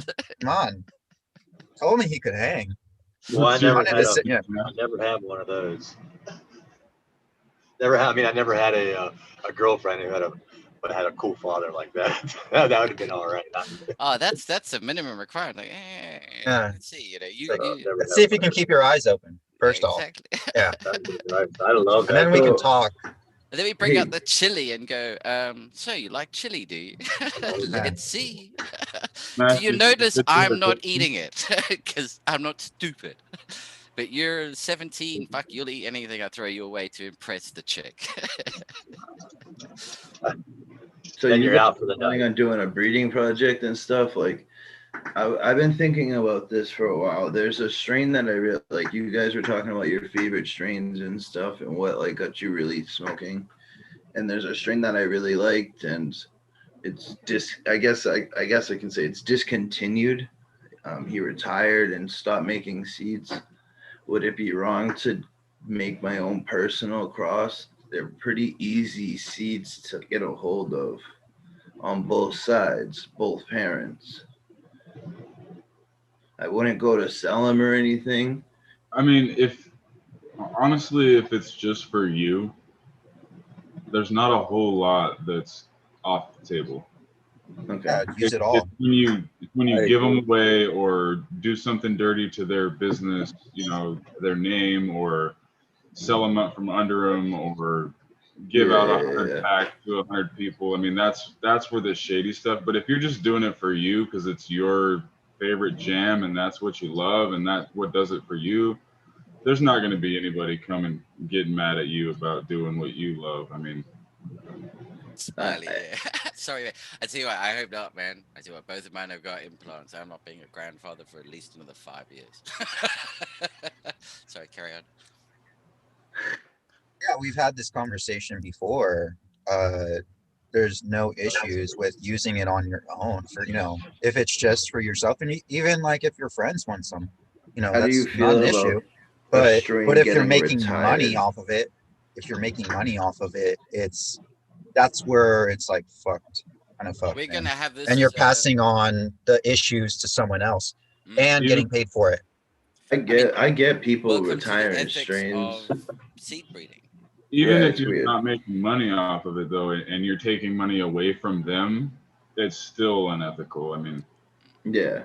If there's 100 people out there that got the pack from you instead of bought it from them, then I mean, and it clearly is the difference between when it's a commercial venture and when you're just doing it for yourself. Like, there's nothing stopping you going down to the local nursery, buying every pack of chilies off the shelf, and then sitting at home and having the most wonderful wild chili breeding program of all these different varieties because you love chilies and you just want to create one, and then you give chilies to your friends for free because you've created these beautiful, amazing chilies.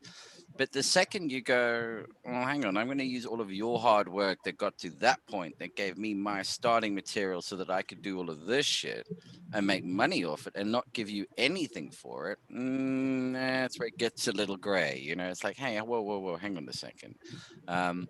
You know, so for commercial usage, you should pay, in my opinion, royalty to one behind the person that supplied you with those. You pay them royalties. Whoever supplied them with it gets paid. You don't supply you don't pay the person at the end of the chain doesn't pay royalties all the way up the chain. They just pay royalties one piece back because they're using their work to get to where they want to be, and that person's using the previous person's work, etc., etc., etc.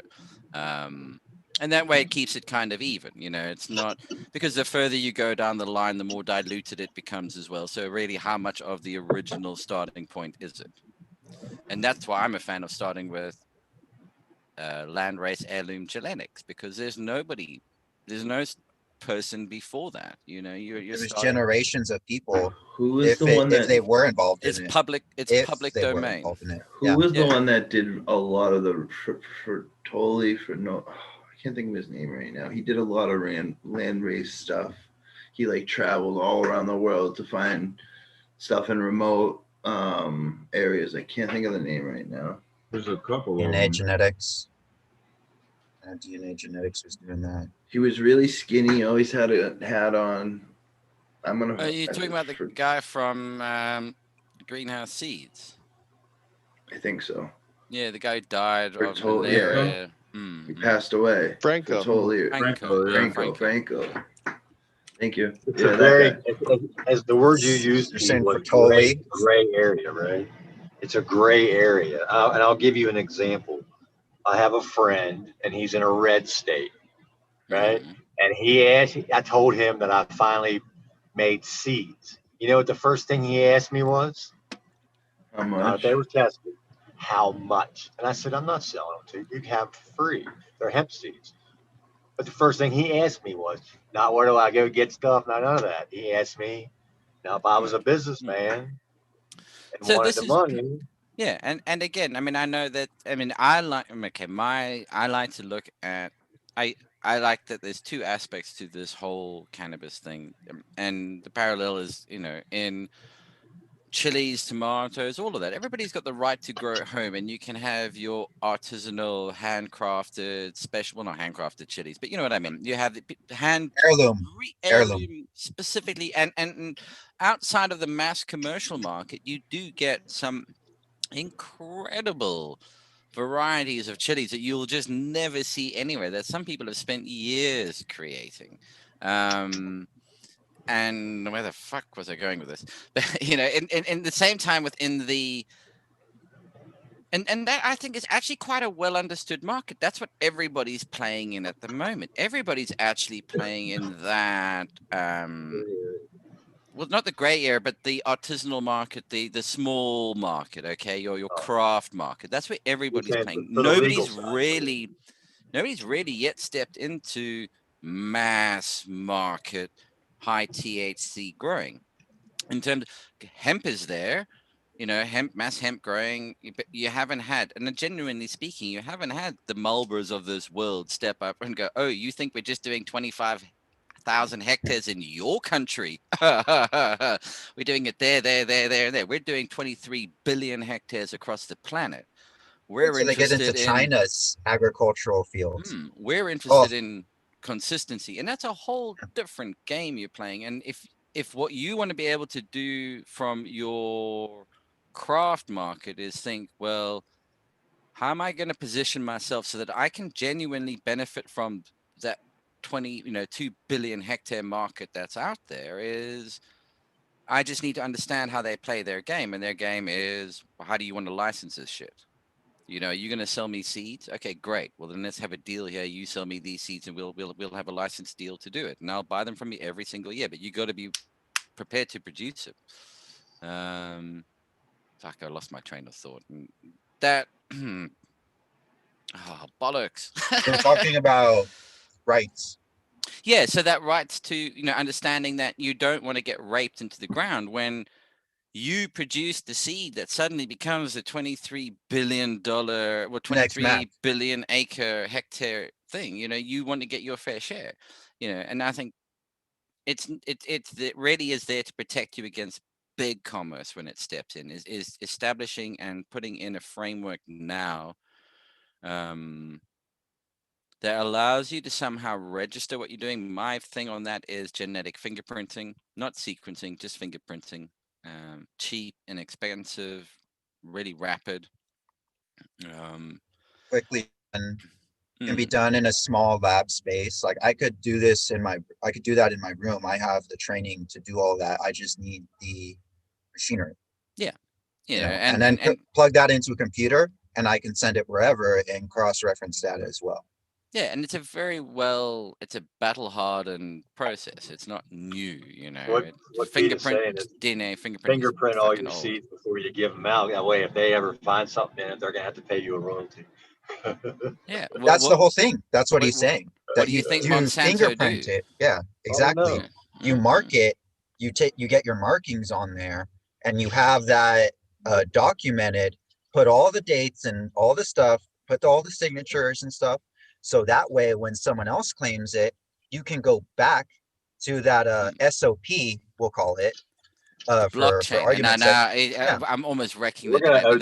This debate's going to come about anyway. But we're actually going to have this as like a formal debate, and this is where I want to invite this is a warm up. This is a little warm up. Yeah. Exactly, it's a pre-debate, warm-up debate. But like Raptor, what's interesting now is we're kind of talking about this because for the debate itself, people are going to be divided into two teams, randomly selected. So you're going to have to debate it from whatever side you get selected for, which makes it a bit more interesting.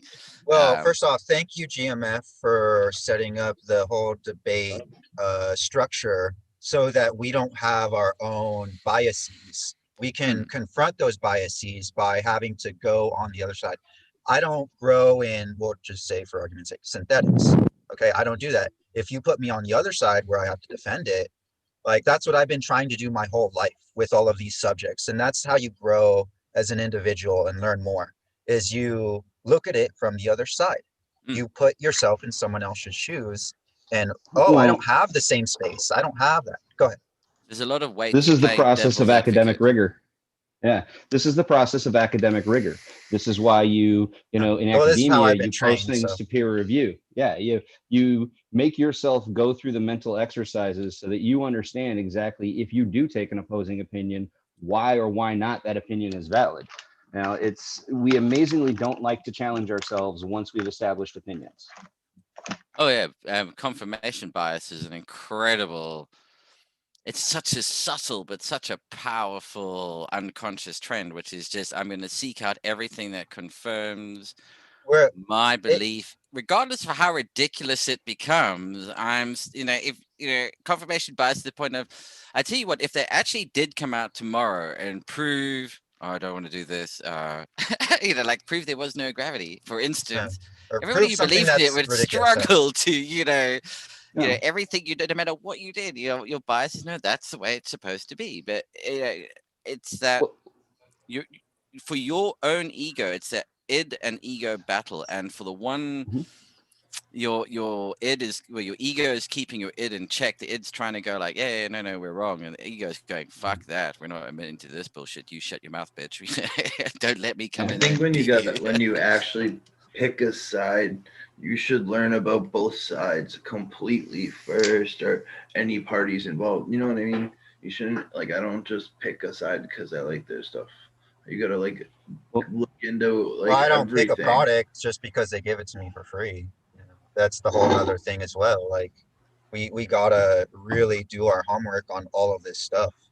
It's that whole bro science mentality of it's kind of like this, so I'll just go with it. And I've heard people talk about it. Let's really challenge ourselves to look about it, And there's a practical application to that. Yeah. Yeah. In food science, it can be used in one all thing things. Absolutely. In food science, you have to literally test through people's biases. So they have to do things like they bring in test panels and they will environmentally control. They'll do different types of sensory evaluation to make certain that they are actually controlling for sensory bias. Now, as growers, we all end up, I think, developing a bias just to something we put time and love into. So if you really want to get an honest evaluation, give it to a stranger. Of course, your weed is the best. You grew it. I mean, it's the best weed you grew. I don't think. And everybody's kind of biased towards it, you know, as I guess as a broad... anymore. I'm not that person. I would be when I was younger. I was like that. I grew this shit. This shit's bomb. But like that nowadays, takes age and time and experience. I mean, the most valuable lesson I would try to teach my kids is knowing when to shut the fuck up. Yeah. That's an incredibly valuable lesson. That's usually when they start arguing with you and you go, now this is one of those times to apply that fucking lesson. And in the food industry, when you apply your biases to production, to, you know, all these different things, the moment you apply your own personal biases, you basically have a failing business, and that's part of the problem. So when you're training a good chef, when you're training a good brewer, that's why a lot of them will have hard time picking favorites, because they can appreciate the process behind things and not necessarily the product itself. I don't know if that makes sense. Yeah, that's why GMF, a crazy percentage fail. You bring up a very interesting observation from the food industry.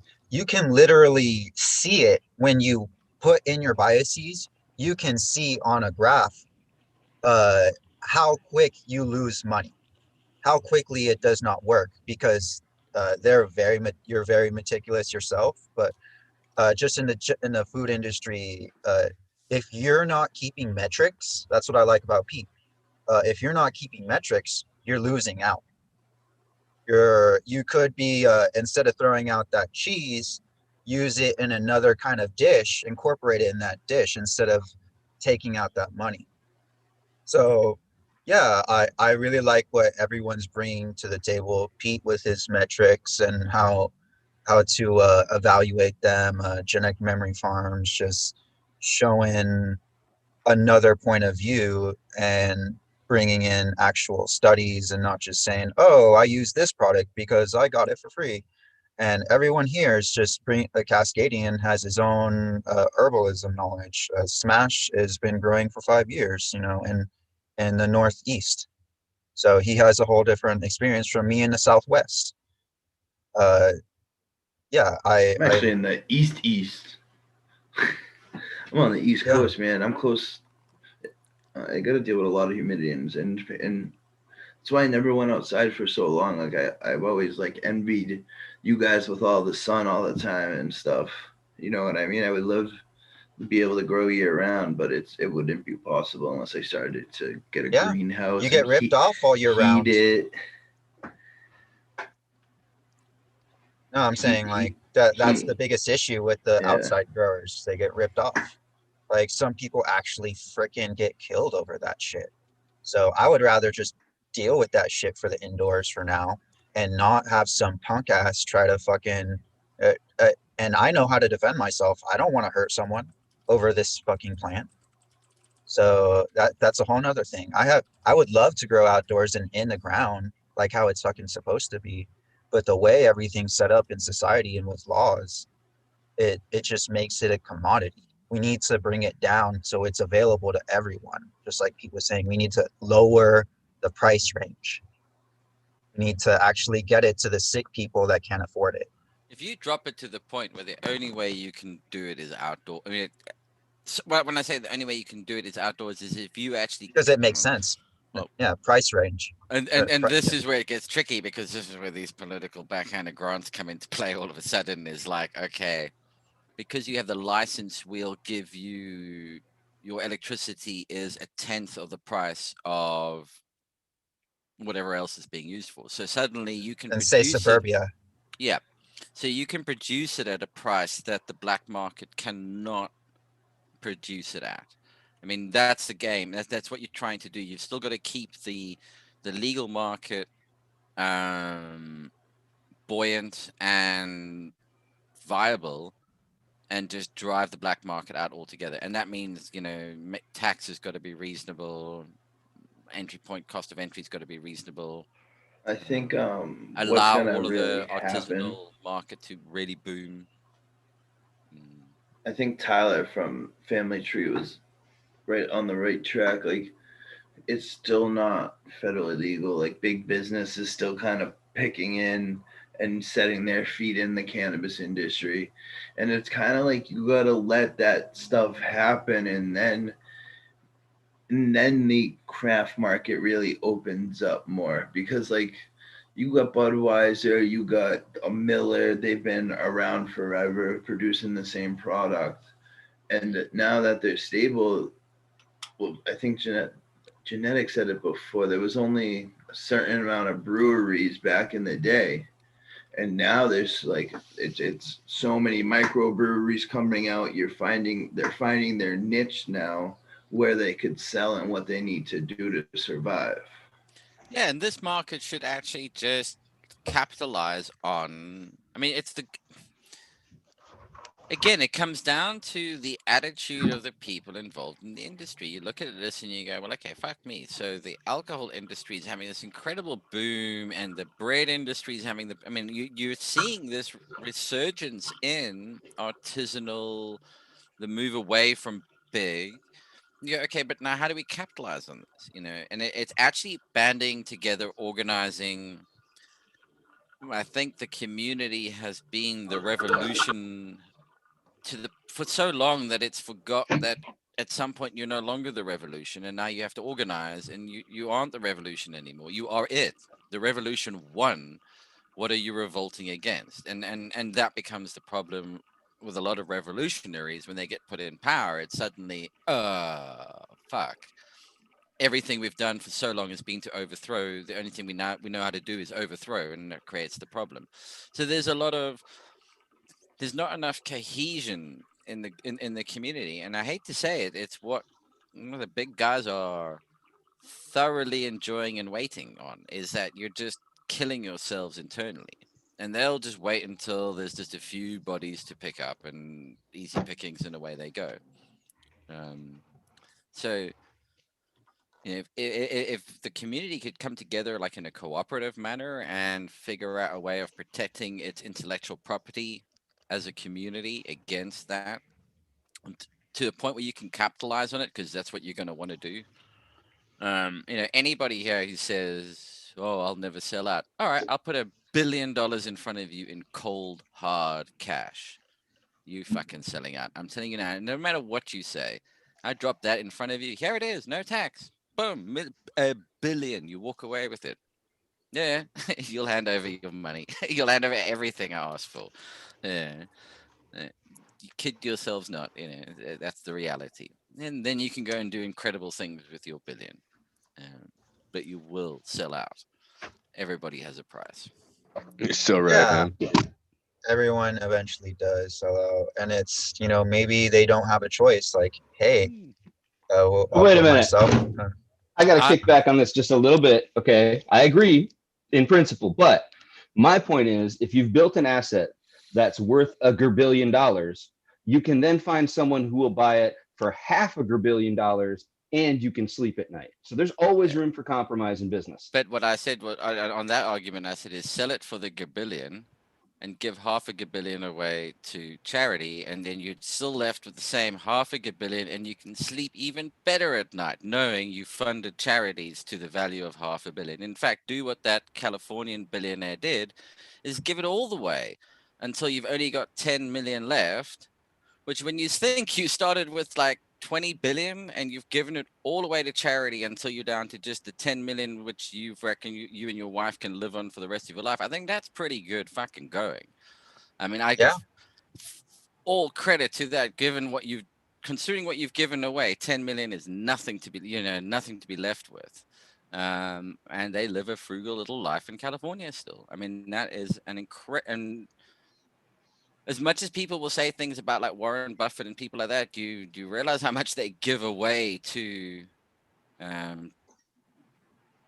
charitable resources and things like that? I mean, there's a few of them out there that actually do, and I mean, fuck this camera, that actually do a hell of a lot for sorry. I mean, I do get a little bent out of shape when sometimes there's a bit of bashing of some of these people, and it's like, whoa, hold on, you know, some of them do an incredible amount, and granted, sort of seems to go unwarranted. I mean, like, there's been a big thing. I mean, I'm a tech guy. I mean, it's my industry. Like, I'll go with like Bill Gates, and I see quite an attack on somebody. You go, do you realize how much he's done for malaria in Africa? Does anybody know how many lives they have saved in Africa? I mean, this is, you know, people don't think, and to see some of this bullshit that goes on, you go, what does it benefit anyone to microchip you? I mean, come on, get fucking real. If you're an international traveler, at some point you've been asked, have you had your yellow shot fever? Because you can't come here if you haven't had yellow fever shots. You can't come here unless you've had these vaccines. We're not letting you into the country. And we know it's really inconvenient when you're traveling around the world. There's a piece of fucking paper that you got to carry with you that says you've got this shit. I would be microchipped in a second if it meant I could just go blip. There you go. There's my record. Thanks. I'm moving on. You know, the practical aspect of it for me personally as a traveler is like fantastic. You know, I don't have to worry about I've left. Oh God, I got pissed last night in a backpacker bar, and some Thai hooker now has my visa. You know, yeah, it's like, oh Christ. Okay, some Thai hooker might have my left arm, which I've got a slightly bigger problem on my hands, but you know, it's a little more. In the spirit of debate, I will say, does that mean, though, that we really want a society where the least among us have to depend on the charity of the rich for progress? No. Is that really something we want to endorse, or should that be something that's redistributed through some sort of equity rather than just whatever rich people feel like doling out to the masses they made their billions I mean, on? I agree. There needs to be some kind of change that has to happen. Like, you hit $1 billion, you've won. Okay, you don't need to earn any more. You hit $1 billion, you topped out. You can carry on, yeah, but the rest just, you know, you're now taxed at 90%, and you agree to that. You know, at $1 billion or £1 billion, or whatever it happens to be, man, you don't need any more money. So anything more that you make, and often those people that are making that kind of money aren't doing it for the money. You could pay them in fucking sand, they'd still do what they were doing. They just happen. I mean, that's actually why they're in the positions that they're in, is because they're not really doing it for the money. They are such passionate people about what they do. You could pay them in anything, they'd still fucking do it. If you really look at Tesla, and Elon is so passionate about like what he's doing, like he does care. I don't know about the Neuralink and stuff.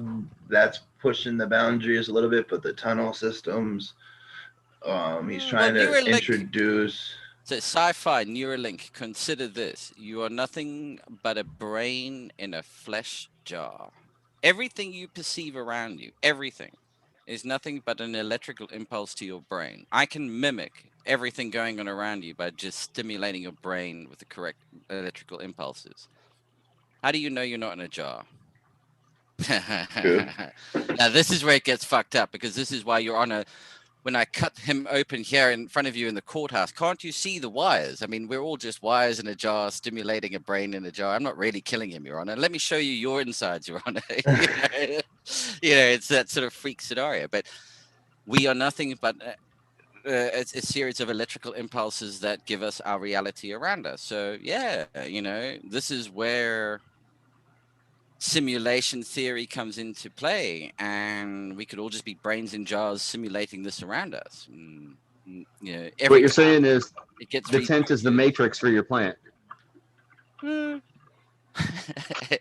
mean, this is getting into some weird sort of like existential philosophical stuff, but I mean, yeah, we all smoke weed as part of how we think and what we do, and this is a bit, you know, yeah, being able to make people walk again, you know, with Neuralink. I mean, that would like stuff like that would be cool, but I mean, I don't. What is that, the Raptor? Oh, sea salt caramel coffee. I got it last night. And it's, I mean, I don't know if like me, like I don't need walking, like I don't need extra stimulation right now. I think we're heading towards an age of elective amputation limb replacement, elective organ replacement, where I'm not. It's not because I have to get my legs replaced, but it's because I'd like to get my legs replaced, so I'm going to. And it'll think become about an everyday eyes. thing. We're gonna have eyes that are gonna be basically like Golfers already do it. That lobster. That's that certain. I forget what it's called. But yeah, there's this certain lobsters see very well. They have way more cones than us, so we'll be able to see in night vision, thermal vision. We'll be able to see microscopically. But it'll just be an we'll implant be able that you get, yeah. And it'll just we'll be a be able digital to overlay link in your up. face. Yeah. We'll be able to link up to actual computers and just like look at phones or look at like data terminals. We'll just put it simply because we don't know what it's. We'll just call it data terminals, and be able to link it up. You know, by just thinking about it. Like, okay, I can see everything on there. We'll even have our own little augmented reality visual display for us only, and it'll be very interesting. I just like to say I'm not going to be the first one to sign up. You know, let me see like 300 million people where it's done right. And See then what, I'll I'm not consider anti-vaccine it. either. I'm not anti-vaccine at all. I'm a 100% backer of vaccines. But I tell you what, if anybody brings out a rushed vaccine, I ain't the first in the fucking queue to get that one. I'm like, no, that's okay. I'll watch. I tell you what, if I get it, I'll shoot myself, but I'll just watch what happens first. You know, I'll quite happily sacrifice myself if I get it. But nah, I'm not being the first in this queue. Well, we're getting closer and closer to we're getting closer and closer to flying vehicles and stuff like that, like personal drones and stuff. Yeah. And hey, that's Mr. going to Baggy, be sorry, interesting. you haven't said anything, dude. Hey. sorry, smashed. No, it's all right. I seen him down there. Yeah, I see you down there, Mr. Bagsy. You just haven't said anything yet. Yeah, what up, bro? Hopefully you're not asleep. You A fall asleep. little noon nap. How's it No, going? I'm in the car. Man. Yeah. How you guys doing? What's up, brother? Good. I was gonna say, what are you puffing on? But I don't want to make you. Allegedly. Say something nothing. else. Allegedly. What are you gonna be puffing on when you get home? Yeah, I don't know yet. I'll figure it out when I get there. Probably roll something up. It's been a long day. I don't know, but I'm halfway down a 40 ounce of vodka. Drink it, smoke and drive. No. That really gets you fucked up when you've been drinking.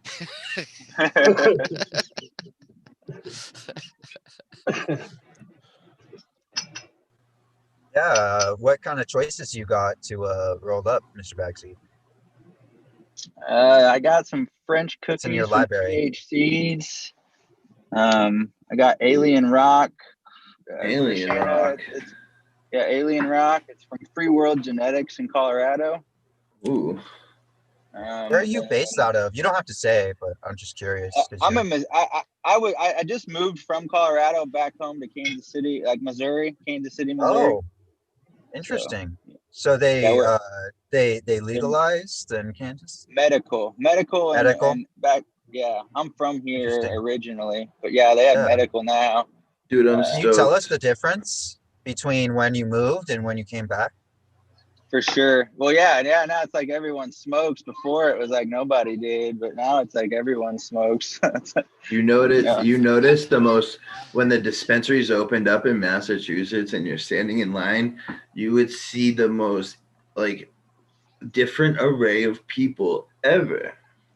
Older ladies, like people I would consider my grandmother's age. You know what I mean? I was talking to older gentlemen, probably served in wars and stuff. One had a veteran's hat on. It was just so cool to see the people coming out to actually buy recreational pot. It's like when you go to a tattoo convention. It's a weird equalizer of society when you walk into one of those. Hey, I've been to one. And I mean, as I think I've mentioned on one of these shows with my leg tattoo, I went to one where I had jeans and that on, so people can't see my leg and foot tattoo. And this guy's standing there with this nose job done, and I'm like, holy fuck, dude, that's quite intense having, your nose done. Yeah, that's pretty cool, dude. And then he looks at me and he goes, well, so what have you got? You know, like, are you just here as a spectator or a participant? And I went, oh, well, I thought it was going to be colder, so I'm wearing jeans and showing my foot. And he's like, show up with a thong, man. Just banana hammock. My and foot hurt just walk wicked right in. bad. Yeah, it's a convention, right? We're showing our, everything up. And what you've got is the little dolphin like that, on the lower, you got your tramp stamp dolphin, and you've turned up in your banana thong. The funny thing is, like, they have suit. they have contests and stuff for like best tattooed body and stuff. So you will see people showing up for the contest for best body and like the shorts because they have tattoos. Like literally, it's a whole body tattoo. Oh yeah. I mean, at some point that will probably become the end goal. Yeah, if I do it, I'll go all out. I want to finish my back. My back's probably my next favorite like piece. There's I want parts of the body though that are regrettable. A serious experience. I mean, it's an experiment between that fine line between pain and pleasure. It is. It really is. Pain and stupidity. If you ever get tattooed on your arm right here, your elbows feel weird, your knees feel weird. But on the, I want to get my throat, but like everyone says, the jugular feels weird. So, anywhere where and I mean, everybody can jump in, but I mean, it's actually anywhere where like the inside of your elbow, so where all the nerves come in to that point. I mean, there's a hole in your elbow that all the nerves run through and then go on. So that point in the armpit, back of the knee, any of those nipples are like, my brother's tattoo comes right up next to his nipples, and he goes, yeah, I know why people don't get their nipples tattooed. He goes, because as soon as you get close to it, it's like, fuck that shit. You know, like, whoa, this is a whole different ball game. The opposite side of my elbow hurt like a fucking bitch. Some people are different with pain though too, because like my foot hurt so bad I almost cried. But I sweated from my teeth. The girlfriend I got it, like we didn't get the same thing. We just got tattoos at the same time, and she took hers like a champ. I'm like, holy shit. Yeah, ribs suck as well. When I went to get my foot tattooed and up my leg, I said, oh, well, let's start on the leg and work down to my foot. And the tattooist went, no. We're going to start your foot and work up to your leg, mate. I went, what do you mean? And he showed me his foot and he went, we're starting on your foot and moving up to your leg. I did the outline Pete, and I was like, stop. I was like, I'll come back and finish the shading. Stop. I've got a bit that comes in on the arch of the foot, so into where it's actually ticklish, and now you're trying to sit still while this is going on, and all you want to do is kick out. Of course, you're realizing then I'm going to have this awkward conversation for the rest of my life, like, why do you have this really weird line down your fucking foot? Yeah, it's because I kicked out where the guy started tattooing there. There's this big black like indent, I've seen it, and then it spreads out. I've seen somebody with like a dash down their arm, and the guy slipped and went like stuttered down their arm, and it's like, fucking hell, man. That's brutal, man. That's a bad tattoo. Have you seen where people doing it? They fill in their eyeball, like they fill in the white part of their eyeball? That has to hurt. And that Japanese, that's one of the worst. Full body Japanese style cock and all done. But the thing with the eye one, like, whoa. That's what they had. The one with the eye, it's just one needle, a cup, like it kind of spreads out way different than a regular ink. So they can get. No, I've seen people with patterns done. I've seen people with. Yeah, they have to do it different. I've seen that would have to hurt. Did you know that they just took out that law where it's illegal to have tattoos? It was illegal in Japan to have tattoos, and in restaurants they'll actually say they'll have a little sign out, just like no shoot, you know, the whole thing, where they show like little tattoos on the signs, like if you show tattoos, like get the fuck out of here, because that's synonymous with. Do you know they've just legalized it now? They've literally in the last, I think it's within the last 6 months, they've legalized tattooing in Japan. That's what I'm saying. Yeah. That it's really recent. the legalization of it. That's But why yeah. the tattooers that do the traditional tattooing, they're few and far in between. There's not that many because, well, first off, it's a dying art, and Very second much off, so. it's illegal. Sad. It's illegal, and it's It really so is. yeah. And they they used do to such a good operate. job. Yeah, I mean, they used to operate. So that, I mean, what's really weird about that Japanese tattoo scene is, yes, it was illegal, predominantly being done. The Yakuza were being tattooed. Yes, thank you, Yakuza. Was Yes. the big thing. But it was still oddly enough permitted. You know, it's one of these things where it kind of, so long as you weren't flaunting it too much, they were still able to do it. I mean, everybody knew where the tattoo studio was, where you could go and get Pete, tattooed if you wanted that's it. actually part of the reason they do the tattoos in the way they do. If you notice the tattoo pattern on the chest, So you can wear there's kimono and this it there's won't this show. elongated there's this elongated V. So even if you like, let's say, practice jujitsu or any type of martial arts, you can still do it and hold your honor, you know, within the family. And there's a understanding that you have it, but you keep it covered. And I just thought it was so cool. All those patterns, it's very intricate. The ones with the tap ones are really interesting. Just the That's what I'm saying. Yeah, that's what I was talking about before. The traditional tattooing. So Japanese tattooing isn't hand tapping. That's Polynesian. Polynesian tattooing is the hand tapping. Japanese tattooing, the traditional. I forget the term for it now. Yeah, I can't remember either. Fork, right? It's it's needles, but it's hand done. So it's not done by machine. Yeah, my bad. Yeah, okay. Okay, so machine tattooing happens at right angles to your skin. It's like, and it goes. It's doing. Yeah, a the right minimum angle is from the shape of the needle. And it's a minimum of 60, well, whatever your electricity happens whatever to be. they're It's about like using. 60 hertz to 120 hertz. So that's 60 to 120 hits per second are going into the skin. With Japanese traditional tattooing, the needles are longer for a start, and they push it under the skin, and they push it along under the skin. So they come in flat, and they're going chick, chick, and it's a whole different sound and to the experience. The coloring technique they have to use is different in tradition. And well, so Americana, or what they call modern tattooing, you put whites in last. Now, what you will often find that doesn't work here. You've got to you start at the back of the color and you work your way out the picture, if that makes sense. So you're laying colors as you go. So it's in order that the colors have to go in. You'll get white, then black. If anybody in chat, for instance, says, when you get tattoo work done, normally the most painful bit is when they come in and do the white highlights, because when do they do that? They do that at the very end, and they come back in over everything and lay it on this welted fucking sensitive skin that they touched 2 hours ago. That's so melted up if now you're that when they sitting come there for back a into it, it's while. like, I know exactly what you were fucking talking about. punch you in the mouth, you prick. I tell the tattoos at that point, I'm going to cup your balls. You'll know when it hurts, mate. Yeah, the half sleeve was just fucking. I was gonna do a tap out. Yeah. This guy was doing a tap out challenge. He'll tattoo you for like, you give him like 500 and you can go as long as you possibly can.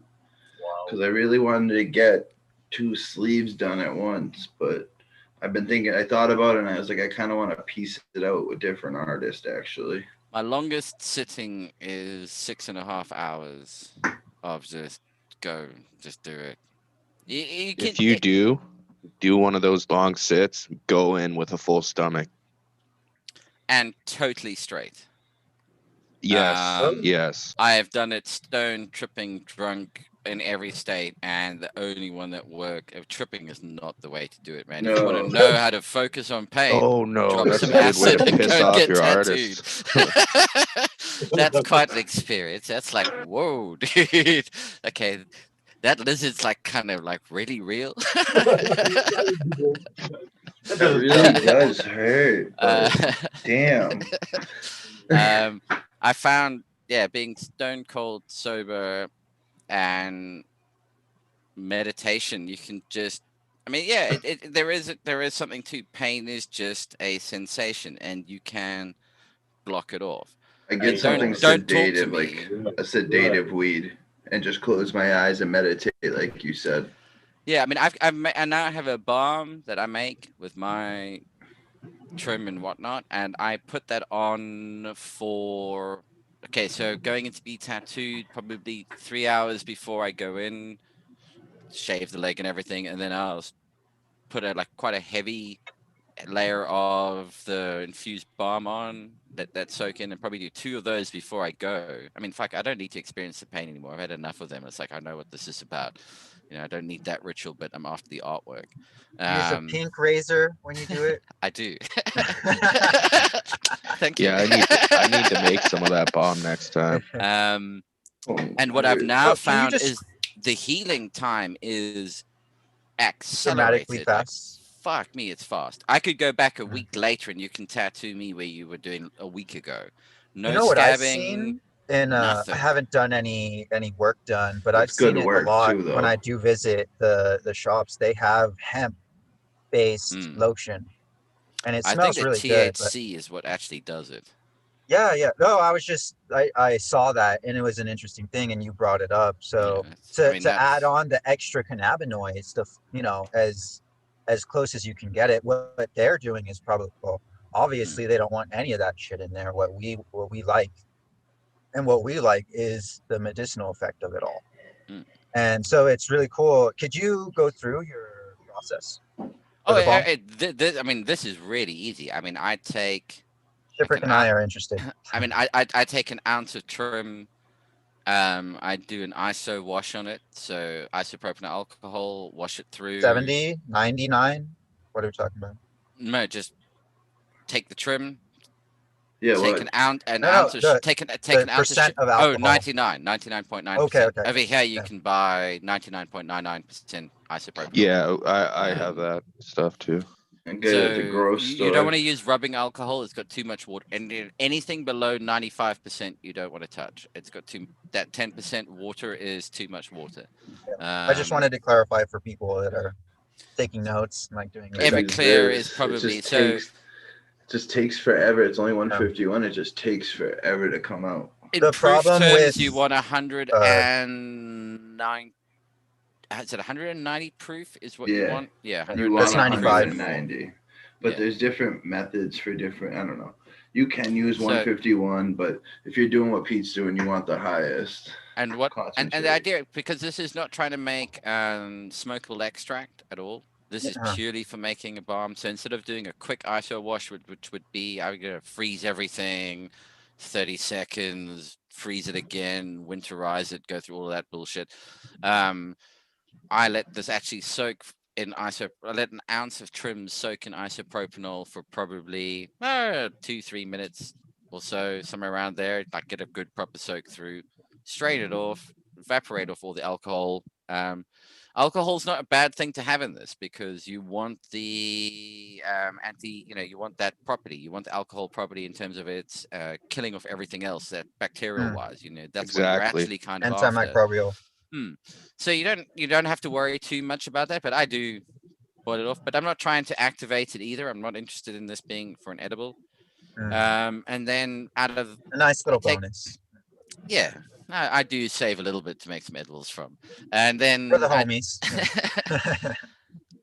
So you take that, and I would use about what went into this? 250 grams or milliliters of coconut oil. So it's probably about 1 gram, 2 grams or so, whatever you get from the ounce of herb trim, whatever you extract, you wind up with that. Beeswax, probably about 150 grams of beeswax goes into it, and another 150 grams of shea butter, which with the coconut oil and that, it just helps it keep it solidified at room temperature because coconut oil. You're stabilizing your product. Yeah, 22 degrees, it just turns to liquid, and it's not manageable. And I actually think that beeswax has quite a lot to do with it as well in terms of using it as a topical tattoo aftercare treatment. But I use it for my shoulder and RSI and stuff.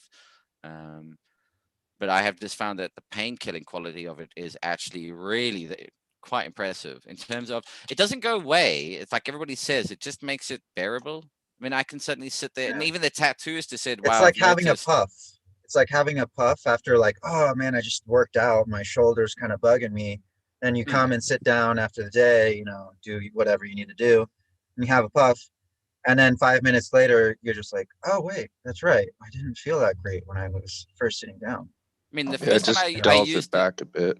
Yeah. Yeah, exactly. It just it takes your mind off the load. So the first time I used it, I didn't even tell the tattooist I'd put it on beforehand. It was only at the end I mentioned it to him, and he went, "That's interesting," because I noticed that.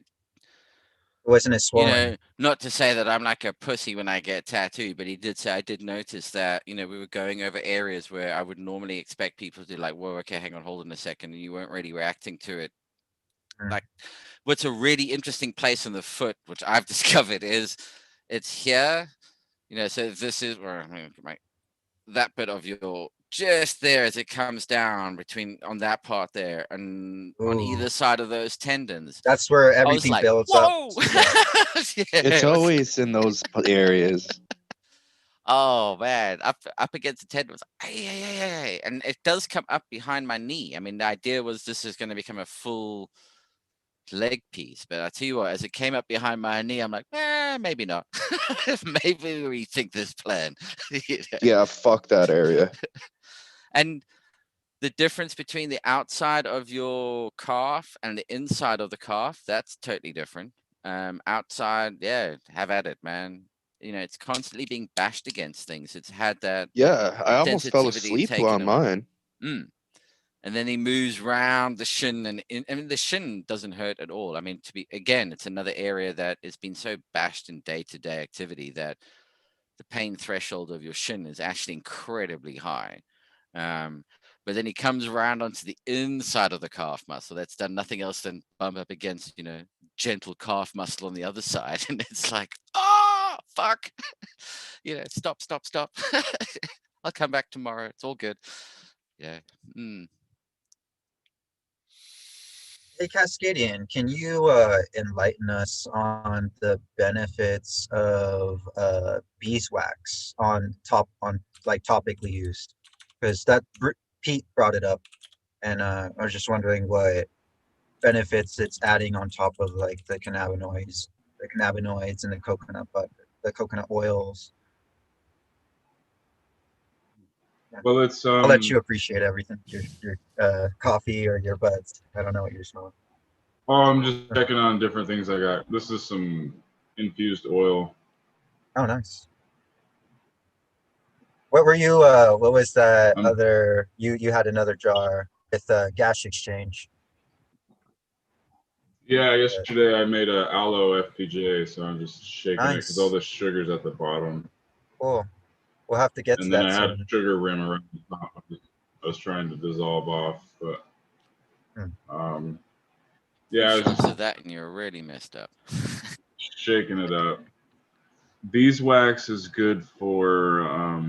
It's obviously a little antimicrobial, antibacterial, and then it's really in a sort of salve preparation. It's really like stabilizer. It's like moisture retention. It's like it like holds the product in place and prolongs the exposure instead of it evaporating off or absorbing in too fast. If you get a good mixture of the beeswax and the oil that you're working with, or the alcohol that you're working with, it holds it there. It prolongs the duration of exposure instead of it just soaking in immediately or evaporating off. Well, I must say stability. The best time I've noticed to apply it is actually just when you just get out of the shower. I mean, my tattoo aftercare regime is keep it bound. All your pores are open. It keeps it bound for 24 hours under the cling film that they'll put it on. Shower, you wash it properly with scent-free soap, get all that gunk off, and then get out. I mean, that first shower is like standing under like hot lava pouring down your leg because it's just like a graze that's been exposed. You know, it's like, oh fuck, this hurts. But then when, and I do notice when you put the balm on, then it gets absorbed like straight away into the skin. It really goes in really well. If you wait 10, 15 minutes, you put it on, you'll have like quite an oily, like sheen That's to the it wax. for hours afterwards. It will stay like that.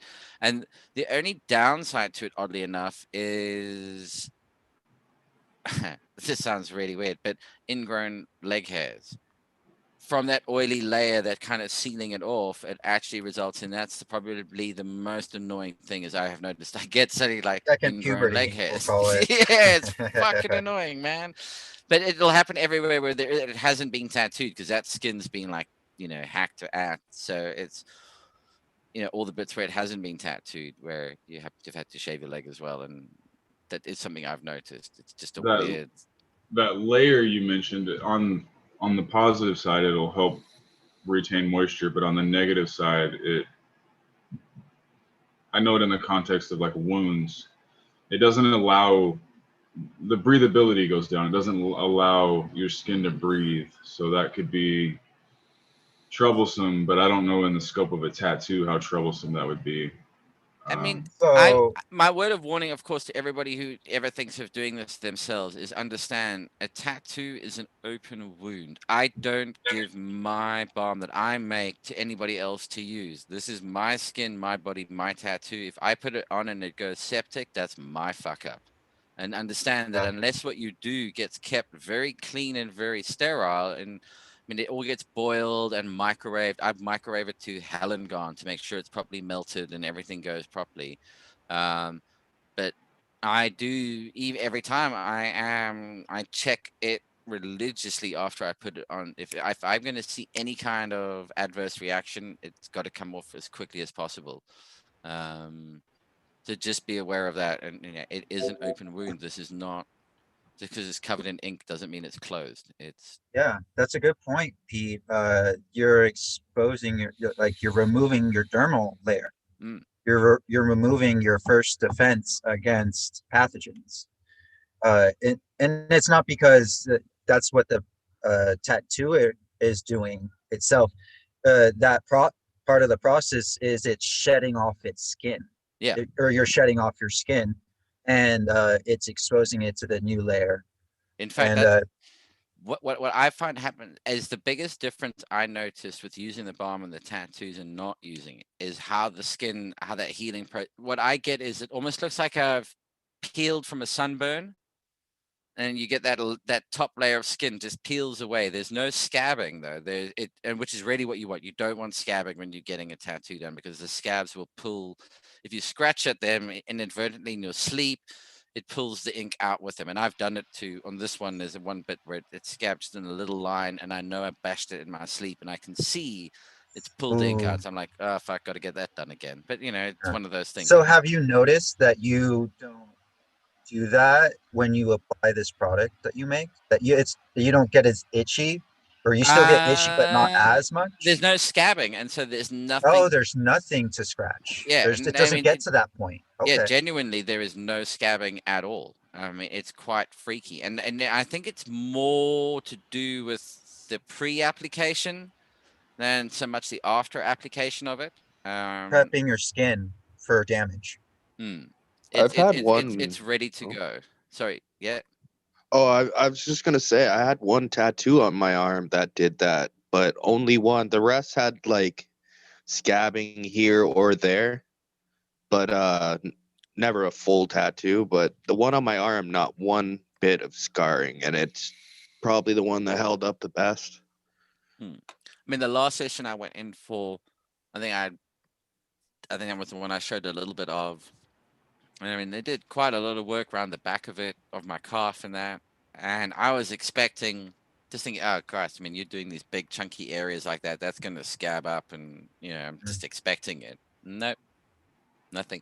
I mean, I could almost tell you what's funny, guys, like the influence of American politics in this world is I'm sitting there in the tattoo chair and the tattooist and I are arguing for the sake of argument, two different sides of the American political thing. And I swear I can tell you, where based on the healing quality of my tattoo, where the argument got really intense.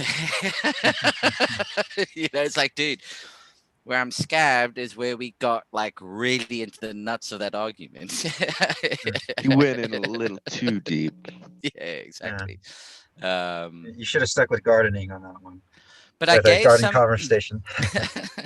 I gave some of the balm to his it's no longer his apprentice, but he had really bad eczema, which I wasn't aware of. I mean, That's my issue. That's and why I I'm gave him kind of some of iffy on tattooing.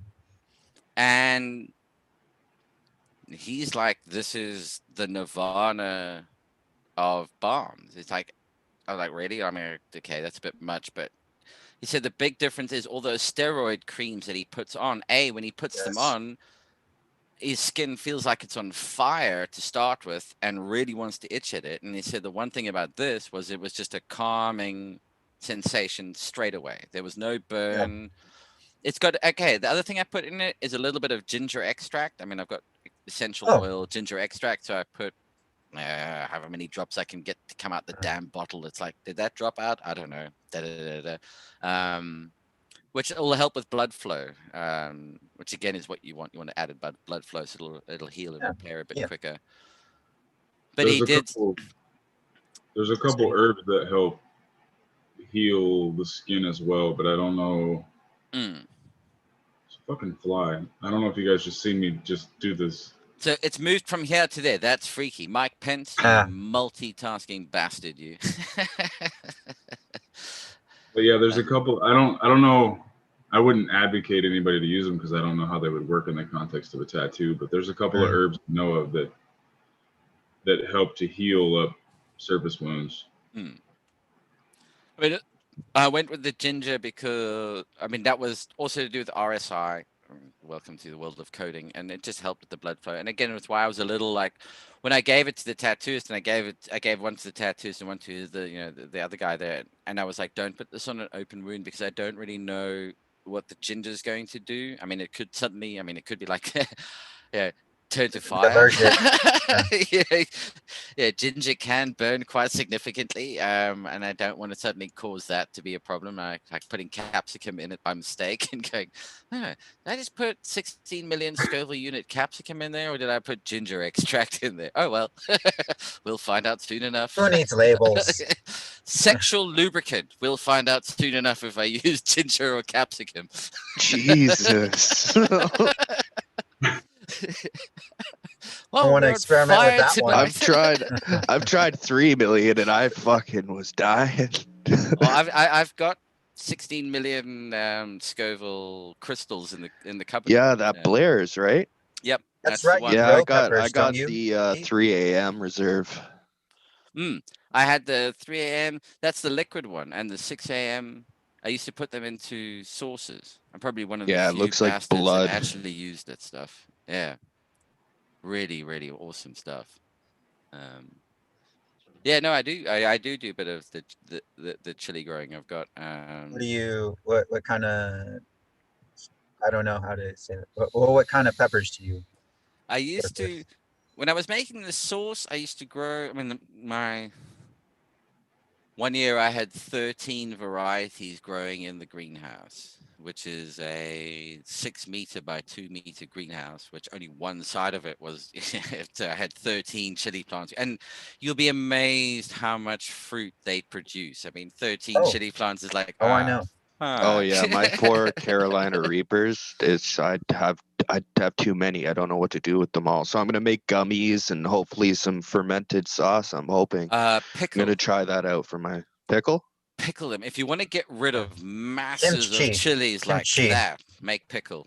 You'll be amazed how many chilies go into making a bottle of pickled chili. Because when they get wilted, they suddenly droop and pack down quite a bit more. So you just slice them up, buy some pickling liquor from your local supermarket, some extra pickling spice, just throw it in the bottle, a few bits of ginger, seal it up. Once you boil the pickling juice, throw in all the peppers for about 10-15 minutes or so. You can see the color will go bright. The peppers suddenly get that. If they're green, they'll suddenly go bright green. They boil, take them off, pour the liquor and everything into the jar, pickling jar, seal it, leave it for 3 months, and you've got incredibly good pickle. If Yeah, you're I'm interested gonna try that. in Asian cuisine and using your chilies in that, kimchi is a good fermented product that you could use your peppers in, and I'm sure you could like it's the cheapest thing. Cabbage is so fucking cheap. Like it's Kimchi is basic. nice. Too. Yeah. So I recommend doing that, making fermented hot sauce, fermented barbecue sauce. Go into the different things. Sauerkraut. What's sauerkraut? But just the Northern European version of kimchi without the peppers. So there's a decent amount of things. You can make fermented chili paste. So like gochujang. I know it sounds weird, but yeah, it's just fermented chili paste. You know that Oh yeah, I know. sriracha? Do you know what sriracha Yeah, is? So a you can make sriracha? that's fermented. Yeah. I use that stuff like ketchup. Yeah, exactly. So you can make that with but you would need some garlic, and it's just fermented hot sauce with garlic. So there's a lot of so good. yeah, and the one that you make is even better because it's go to your through liking.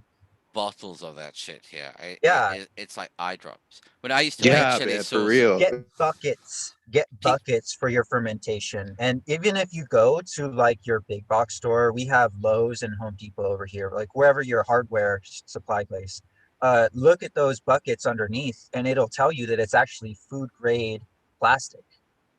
Oh yes, I have many Home Depot buckets. Yeah, so there you go, man. I mean, that's Keep in mind, when you get food grade buckets, it can be the dyes in them, even though if it's made of a food grade plastic, unless the bucket itself is food grade. That's why you'll notice they're all white, because the dyes they use can be non-food grade and they can be reactive with different things you put in them. So I heard about that.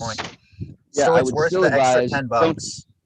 No, not even $10. It's the normal. I think the normal generic store bucket is $2.99, and the food grade bucket is $4.80 something. So they're super when I cheap. did my when I went to the brewery supply store, that's the problem. You went to the brewery supply store. Yeah, for that it was like $16 for a 6-gallon bucket because they let me, and I liked. Yeah, it's good for grains, buying grains. When you're not around farmland, and you can take advantage of going to the farmer for the grain. Yeah. Let me see. Like all these, but I'm trying to see if I can. Well, I'll just put it this way. Yeah, the regular food yeah, here, I'll get a picture of it. Let me bring my phone back up. It'll just say this on it.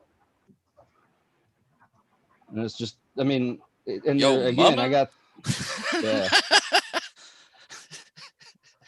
What kind of food bucket is that?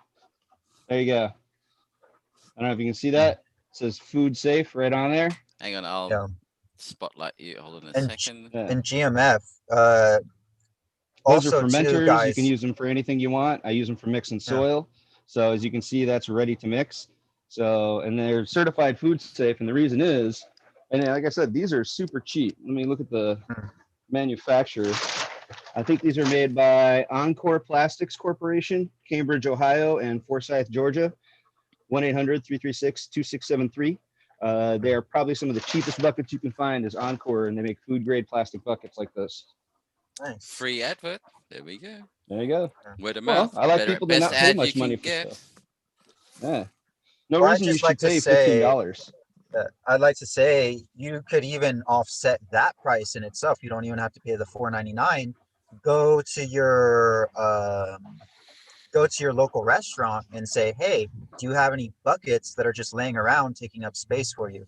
And they'll run to the back and say, get your truck ready, because they don't want that shit. You're helping them get rid of some stuff, which I'm sure GMF can inform us that there's a lot of waste in that line of business, and they're more than willing to let you take it. I bet you every time they order it, it arrives in another set of fucking buckets. So they're not exactly. There's just more buckets turning up every time. Yeah, the best ones are mayonnaise buckets. If you order mayonnaise in bulk, it's going to come in, because they can fit more on a pallet. It's going to come in a 5-gallon square bucket. That's food grade plastic.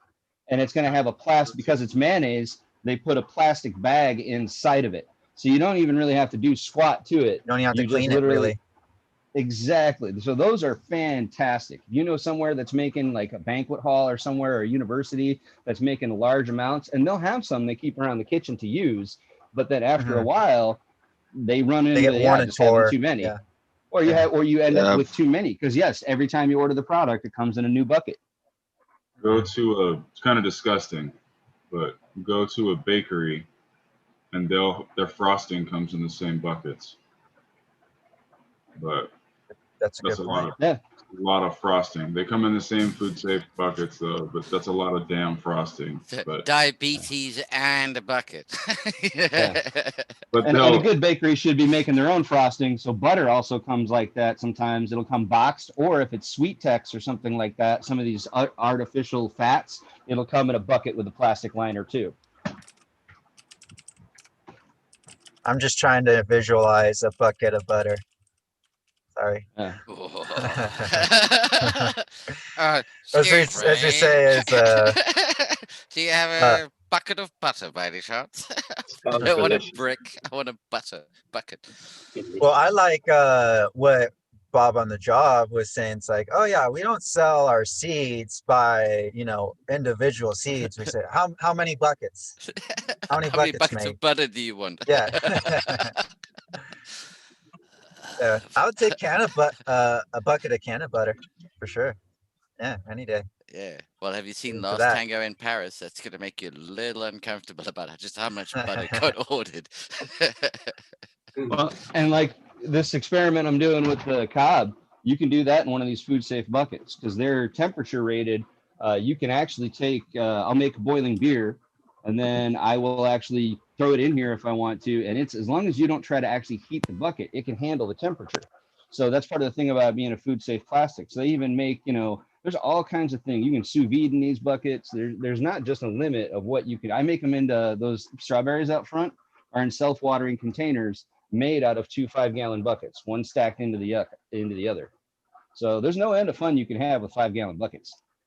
Oh yeah, just if you want to have a little bit of a chuckle and some fun, just type in DIY bucket uses, and you'll see there's the Pinterest of all of these fucking things that you can do with buckets. But yeah, GMF, I'd like to talk about your use of the sous vide. And what I thought was super interesting is that in the PCR process and electrophoresis process, you have to do a thermocycling. So you're basically incorporating a sous vide as your thermocycler and keeping a constant temperature and just a sequential temperature going on. So yeah, why I brought that up is because Spartan Grown actually asked me about this, how in tissue culture the sterilization process is achieved, like how we get rid of viruses and pathogens. And that's actually one of the processes is you hold it at temp to sanitize, to basically sterilize it, because you can do low temperature sterilization. This is how we do really awesome eggs. Same idea, low temperature sterilization.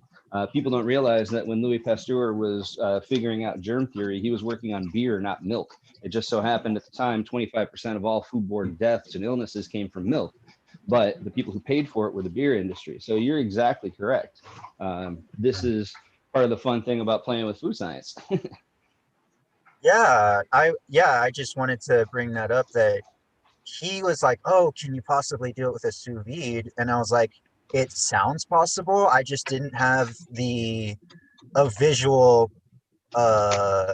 reference to talk about it. So when you last night and today when you showed that, I was like, wow, finally we can have that process done in-house. We don't need a special, I mean, we still need a certain type of machine to help us out with that process, but we don't need it to be thousands of dollars. It's a $50 machine. You know, and when you think about it, quickly say something. if anybody's wanting to do like a gallon bucket or whatever it is of Malawi cob, that's on you. Please do not hold this channel or the participants who suggest that as an idea responsible. Right. Thank you very much. I know one's already going, oi, I heard in your channel. I just put 30 pounds of weed into this bucket and got mush. I like the party. Sorry, carry on. No. Good call, good call, Pete. Good call. It's a good disclaimer. We do not hold ourselves accountable for any actions that you choose to do with this information. Because none of us are real, actually. When GMF went, after I heard what you said, I was like, oh, fuck, no, hold on a second. There was a bit of I got enough food science behind me that I'm comfortable taking that risk, though. That's the difference. I have enough food science to understand kind of what he's getting into. So I'm more than happy to risk it. If it doesn't work out, I'll just consider it a learning process and try again. If one of my mates went, all right, you know what, Pete? Based off what I just heard you say, I've just slammed 75 grams of top grade bud into a jar. I'll be like, oh God, there goes the friendship. Well, and this is where maybe I'm just a little different than most people, but I think that was a very valuable thing you did by sharing that information with me. It gave me a leaping off point where I could then apply the science that I know to try to figure out, okay, this is what I'm seeing happening. Well, that's what science is. It's a comparing of all the sciences. That's engineering, that's applied sciences, that's theoretical science, that's biological science. All of these things come together, and they should be used together, and they should be judged against each other, so that we don't incur biases. My next question should have obviously been of, hey, do you play poker? Well, actually, I told you I'm very risk averse, so I only do things that I can calculate the odds on. But yeah, so the other side of this though too is the crossover really is in, okay, let's look at when we're doing science and we're doing thermocycling, we can sterilize. Well, when we sterilize, what are we doing? We're breaking proteins down. Well, when we're breaking protein down, that thermocycling is the same process we're using for gel electrophoresis. This is the same cycling process they're going to use, just depending on how far you take it. The idea of tissue culture like you're doing is that tissue has cell walls and is resilient and can withstand the process, but microorganisms like viruses, short chain proteins, they cannot. They will break down. So even something like a lipid bilayer is not going to survive that environment. So this is where science is science, and however we choose to pull this tool out of our toolbox, whether it's for our own health and our own healthiness and eating better, whether it's like Cascadians does and he shares with us ways that we can try to be healthier locally, or even just applying our science brain, our critical thinking, our bullshit meter, if you will, to the things we hear every day in society. That critical thinking is nothing but a benefit to all of us, seeing the benefit, they're seeing the crossover of science to what we do. We don't have to rely on bro science. We can use the real deal. Yeah, the reason bro science occurred is because for so many years it was underground. So if you did whatever science did come in, like those were the most risk takers of the risk takers in the science community, because in the science community, that's what it's about. You have to take risks, and the ones that don't, they're not expanding or enriching themselves. I'm talking like prehistoric early days of food science was kind of like a suicide job. It's like, ugh, I eat mushroom. Ooh, I trip balls. Okay, cool. Those are good ones. Oh, I'll go over there, ate mushroom, drop down stone cold fucking dead. At what point do you go, maybe we shouldn't be eating those ones? To me, that's always the fascination, is who was the first bastard who went, because it's the toxic ones. He went, well, who ate it to find out that shit's toxic? That was sucker who was the first bloke who tucked into a new risotto and death cap dinner. Probably the first guy who didn't listen to the person who told him he shouldn't eat it. So in other words, the first teenager who didn't listen to. I wonder if that was a male or female. I guess we'll never know. Huh? It'll be male, we have no guaranteed. Yeah. It was a joke. Yeah. Geez, I wonder. If it was a fruit, it might have been a woman. If it was a mushroom or something, it might have been a man. That's a good point. Well, you see, women are responsible for development of language, not men. Women had to create this intricate language of explaining how to gather fruits. They were the gatherer part, we were the hunter part. Our role was really simple. We point at it, we kill it, we eat it, or we fuck it. It's And one of the two. It's not much more than, I was fairly basic principles that we operated on. And then the women had to say, well, look, these berries at this time of year, you can eat them and you've got to prepare them this way. So they had to develop a much more complex language structure to be able to do that. And then the one thing that really accelerated us was magic. Eyesight. Well, that's why they men have better eyesight than men.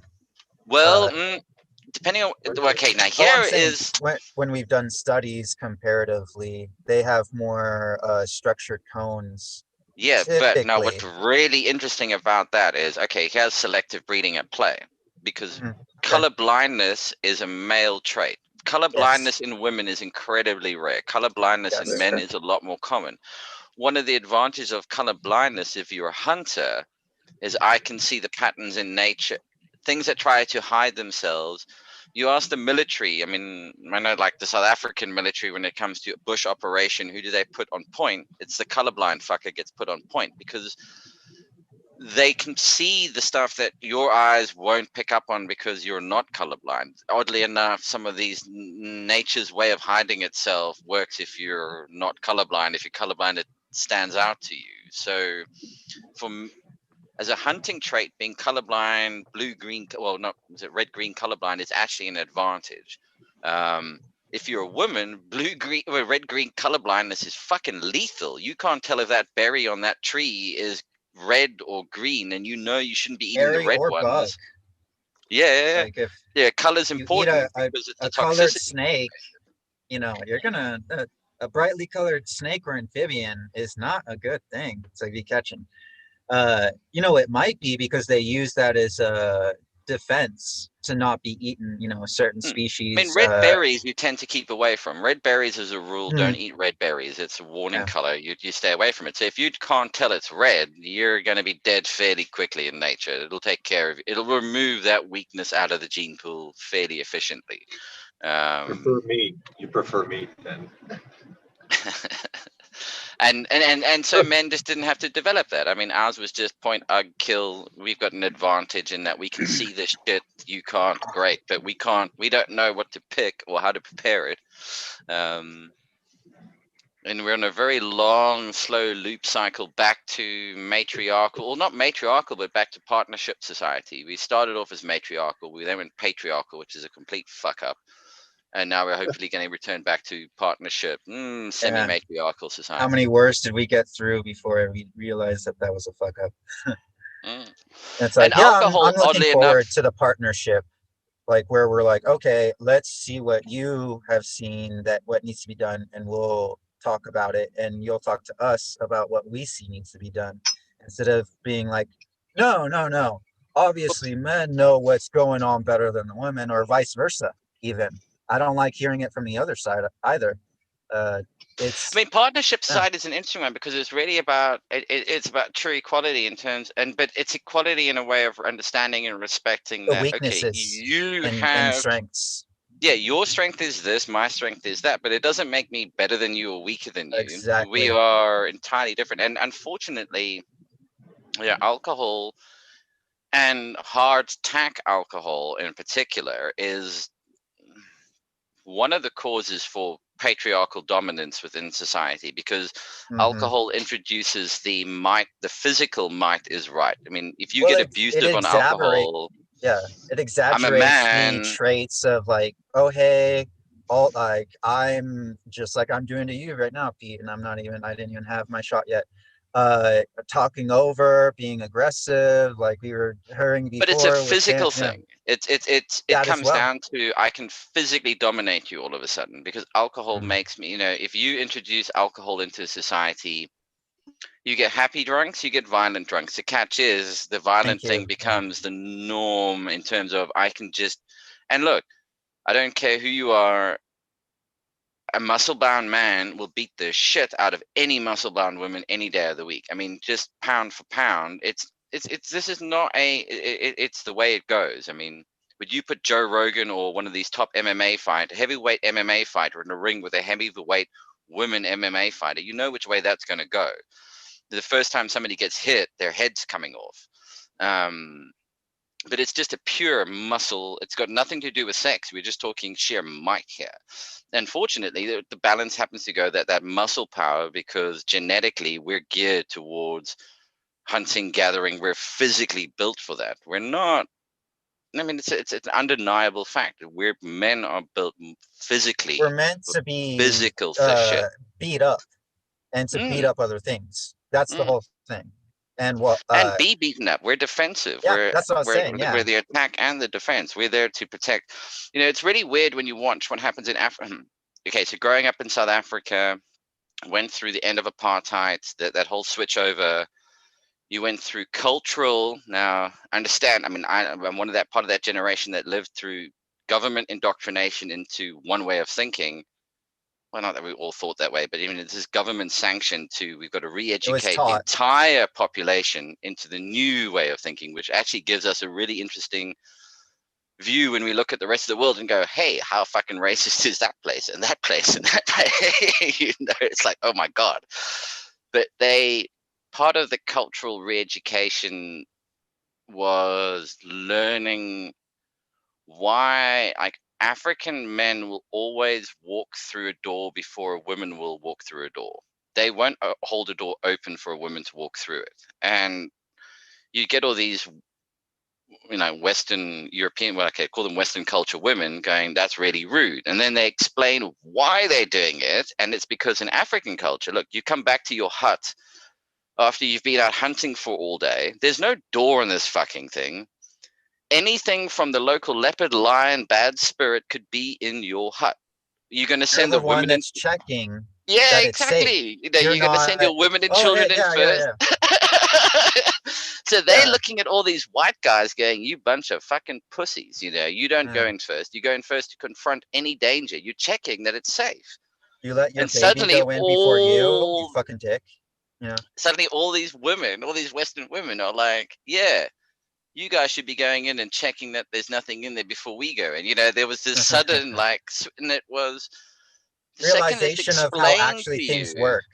You know, and if you live in a society that's dangerous, well, yeah, maybe we shouldn't have those stupid fucking things where, oh, let me hold this open for you because you're too dainty to hold open a fucking door. It's like, no, for some reason, and it makes sense. I mean, it genuinely, I mean, you watch women pushing their kids in pushchairs crossing the road. I mean, what's the first thing that goes out into the road? It's the kid in the pushchair. You know, when that 18-wheeler comes past, it's like, okay, I'm just left with two handles and no pushchair. Well, when you look at indigenous cultures all around, where are the babies? They're either swung like right here towards their bosom so that they can feed, you know, easier, or they're on their back on a sling. You know, either way, they're on a sling. That's a very, you see that over and over again in indigenous cultures where the child is as close as it can be to the base of the woman so she can, you know, protect the baby. So, yeah, very interesting point that it's a great book to read. I highly recommend the book Food of the Gods. Yes. Evolution of Society Through the Use of Drugs. And that is a really interesting read. The origin of language being closely associated, again, you know, with the females, but in terms of, okay, so they had the need for a descriptive language because of their requirement, but what invigorated language was the consumption of psychedelic mushrooms. Because now you're tripping balls and you want to explain to the monkey sitting next to you, you know, the extent of the balls you're tripping. You know, why are you the giggling monkey in the group? And interestingly enough, if you present monkeys with a field of mushrooms that contain regular and psychedelic, all the psychedelic mushrooms get nailed first, and then they move on to the rest. Their interest is in psychedelic mushrooms. You know, what monkeys I like tripping. What I like about what it's the McKenna brothers actually bring this up. His, not Dennis, but his brother brought it up because he's still alive. And the whole thought about it is you're bringing in compassion, you're bringing in leadership skills with all of those things. To talk to someone and try to delegate and to bring a conclusion where all parties can be beneficiaries of the that's I've noticed whenever I'm tripping, I don't like confrontation. I don't like, negative vibes to be around. I want everyone to, okay, let's all, try to get along, try to get in the same vibe. And that's a fucking leadership skill. That's and a leadership skill. Yeah. And it's an organizational skill, because what you're also trying to do is trying to organize all the monkeys to eat the same mushrooms. Because if we're all doing different trips, we're not on the same fucking vibe here, guys. If you're there's on, the if you're baboons on in the an corner Amanita, wanting to fucking cause shit because they're all tripping on fucking blue caps. You got the orangutans over there on Amanita Muscara, slowly dreaming themselves away. So you've and got it's all the different interesting that we bring up, I know I brought it up, but in this context, that Amanita was used by I'm sure I'm butchering this, trying to break it down so much, but the Vikings were the ones to have Amanitas and go into a berserker state. That's where the term berserker comes from. The berserker isn't from the Amanita, though. Really? Okay. Yeah. Maybe I'm okay. So interestingly enough, yes, the Vikings are, well, it's not so much the Vikings as so much the pagan religion of Northern Europe is closely associated with the consumption of, it's spit of the gods. They spat on the earth, and with their spit landed, created these mushrooms. That's the usual sort of imagery. Berserker is oddly enough comes from a type of rosemary.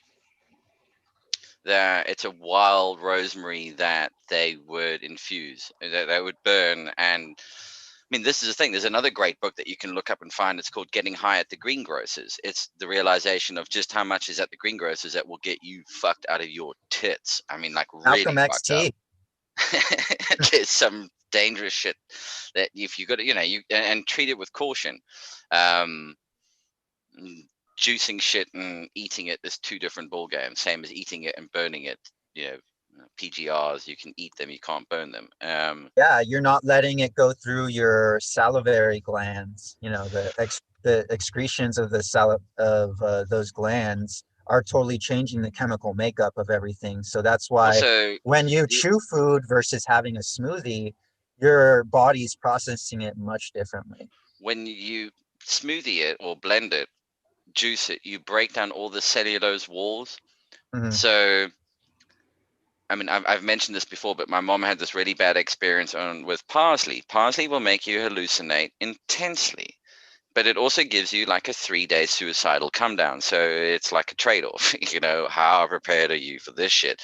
Now they were on, it was her, the guy's boat, it wasn't his kid at the time. I think they were in the middle of the Pacific, and my mom used to use parsley in all of her cooking, and you put a handful of parsley in cooking, which is a handful. So she reads in this juicing book, put a small amount of parsley in, and she thinks, well, a handful is a small amount. I mean, relatively speaking, what's a fucking small amount? Be more specific is the moral of this story. So she grabs a handful, throws it in the juicer. All three of them drink this juice. Next minute, they're all off their tits, but now they're in the middle of the Pacific Ocean. There's no easy exit from this scenario, and it was then 3 days of mom sails, just so anyone is trying to understand what's going on. She's a sailor, talking each other down, including an 8-year-old from suicidal thoughts, because you made a smoothie for breakfast. Who thought the smoothie was going to get everybody that fucked up? And then she read up on it and was like, yep, parsley is something to be wary of, in intense amounts. Nutmeg, another one that'll make you hallucinate your tits off, but it'll also fuck you up if you're not too careful. The spice rack at home can be a fun place to play, but just do it carefully. Yeah, very true. It's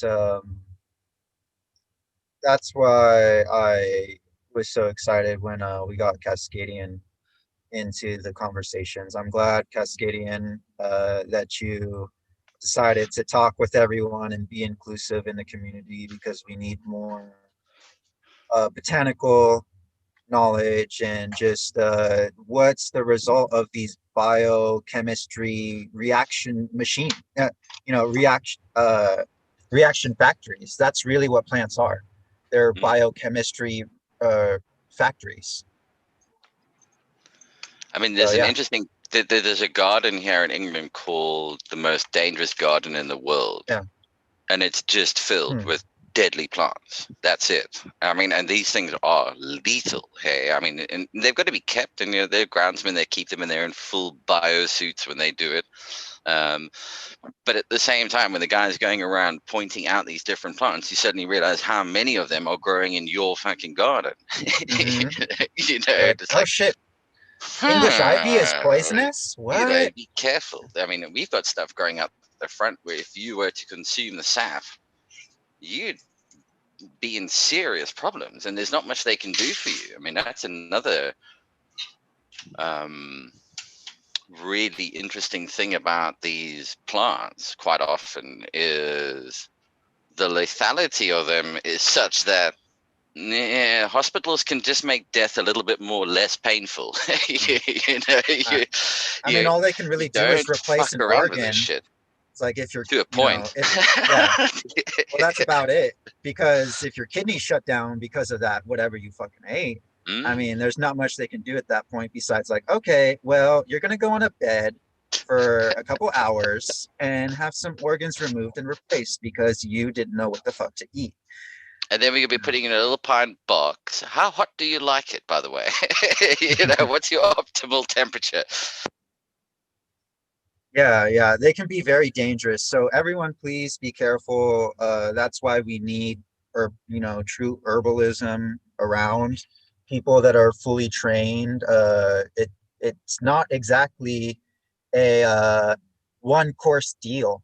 It's multiple courses that these people have to go through, and they have to understand the inside and outside anatomy of these plants as well. And then once they understand that, then they're barely just able to get into the biochemistry of everything. So it's search out people, like Cascadian, people who are herbalists, people who are foragers, people that are mycologists and that go out and forage, and also your local farmers. They know a thing or two as well. We need to take advantage of our local knowledge. It's great that we have a platform to share all of this, but yeah, in the end, take that knowledge and adapt it locally is what I want to get out of this personally. Like, if that's all I want is people to get knowledge. I don't care about price. To me, I'm bored in my room, and I would just be thinking of all this stuff to myself or to my family and driving them crazy. So to talk to people who are actually interested as well is a big relief. I will say that is definitely been one of the really interesting things about this. Okay, I mean, so like over here, and I live in a really conservative little community. I can chameleon it and I can blend in if I have to. I work the corporate fucking finance world for as long as I can be as chameleon as you need me to be. But there's nowhere where I can go and sit down around here and have these conversations with people. It's just not a reality. And right now, actually, talking to you like this is as good as me talking to my neighbor, because this is as close as I'm fucking getting to my neighbor. But at least now I can actually, as I was mentioning really early on, like hours ago, Gen Xers have this sort of, we missed this opportunity when we were there. We couldn't connect up. And I think, I don't know. Had those revolutionary ideas, but to really share it with like-minded individuals, able to do it in a way where, nobody gets like that butthurt out of the whole fucking thing, man. It's like, don't be and so the ones that do, precious. they can piss off. That's what the block button is for. The point here is people will take on. I love being devil's advocate because it gets the conversation going. If you can't If you break like that under me being devil's advocate, you've got a pussy fucking argument. You really do, you know. Exactly. Well, that's why I You like the whole really get debate. going. Yeah. Yeah, that's why I like the whole debate structure that GMF was bringing up. Like, we need to challenge each other. If you are just standing on, you know, a little toothpick of like information that's backing up that's holding up all of your biases, then it's nothing. Just like you were saying, Pete. If you break down over a little stress, well, you got a shitty fucking house, man. Yeah, If your yeah, house, you know, falls over with 2-mile-per-hour winds, well, get ready for, you know, you're gonna have a lot more problems to deal with if an actual storm comes. yeah. Before I've And that's the even whole thing. really fired up the engines, at the first little hint of here comes something, you know, you crack. It's like, no, mate, no. This is a waste of my time. I'm disappointed. I mean, if you've ever watched the movie Legend, which is about the Cray brothers, I don't know if you know about the Cray twins, British gangsters. Oh, I do. I can highly recommend. Look up Ronnie the and movie. Yeah. Was it Ronnie and what's his brother? I can't remember well, right now I can't remember. But there is a fight scene in that where they're in a bar and they're walking. Next minute, all the people in the pub like close up around them, like, yeah, we're gonna beat the fuck out of you, blah blah blah blah blah. And the one brother they're both wearing like jackets, and he just flipped his hands up inside the jacket so it looks like he's got 2 guns, and he goes, right, which one of you fuckers has brought guns to this? I'm expecting a good fucking gunfight. Have any of you fuckers brought any guns? No, you bunch of knob fucking cunts. You've wasted my fucking time. Walks out. He just walks through them. Nobody's prepared to like argue with him. It goes out, leaving his brother inside the pub, and all the rest of them are going, well, looks like you're up shit creek. And he goes, no, he's just genuinely fucking disappointed. You know, he was coming for a fight. And as the guy backs up around, he comes back in with 2 claw hammers. And everybody's looking and just like lays it. It's a brilliant movie. Sorry, I don't know where that was going, but Richard, Ronnie and Reggie. Ronnie and Reggie. Is that it? Cray, yes. Richard Absolutely. D, thanks for the info. That was chat. Yeah. And that movie Legend is absolutely brilliant. I can highly recommend it. If you haven't seen it. If there's one like vice I have, it's watching those mindless beat 'em up movies. And that's what I used to watch with my big brother. He's 12 years my senior. And yeah, the whole what's it called? He got me into rock and rolla and all this. You watched Peaky Blinders? No. You should give me a list, man. I like the way Snatch is another one. Snatch. There we go. Is good. I'm caught up on my Peaky Blinders. I want a caravan from Ma. Sorry, what? Caravan from Ma? Oh, what now? Good show if anybody wants to watch it. Well acted. Oh, UK Grow TV. I'm a good way down a bottle of tequila. I say good way down. It's good tequila. I'm a little way down. Gary, cut me some slack. I cannot know the name. I got one of them. Damn it. I'm South African. I'm not British. I have excuses. Is it because I was African? Is that why you're having a problem here?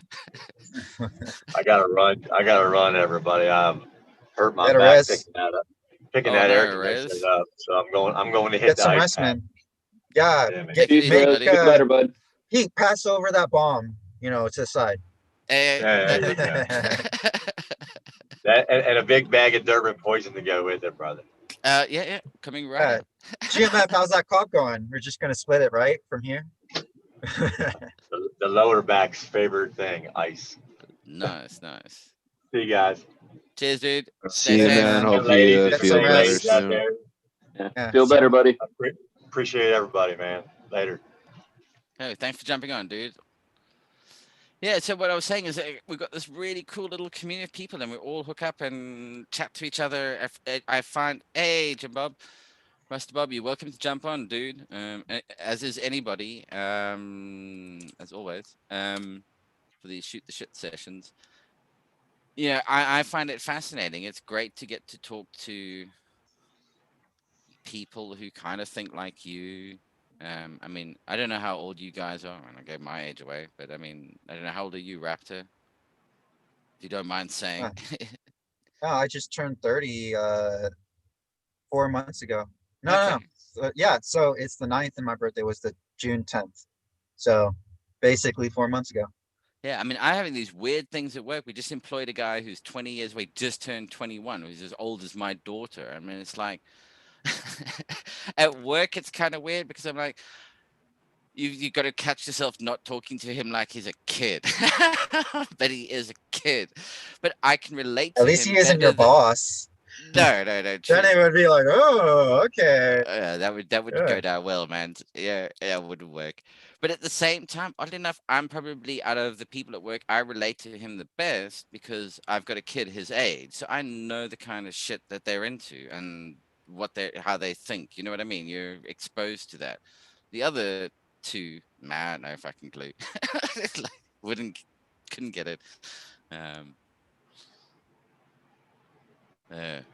Funny. Yeah, I find it so much easier to talk to, you bring up the whole age thing, and it almost seems like there's a difference when I talk to people that are older, younger than me in this scene, or like just not even in this scene. Yeah, I could see that really prevalent, or it's much more noticeable, I should say, outside of the scene. But once you get into this scene, this is just a whole different community. Like we're okay. It's like, oh, you're 60, I'm 30. So let me hear about how it was back when you were 30. I want to hear it. It's not just like, oh, great, he's going to go on his whatever back in my day kind of a thing. When we. Yeah. So like, we you call them, whippersnappers. When we moments, when we were younger. Back in my day, we lit plants on fire and we inhaled it. We liked it. Hey, Yeah, Backseat, you're keeping quiet there, dude. Sorry. No. Don't want to draw attention What's to up, bro? you either. Not unless you. Yeah. You could jump in and out of the conversation anytime you want, man. I know you were just getting home, so you probably were trying to get set up. Yeah, I'm just getting shit set up. Yeah. Fair enough. Just listening, always good stuff to listen to. Yeah, good. Don't want to distract, man. Yeah, we'll start shouting numbers. It looks like too. You're working with numbers here. 75, 3, 22, 1. Look at this. What have you got there? Very nice. What's in the tent? Spotlight. It's funny though. This is my bag seed from one of my friends. From one of my friends' bags that I popped. It turned out, and these are the clones from it. And nice, I got these. See, these are oh crap, my battery's going low. These are Purple Magic from Ethos.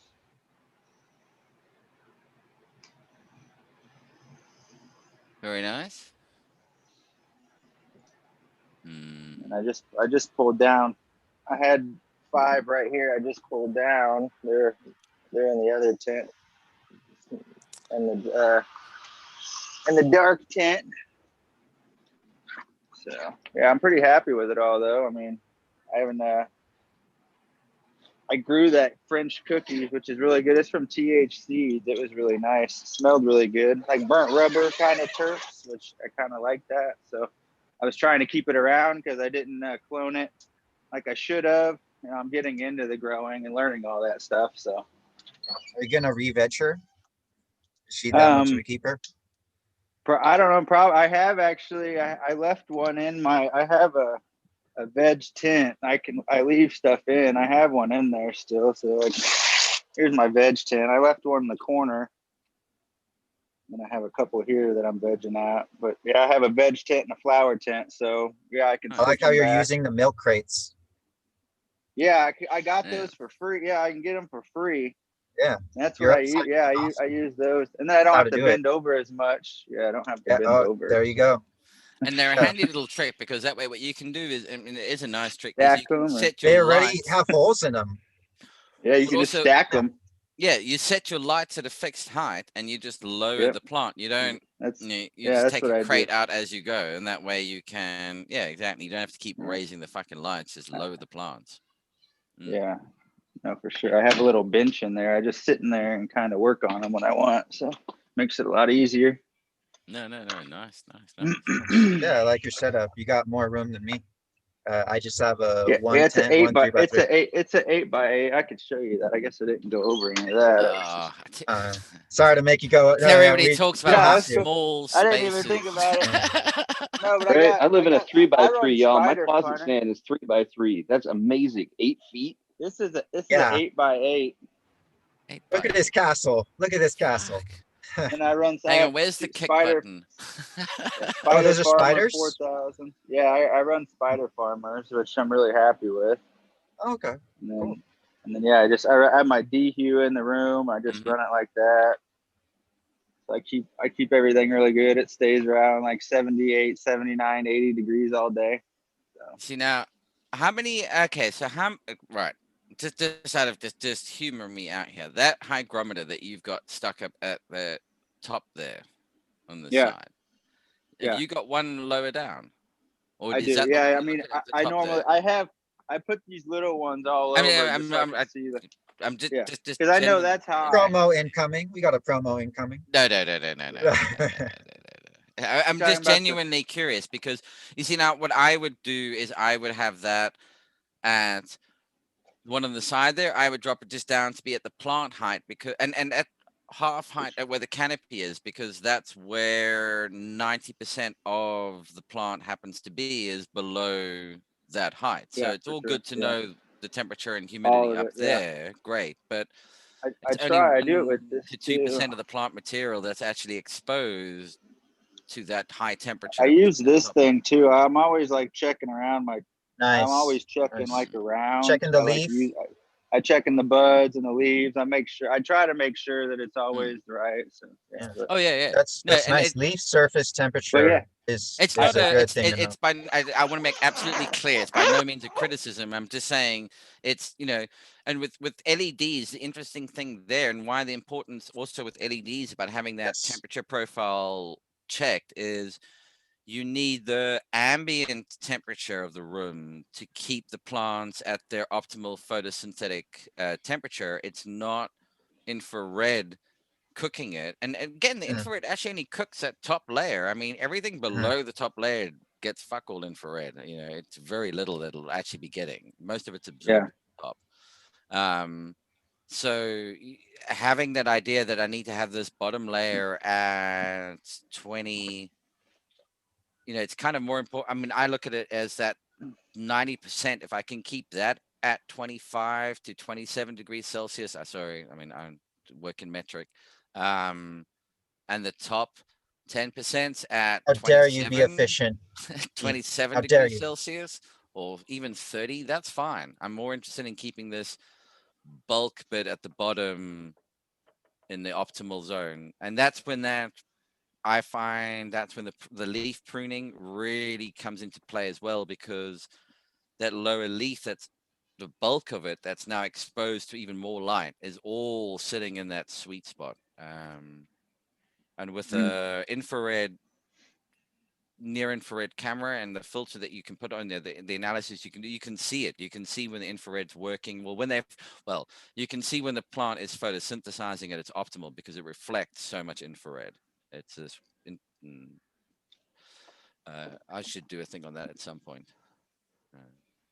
If we go by VPD, I know I'm only using it as a reference point to describe all of this a little easier. I believe it's at 76 where it's the optimal if you have that infrared backing you up to heat things up as that surface temperature. Now, if you were to do LEDs, you would need it to be 82 degrees, around 82 degrees, just for it to be the same leaf surface temperature as it would be with the infrared at like around 76. No, the leaf temperature would need to be the same. That doesn't matter. But the difference is how you get the leaf temperature up to that temperature. With infrared, you're hitting the surface with it. So the way I'll call up a VPD chart here. Let's see, Wizzo. I don't know if this is a good If one. I can help, the way to think of infrared This is infrared is not a light photon. Infrared is purely absorbed as heat, as far as we are concerned. So in that respect, it's not necessarily the most efficient. I mean, I don't know how clear this is. So the way to use VPD is to say, I've got two things I can control. I can control temperature and I can control humidity. Now, if I realize, look, I know I can control my temperature, meaning I can raise it and I can lower it. That's the thing I can control, not I can hold it as a set one. I mean, I can move it up and down on demand, however I need to do it. The one that's the variable might be the one I've got no control over. So let's say I don't have really much control over humidity, but I know that 77 or 25 degrees Celsius is the optimal photosynthetic temperature. It's the optimal temperature for photosynthesis in cannabis to take place. It's between 25 and 27 degrees Celsius. That's the sweet spot. Which means that I want a VPD in this kind of band. It's around 9, 10 in this area. This is what I'm looking for. Okay. No, Chris. Blessings, Hey, Jim. Jim Hey, Bob. Rasta Bob. Yeah, blessings. Hey, Rasta. Bless. Greetings. Hey, Rasta. I just realized that that email that I was setting up for you, it didn't send. So I was checking up on it today, and I made sure that it sent. So should be helping you out soon. All right. Just wanted to say that, and I don't want you to think I was putting you on a shelf or anything. I was like, because I was waiting, and I was like, what the fuck? These people should, this is a business, man. But yeah, I got you covered, man. Just wanted to say that. Much love. Respect, my boy. Respect. So Kind of jumped accidentally, but blessings to everyone. Greetings and thanks for the moment. And please continue. Cheers, Bob. Hey, no worries, Bob. Nice for you to join in, man. Yeah, the mute button hit an accident actually, so I'm totally sorry about that. But please continue, my boss. Yeah, so like if you know you can hold, if you realize, okay, I can dial the temperature, I know I can control it. So, well, what you'll be looking at is I want to try and keep my humidity. I'm trying to keep this sort of cannabis likes it around here, likes it around the 10 range. Or okay, and just to be clear, there are 3 measurements for VPD. It's VPD in pascals, which will be like a really big number, thousands. And then you'll get hectopascals, which will bring it down into tens. And this is done in hectopascals, so 10.1. The other way you will see this presented is in kilopascals, and it'll be 1 point something or another. Too much information. We need to back Hey, it the down, scientist yeah. of me is like, okay, just expand. No. I'm saying the pascals, like it needs to be broken down into hecta, because it's once we get into bigger numbers, it's just like fuck. And I find find this is a problem science has. That's why we use scientific notations. I find hectopascals works better because saying 10.1 is better than saying 1.01, for instance. It's just less of a mouthful. And what it likes, it likes it in this zone. It likes it in the 10s or the 1s, depending on the scale you're using. That's what it's looking for. So as you see, like around about 25 to 27, yeah, it's sort of 65, 70% humidity is what you're looking for. That's keeping it in the sweet spot. But then people say, well, what do I use at night? You use the same. But look, you can maintain, if your temperature drops at night, your humidity's got to come down with it. That way you're still staying in that sweet spot, but at 20 degrees to be in that sweet spot, you're now at 55% humidity. You know, it's just keeping, so as like in this case would be, I can't control my temperature, I can control my humidity. As my lights go on, my dehumidifiers have to kick in if my temperature is going to drop. That's when my dehumidifiers have to really fire up. I've got to avoid what you will find will happen when the lights go off and you've been here is it shifts straight over to this side. It'll nosedive, it'll hit 0, and at 0 you've hit dew point and condensation, which is a big no-no. Prime PM. Yeah. exactly. And it's a fluctuation backwards and forwards from the two that really trigger that off. And cannabis being a like bud porous, it just sucks the moisture into the buds. That's what you want to avoid. And avoid humidifiers that are mister humidifiers. Have those nowhere near your shit. You don't want misting going across your buds. That's just nuts. Interesting. So how, just to clarify, what would they Evaporative. Evaporative. Okay. Humidification would be the way to go. What's interesting is evaporative humidification works up to around about 75% humidity. So, you know, if you look here, that kind of holds it, you know, kind of holds it in there. And you could always try and pull it down a bit. But yeah, or what you can do is the trick is to get, if you pipe or duct one of those Mr. humidifiers up a long duct, and it blows out at the top. By the time it gets to the top, all of the moisture is absorbed into the air, and there is no water particulates. You know, it's not oversaturated what's coming out the top. It's 100% saturated, but it's not oversaturated. If you hold your hand in front of one of those misters, you know, you get moisture on your hands. It's going to form on the buds, which are 2 degrees cooler than ambient air temperature. So straight away, you're going to get them condensing on that. So it's something else to realize. A healthy photosynthesizing plant is roughly 2 degrees cooler than ambient air temperature. You walk into a room, you want to know if your plants are doing well, feel the leaves. They should feel cool to the touch. If they're warm to the touch, there's a problem. They should be cool to the touch. And dry, not moist. If they're moist, that's even mush. more problem. Yeah. Yeah. If they're dry and crunchy, yeah, not too dry. Not too good. You're curing then. So what was I saying? Fuck. Damn it. We're talking about VPD before, and then evaporative cooling. Or Yeah, evaporative, so the evaporative cooling, where you duct it up, so long as you can get it where there's not visible vapor in the air, you're good. So if you can duct it up like a pipe and it comes out, perfect. You just don't want to be putting oversaturated like mist. I mean, and ask an outdoor grower, do you like it when the fog comes rolling through? And you're like, I don't want that. Not when it's in the middle of the flowering, at the latter stage of flowering or whenever it is. I don't want mist rolling through this damn place. In fact, most people, nobody really wants mist rolling through. It's not a good idea, that moisture settling on everything. Well, I asked that, Pete, because sorry to keep derailing, but I asked that because I am interested in running a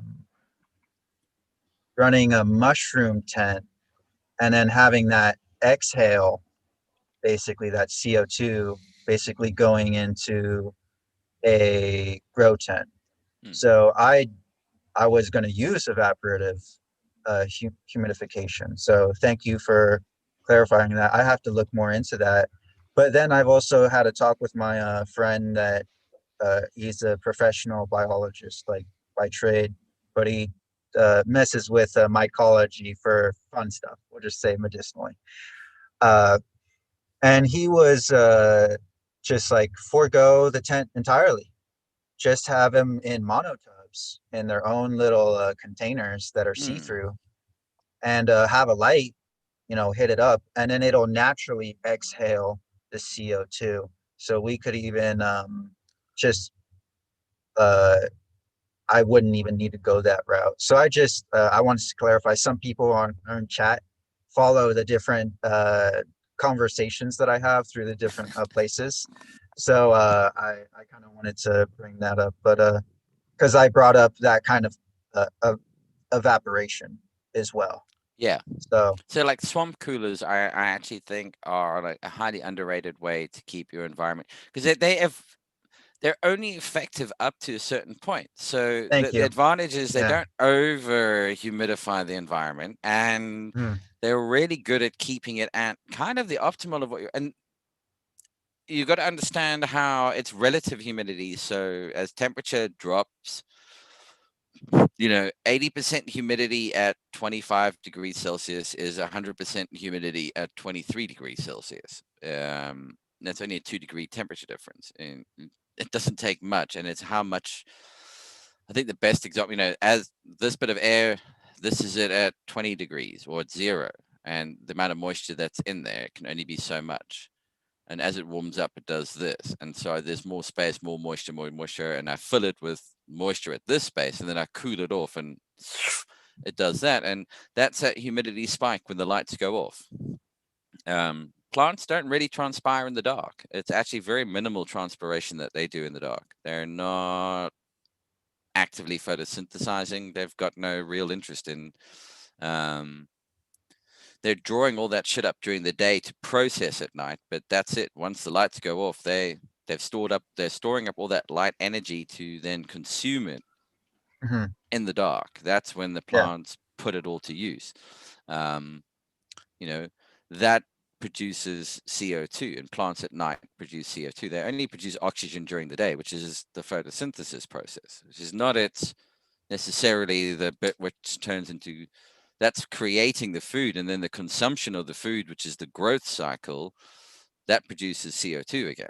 And that happens in the dark. That's a good point. The growth is happening at night. It's the consumption of the food, and people a lot of people think that the macronutrients are the NPK, which is true from that aspect of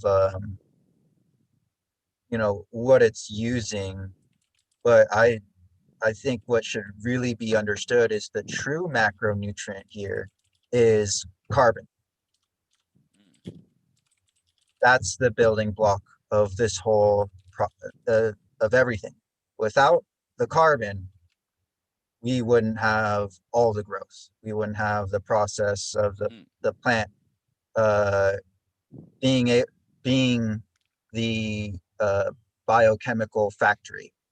It needs that carbon to build it up. So I've heard some things where people are like, oh, you don't need a CO2, what's it called? Like an emitter. You don't need to give your plant CO2. And I'm kind of iffy on that. Like, I do agree that if you don't have your basics in order, you know, you don't have the right light, you don't have the right genetics, you don't have the right way of giving your plant the things that it needs, like those other NPKs and the minerals and all that stuff. But in the same instance, if they just have like a little more carbon. See, here's the question: is that now? I mean, is CO2 is adding CO2 into? Is that stepping into the salt world in terms of I'm picking no, a very because I can just put some mushrooms. I could just make some mushrooms, I mean, and they are emitting more CO2. Just look at I want to only in the sealed room environment. I grant you it makes a difference, to take the most advantage of it. Only in a sealed room. And again, what's vitally important, what everybody says is, oh, when I use CO2, I can run it hot. I can put more light in, and I can run it hotter. Yeah, okay. Now, the way a plant operates when the lights are on, and even when the lights are off, is the stomata. It needs to be able to do gaseous exchange. And that's the key about VPD. And that's really the little game you're playing here, is with the stomata. And at a VPD of 1, it holds the stomata open, or a VPD of 10, I should say. It holds the stomata open. Okay. At that point, the vapor pressure deficit difference means that everything's good, go for it. So it's optimal. It's wide open. You've got maximum gaseous exchange. When you raise the temperature, if the humidity goes down, all that happens is it just closes up. So just load it with CO2. Okay, but you know, it's not the hole was this big and now it's this big. So yeah, when you pump it full of CO2, all it's got is CO2 to take in. I've been in grows that are being supplemented with CO2, and I can tell you right now, you can improve the yield that you're getting on CO2 by switching it off, dropping your temps, and you're raising your humidity a little bit, and wham, they'll just take off. Understand, cannabis is one of the few plants that has a DLI that is through the roof. You can crank this shit. Yeah.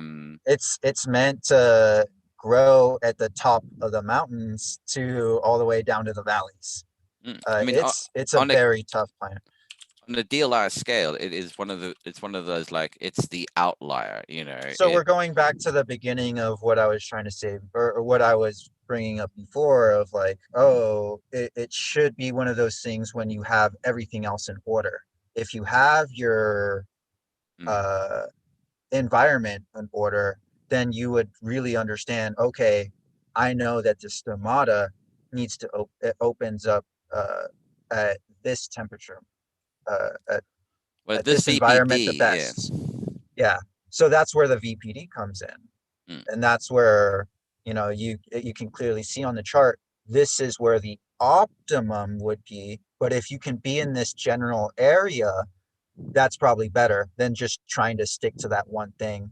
Let it go through, like, it's back and forth, but just you're trying to make sure they're not as extreme back and forths. It's just like a little ebb and flow here and there. Yeah, there's going to be ups and downs, but the more you can get it to that stable back and forth instead of the up and down, the better off you are. And that's what you were saying with the nighttime, daytime shifts. You can have the change in temperature. You can have that. I mean, you have that up and down in temperature and humidity. But you're trying to stay in that metric. Keep because VPD is nothing but a relationship between temperature and humidity. And people go, oh, I want a VPD of 10. I go, excellent. 0 degrees Celsius and 99% humidity. There's your VPD of 10.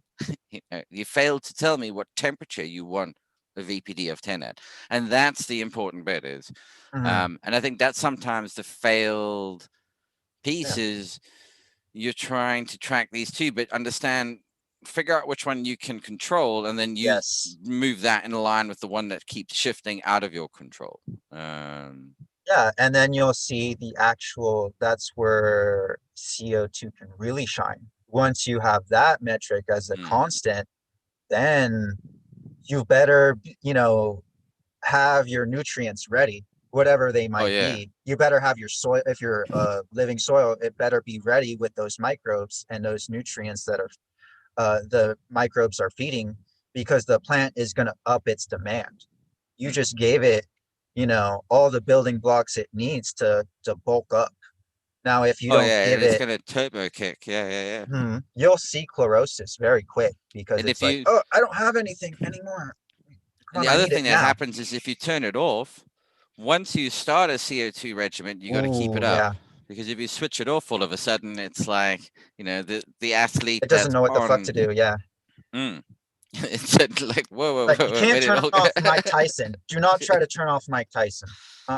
That's not gonna. You better stand the fuck back. I see him knocking kids off into the back row. Those drastic changes are not good. Yeah. So that's why I say have your house in order. Make sure you don't do that first. But yeah, you bring up a very good point of, like, once you have everything in order, you know what your genetics are, you know what your temperatures are, your humidity, you know when to give your plants the nutrients that it needs, whatever your grow method is. You got your schedule down, then that's where, like, VPD really shines through, because you already played with all the other metrics and it's not as big of a deal. So and VPD and CO2, those are the last things that you should be getting to. Because when you look at in all honesty, and this is people go, the humidity bit freaks me out. You go, well, hang on a second. Look at where does Kush grow? Okay, it goes high up in the mountains, let's say. Okay, what's the actual temperature that it's hitting? It's probably 22 to 24 degrees. And then you say, okay, so what's the relative humidity? It's 55. The relative humidity for Kush, that altitude is incredibly low. It's a plant that loves low humidity. It doesn't like high humidity, but it also quite likes cooler temperatures. What it also happens to like is a lot of UVB and UVC, which you don't want to fuck around with. I mean, those are two spectrums you want to stay as far away from as possible. But the difference then when you come down to, and also a little bit windy, and Kush is probably like harsher conditions in terms of nutrient availability. They're used to a little bit more, you can underfeed them a bit. Tropical sativas are used to a richer soil to be working with, but they also take forever. They don't need to worry about shit, man. Easy times, soon coming, so to speak. It's, why am I going to rush now if it can take me, I've got 13, man, there's 13 months in a 12-month year. What you worrying about, man? So that's not an issue. But they like certain things. They like it to be windy. So high humidity means wind. You want to run your room environment at a high humidity, fucking loads of airflow. You won't have a problem. And blow the air down, up. And not just, and not just one direction, but have those crosswinds going in. And just trying to bring more circulation of the air, I'm trying to say. Because I do what you're saying, Pete. I just have my my air comes in through the bottom port and comes out through the top port, and my exhaust is sucking out through the other end, not connected through the top.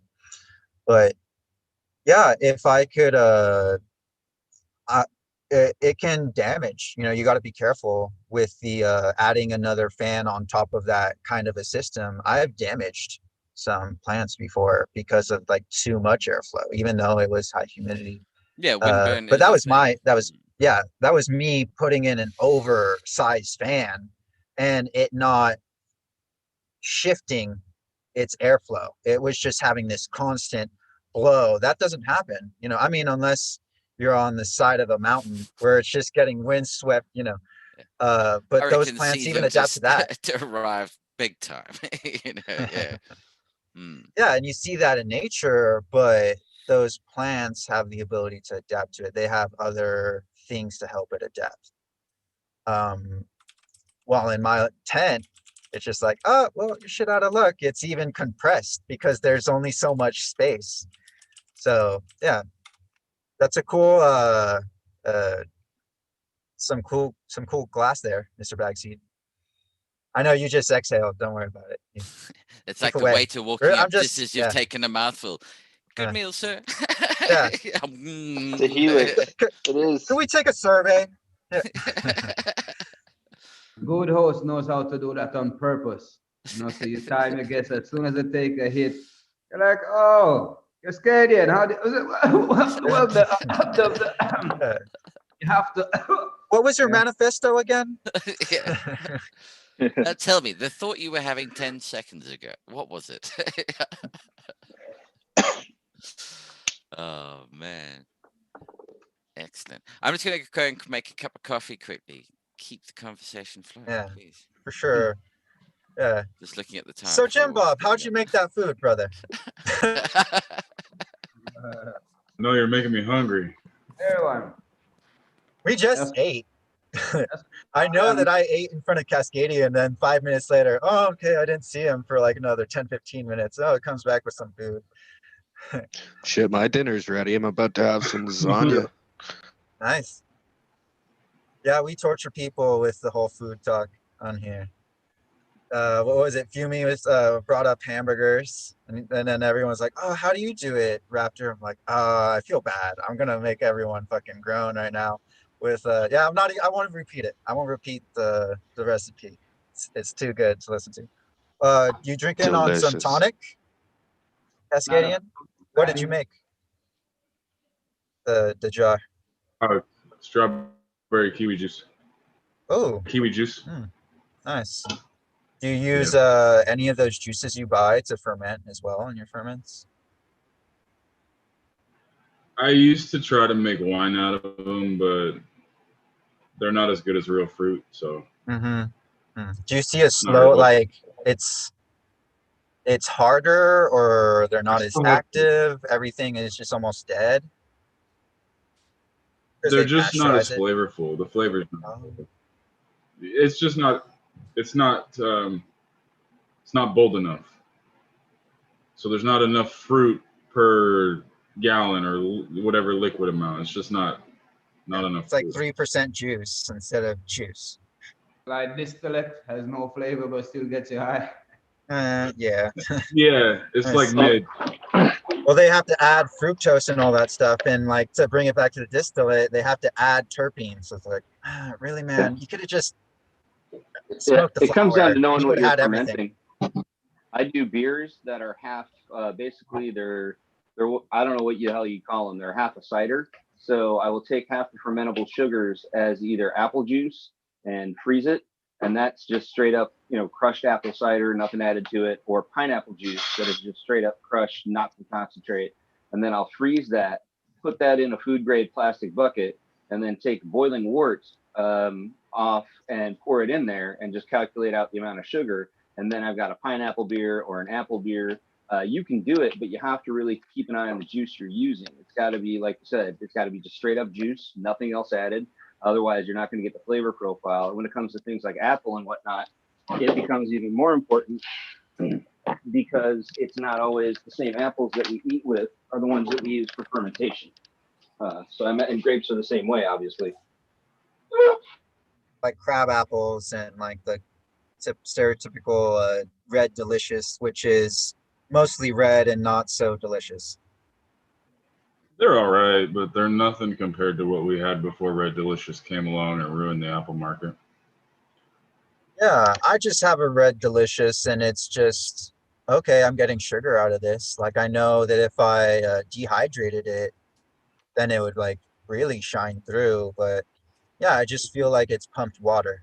If you have them closer to the source, like the ones at the grocery store are trash, but yeah, there you go. I've picked Red Delicious right out of the orchard, but I come from apple country. I'm a bit of an apple snob, like I am a cannabis snob, but there are some good reds out there. You just have to pick them right off the tree yourself. That's like me saying, oh, I had dragon fruit. It sucked. All dragon fruit sucks. Instead of being like, oh, I had this dragon fruit that I grew in my backyard that I let it sit on the vine, literally, it's a vine, and let it mature and get all the minerals and nutrients that it needs so that I can eat it and receive those nutrients and minerals myself. Yeah, the best apples in the country, arguably the world, come from the eastern foothills of the Cascades in Washington and come from the Finger Lakes region of New York. Anywhere else is just growing apples for the fun of it because they can grow there, but the best apples in the world come from those two regions.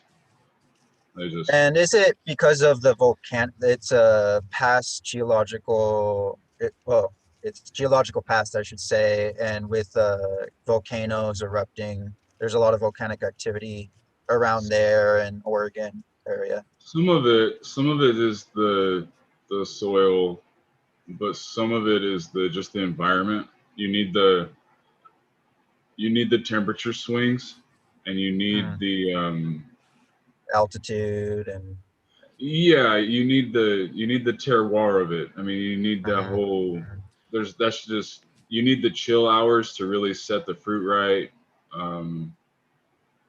Are they indigenous? No. So this is a case of all apples are indigenous to but it's the same, I believe. It's the same way that the best region for cannabis is arguably Mendocino, Humboldt, down there in Cali too. It's not where it's from. That's just the best climate, best. I think it's Kazakhstan. Yeah. But yeah, that I was about to say that's gonna that opens up a ding ding ding, and in the red corner we have fighting for the grape. For the rest of the world, we have the blue corner. Step up, take a number. Grapes use in the grape industry, they use terroir, and they're not exactly indigenous to California. Or where are they indigenous to? If anyone. Grapes come from, I think, the Caucasus Mountains. I think of the Caucasus Mountains. And that's between Europe and Russia and Eastern Europe and in those mountains there. So arguably so, you see a lot of the wine industry in Italy, Spain, and California. South where Africa. South Africa, and all the Mediterranean climates that fit within that spot. Yeah, in fact, fit within the that only band, I place should where say. you find, in it's the Western Cape of South Africa, which is the Mediterranean climate area, is the only place. And then you'll find grapes that grow there that don't grow anywhere else. I mean, you can't grow the South African, you can't create the South African wine. But that's the thing about the terroirs, you can't create it anywhere else other than where it comes from. That's it, you know. Boom. So is it really have to be indigenous to get the terroir, for it to be a terroir? It's a combination of both grape and what it's grown in, the soil that it's grown in. And okay, so I thought that's what you were trying to bring up, Pete. Like when you were saying, "Oh, what apple is indigenous?" Yes, I'm is saying like something you so for asked that before. area is you're saying it's the best apples in the world come from this area. Now, what's interesting is to say is okay, are apples indigenous to that area? And therefore, naturally, what you're getting there is they've taken it, or is it a case of, hang on, apples are actually indigenous in, let's say, Europe, for argument's sake, but when they were introduced to this shit, which is the problem you have with invasive species, is when you bring them in and they go, oh, hello, Yeah. you know, ta-da, I'm here, and they just run right. Thankfully, it was I can apple. stretch nice and good, get nice and big here. Yeah. Be prepared to get one. You know? Apples Thankfully, it was in- apples and not something a lot nastier, like In invariably Eastern happens. Washington, you'll actually find a lot of escaped apples where the birds ate them, and then the tree grows by itself unhindered, and you can go pick that fruit, and it might be a little tart, but that's because no apple, breeds true. But they're very few pests. They'll have very few issues. They just only the hardiest of the hardy will grow long enough to produce fruit. So those ones that you find off in the bush are generally useful apples, and they grow pretty. So they've become like heirloomed locally in terms of through the ones that have made it through that, just the few that arrived initially, that natural selection of only the fittest. Well, Darwinism, only the fittest is going to survive in this environment. Well, you take it and you drop it off somewhere else, and it actually shits its load, because it's like, this isn't what I can deal with. I need the luxury of where I was back there. With heirloom, that has to do with almost like a family passing it down through the generations, but they picked it out and kind of breeded it up, like selectively it's a cultivated. I mean, you can correct me if I'm what wrong here. Cascadian was describing was it just being wild, like that bird ate that apple because it was thirsty and hungry, and then it went off into whatever direction and pooped it out on, Right. And whatever. They'll grow just fine. Where a lot of regions where they can grow apples, they do the same thing, but you won't see the apple trees thrive in the same manner, unhindered or uncultivated. But is it a case of you can take any apple and drop it off there? So is it that so therefore, it's the area that the apple, that is prime for apples just to grow in. I mean, it doesn't matter what type of apple. Yeah, so it doesn't matter what type of apple you drop off, it's going to have a really good chance of producing nice, good apples. And that's the catch with invasive species, is oddly enough, I mean, that is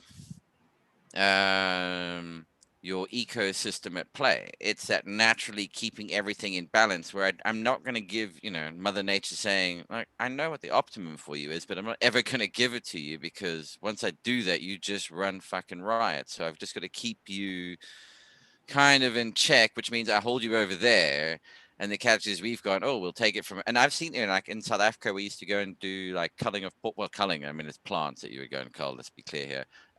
But of Port Jackson, which was imported, a plant that came from Australia, and in the Cape, it just took hold and just ran rampant. And it's to try and cut all this shit out now.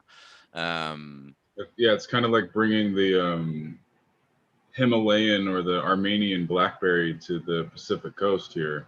They actually call it a forest killer, because so prolific that it'll grow in any clearing, and actually it's so aggressive that it will grow its canes so fast that the tree seeds can't germinate and grow fast enough, and it will take over these open spots.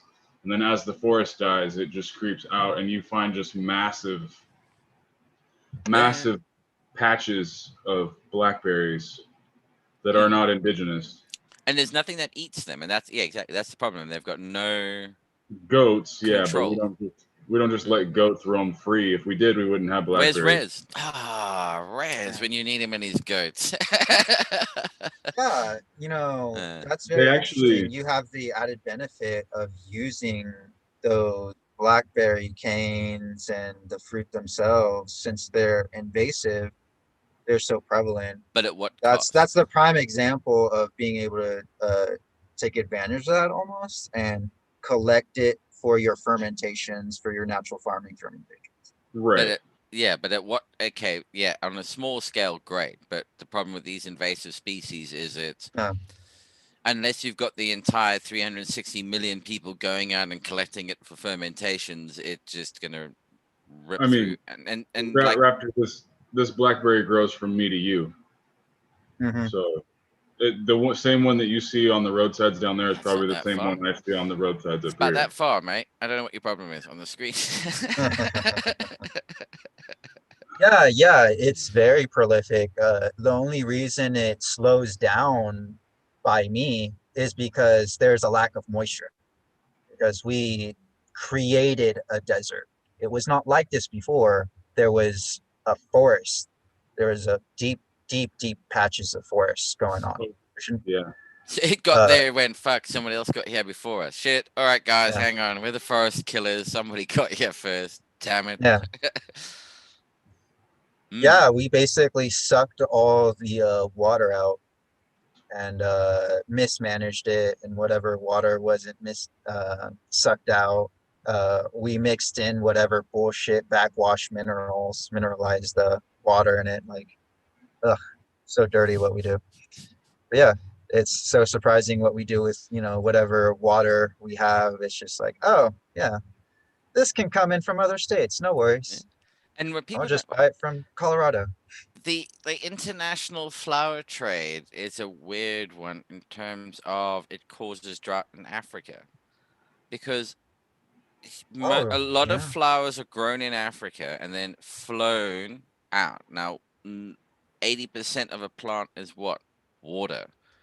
And 80% of that plant is now of that water. The nation's water is everything collected in those plants. All of that water is being flown out of the country, out of its rain belt capture area. It never makes it back in, and so you introduce these artificial drought conditions because you're just draining it of all the moisture. I mean, it's odd. It's weird, but it's a real thing. I mean, and the number is astronomical as to just how much water is being shipped out of these countries in flowers. And water is heavy. Water is fucking heavy. Yeah. Just the fact that that's how we're moving it, and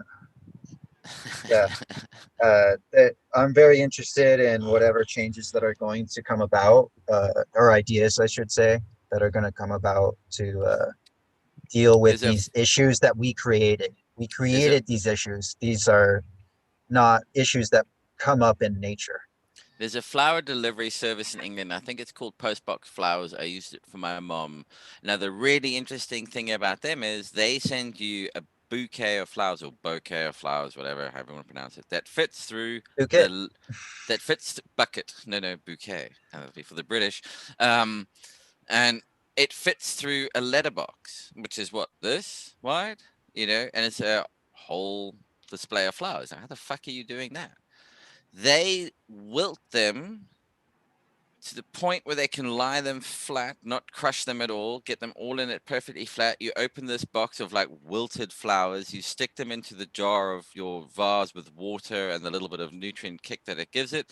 Within 30 minutes, whoop, you have this amazing display of flowers. And it's like, now that's smart, that's clever, man. You're not trying, you the consumer put the water back in, great. And I thought that was really, really clever. And even on their webpage, on their FAQs, they've got like under complaints is like, yeah. Before you phone us to say we sent you wilted flowers, wait 30 minutes. It's like that's brilliant, really. It's a really brilliant. clever idea. Yeah, you should look them up. I think it's called mailbox flowers or letterbox flowers or something like that. It's a really, really good concept that they came up with. Yeah, and that's why I harp so much on like, okay, if you are gonna grow synthetic, use the dry amendments. So you're not paying for that fucking water. You got water coming in through the sink, you know, and if you want to make sure it's even better, run it through a filtration system of whatever you can afford, and make it more, excuse me, concentrated. Yeah. So yeah, that's another trick. Just to bring it up, you brought up the whole saving water and saving prices and all that stuff. Like, yeah, if you are going to do it, and also I will say, if you have the ability to do runoff, try to capture that runoff and use that feed my other runoff plants. will carry the nutrients. Yeah, use it on your outside plants. Yeah. You know, if you have to do it anywhere, don't just let it go down the fucking drain. Put it on your lawn. Dilute it. Well, Sorry. I don't know. I shouldn't say. There's been an interesting. Follow what Pete says. There's been an interesting, slightly discoloration to the patch of lawn outside where I might throw the occasional bucket of over-concentrated nutrients out the garage door.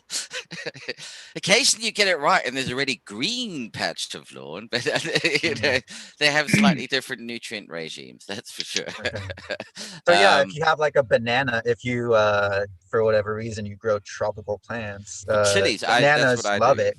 Yeah, chilies. There you go. Give it to a plant that really would handle that boost. And the nutrient requirements of chilies are, I mean, chilies are a really good proxy for cannabis in terms of their nutrient requirements, their DLI, even more so than tomatoes. Oh yeah. If you the feeding regimen for a chili plant in terms of what they like environmentally and all of that is very, very similar. They're great proxy. Can you elaborate on what a DLI is? Daily light interval. Integral. So interval. Interval, integral. I forget which one it was. It's one of the two.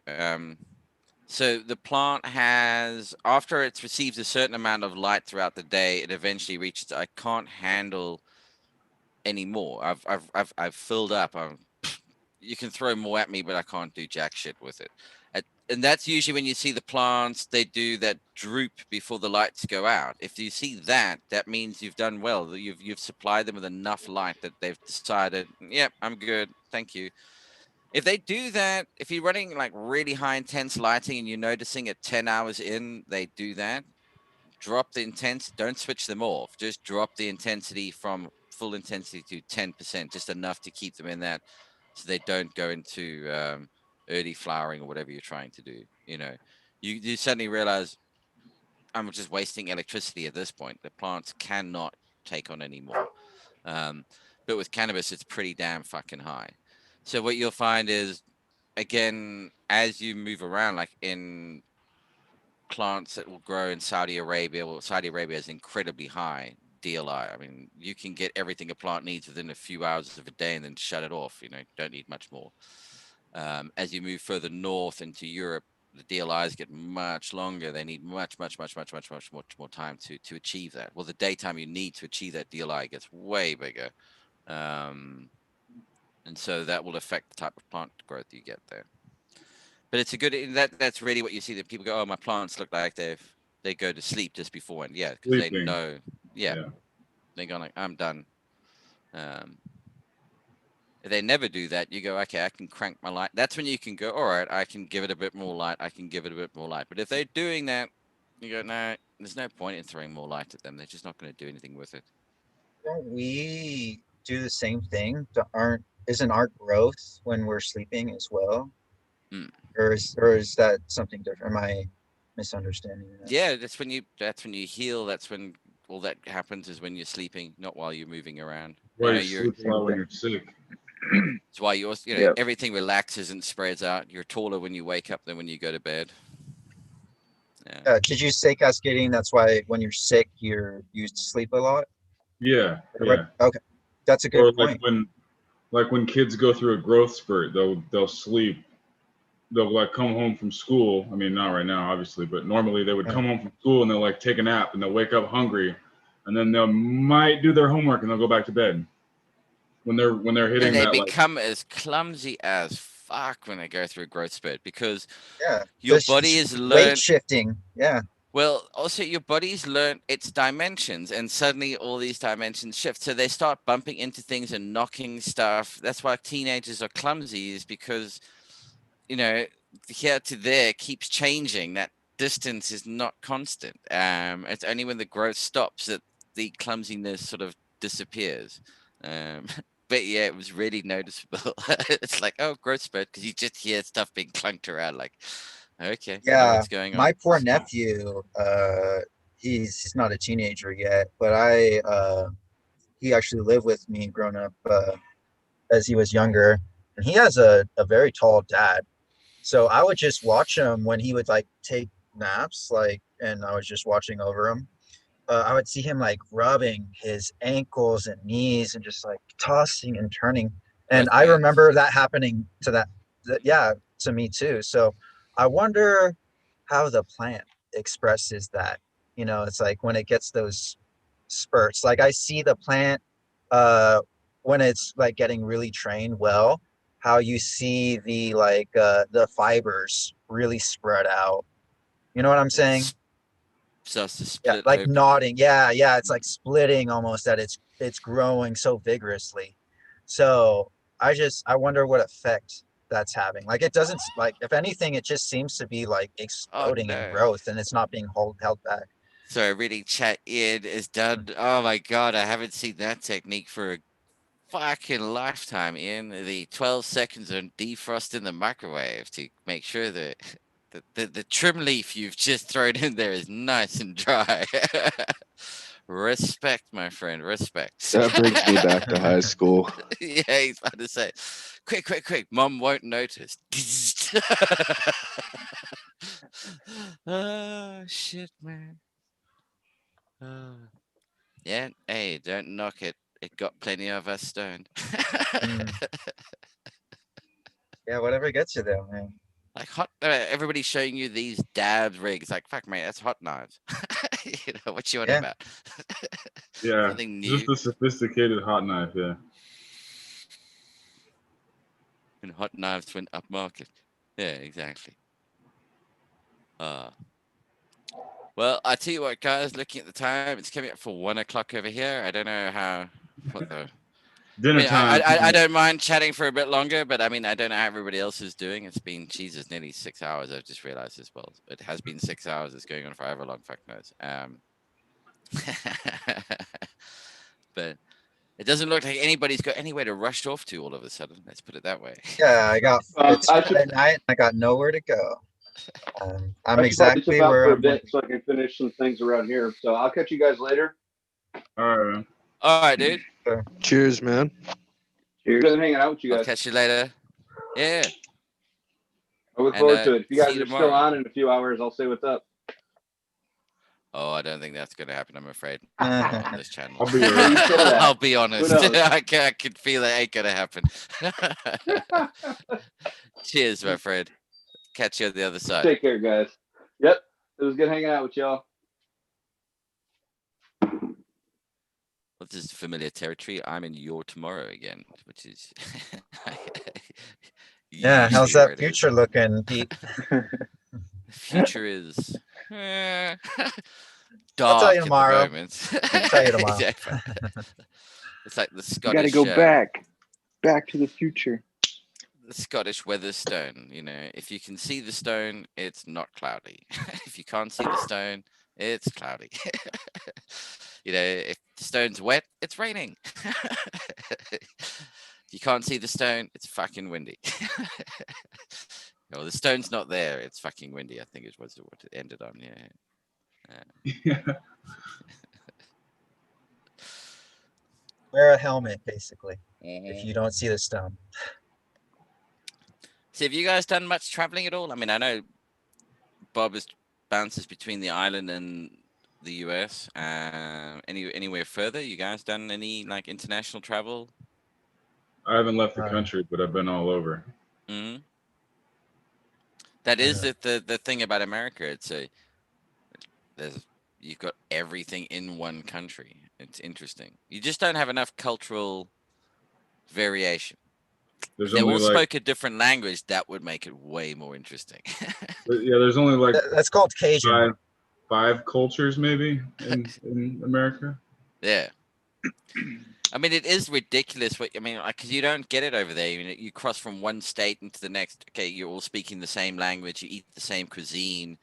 Only when you move like really far away from the border, maybe you get some local cuisines turning up. There might be 6. I might have miscounted, but it is really strange when you walk from here to 2 feet over there and they don't speak the same language anymore. It's like, what the fuck just happened here?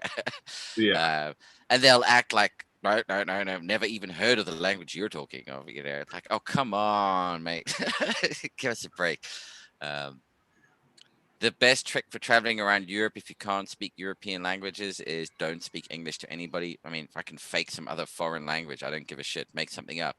The first thing they'll ask you then is, hey, do you speak English? And you go, yep. But if you kick off with English, yeah. And by the way, sorry to say it, guys, Canadian, okay? Canadian. They can't tell the difference. You're Canadian. Oh yeah, I was told if you ever travel, make sure you wear. If you want them to know you're Canadian, wear a flag. And be nice. The Canadians have a reputation. Don't wreck it for them. I've mostly stayed in the States. I've done some traveling to Baja, Mexico. And that's been most of my traveling outside of the States. And been as far as Acapulco, down in So yeah, that's as much as I've gotten. So I'm really fortunate for that to be raised from a suburban area and see the differences and lifestyles and what people have to go through. That really put, that's why I like traveling. It puts you somewhere else and you have to eat someone else's food. You have to breathe the air that they're breathing. You have to, if they deal with goats and donkeys, you're dealing with goats and donkeys. If you go to a place with koalas and kangaroos, you're dealing with the koalas and kangaroos. So it really, be careful. Hey? Yeah. That's what I'm saying. Dealing with them with a stick. It's a good thing to practice fasting, Yeah. So I mean, a day and a half. I'm gonna have a couple nuts and some water. I know I can do a day and a half. Still fit, still healthy, climb any mountain. It's good to put your body, just in case you don't get what you want to eat. You really don't want to just feed on anything. That's probably the worst thing you can do. Better you actually have nothing and just really have some water, some good teas or whatever. Just like how you give your fucking plants. Well, start giving the teas to the plants. Drink more different teas for yourself, man. I understand. Yeah, drink boiled water when you're traveling. That's always that's one of the recommendations when you're traveling to a foreign country. Bottled or boiled water. Now, a handy tip if you're traveling to a country where they say drink bottled water and you happen to be traveling with small children, let them understand that bottled water doesn't mean filled up from the tap again when you put it back in the fucking fridge because you finished it, okay?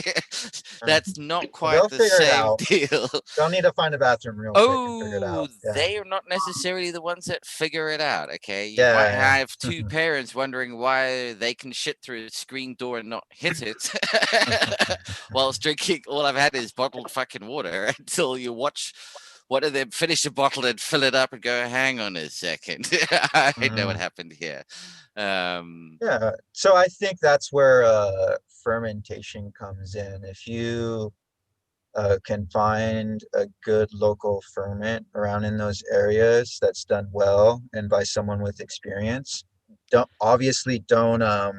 gosh, this reminds me of I was listening to the Dude Gross show, and the dude was like, "Oh, yeah, I don't know about the whole kombucha thing, man. I had a whole bottle, and a whole bottle is 16 ounces. That's not a serving. That's first off 2 servings, and you shouldn't even have a full serving when you're having a ferment for the first time. You should have a quarter, maybe half if you've had fermentations before, but even that's pushing it. So adjust your body slowly to everything. But yeah, the long story short is he wasn't hitting the screen doors either. You know, Well, it maybe, was yeah, maybe you should. What was your diet before? 'Cause if you have a real that horrible, too. Yeah. If you're having stuff from the garden, fresh from your garden, you know, Just you're pour it straight adapted. through. Yeah. get rid of that stuff. You know, all 5 years will go away within like 3 days. You're rebuilding cell walls and shit. It's like, oh man, that was a real flush. Pour it till the runoff is clear. You guys are killing me.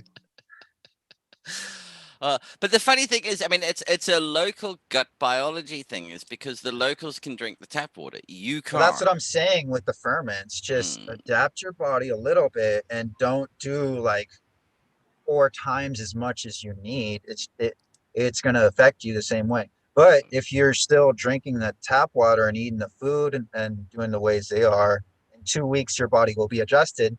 And then you go home after that vacation, and then your body has to readjust. Well, you're fine when you come back home. I mean, interesting enough, when you come back, you're fine because the water is so chlorinated and clean and doesn't have the bugs in it. Well, your body's used to the chlorinated water, and in reality, we should be drinking filtered rainwater, and that's when we're getting real biology coming in. Like, if we didn't fuck up the air, you know, with all of our I mean, that black smoke isn't going into space. It's staying within our sphere, within our atmosphere. That black smoke isn't going away, people. When the ones that you see, that one. Yeah.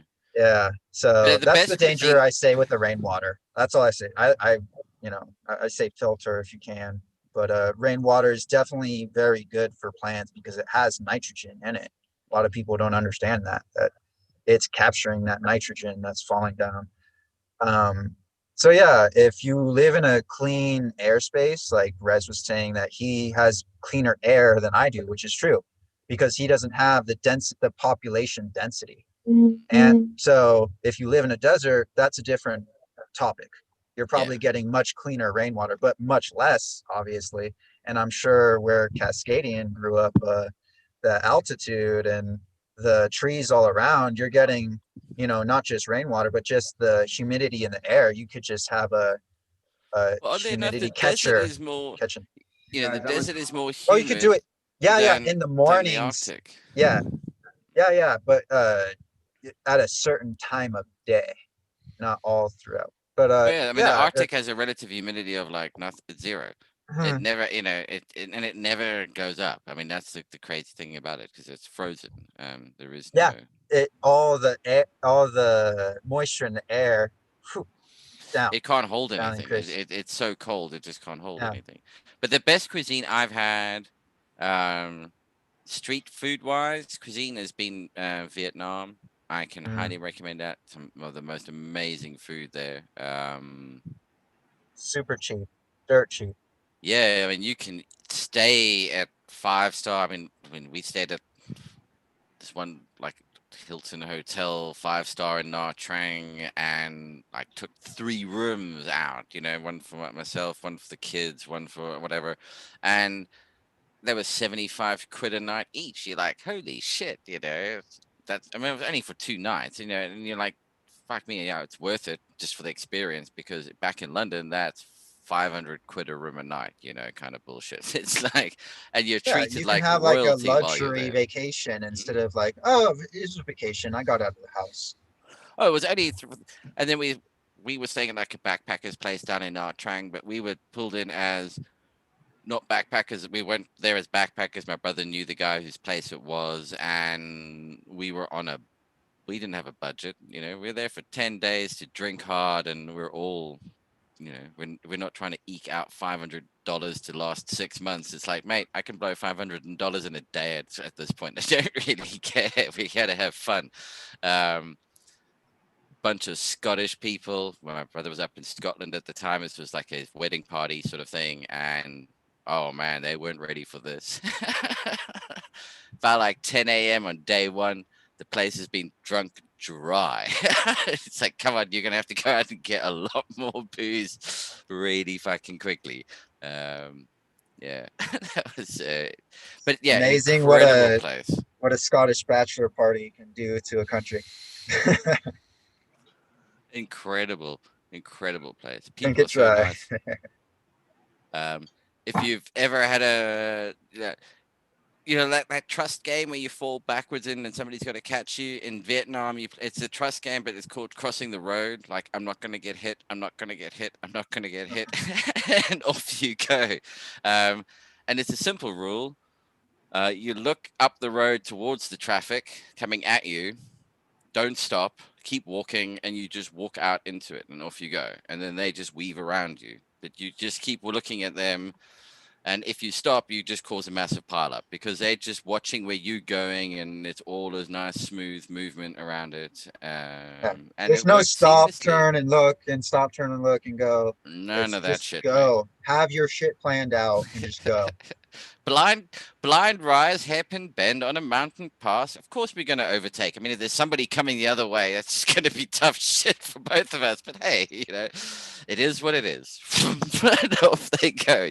Yeah. Look, not all of us are Buddhists, mate. Some of us are atheists in this mix, and we have a bit of an issue with your eternal well-being. I don't want to be an escort.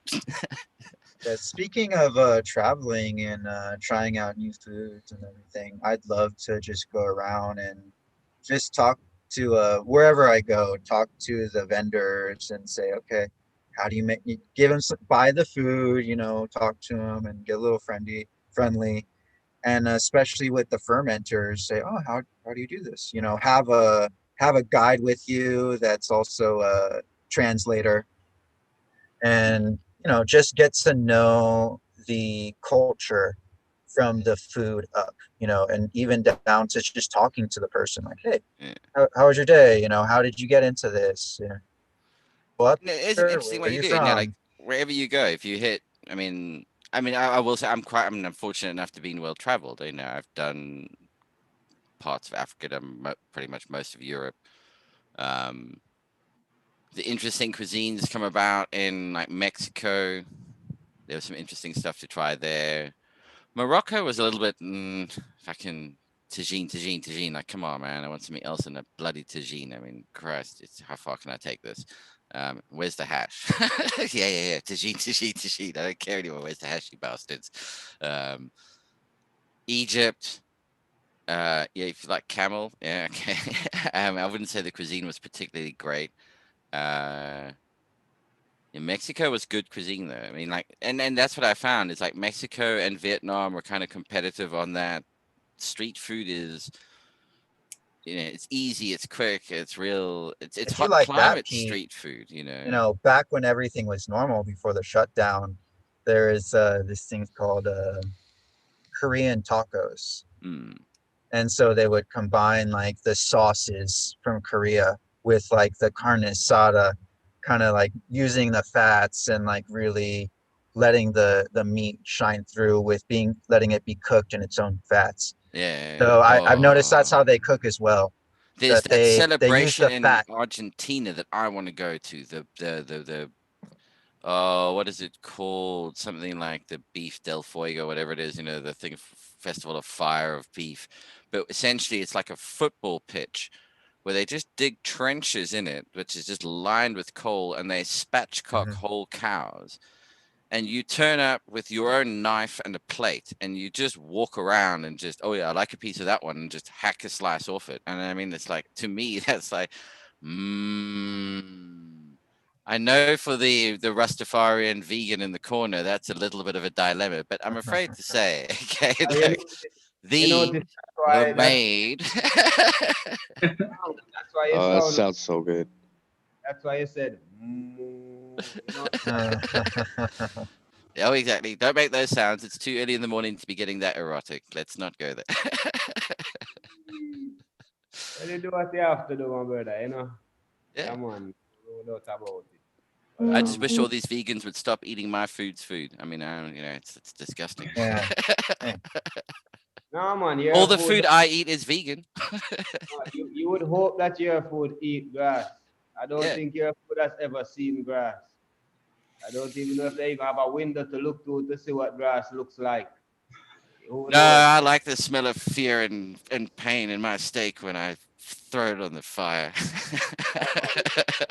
You know what? Put a picture of its eyes, right as it was. I think people should be made so to kill their own food. I mean, I do. I mean, I have. Hey, I'm a meat sign me eater. up. Sign but, me up. I don't want to feel the guilt of paying someone else to do my dirty work for me. I don't like that. Fish, I prefer to catch and release. I enjoy the sport of fishing. I don't like killing them, but if I have to, I have to. And then I'll either eat them or give them away. I don't particularly like eating them, which is why I don't. But yeah, I'm quite happy to kill what I'd have to eat for sure. I think that makes it a lot more interesting. Well, hey, I want to go to those places that are overrun with higher populations of elk, and there's this. Gosh, You and a bear, and all you've got is a knife. I mean, I think that's the other thing. It should be on a 1-to-1 kind of scale, because unless you're giving the bear an AR-15, I mean, in fact, it's just not going to happen, mate. It's got claws. He has 2 knives. Have at it. The bear can run 30 miles an hour.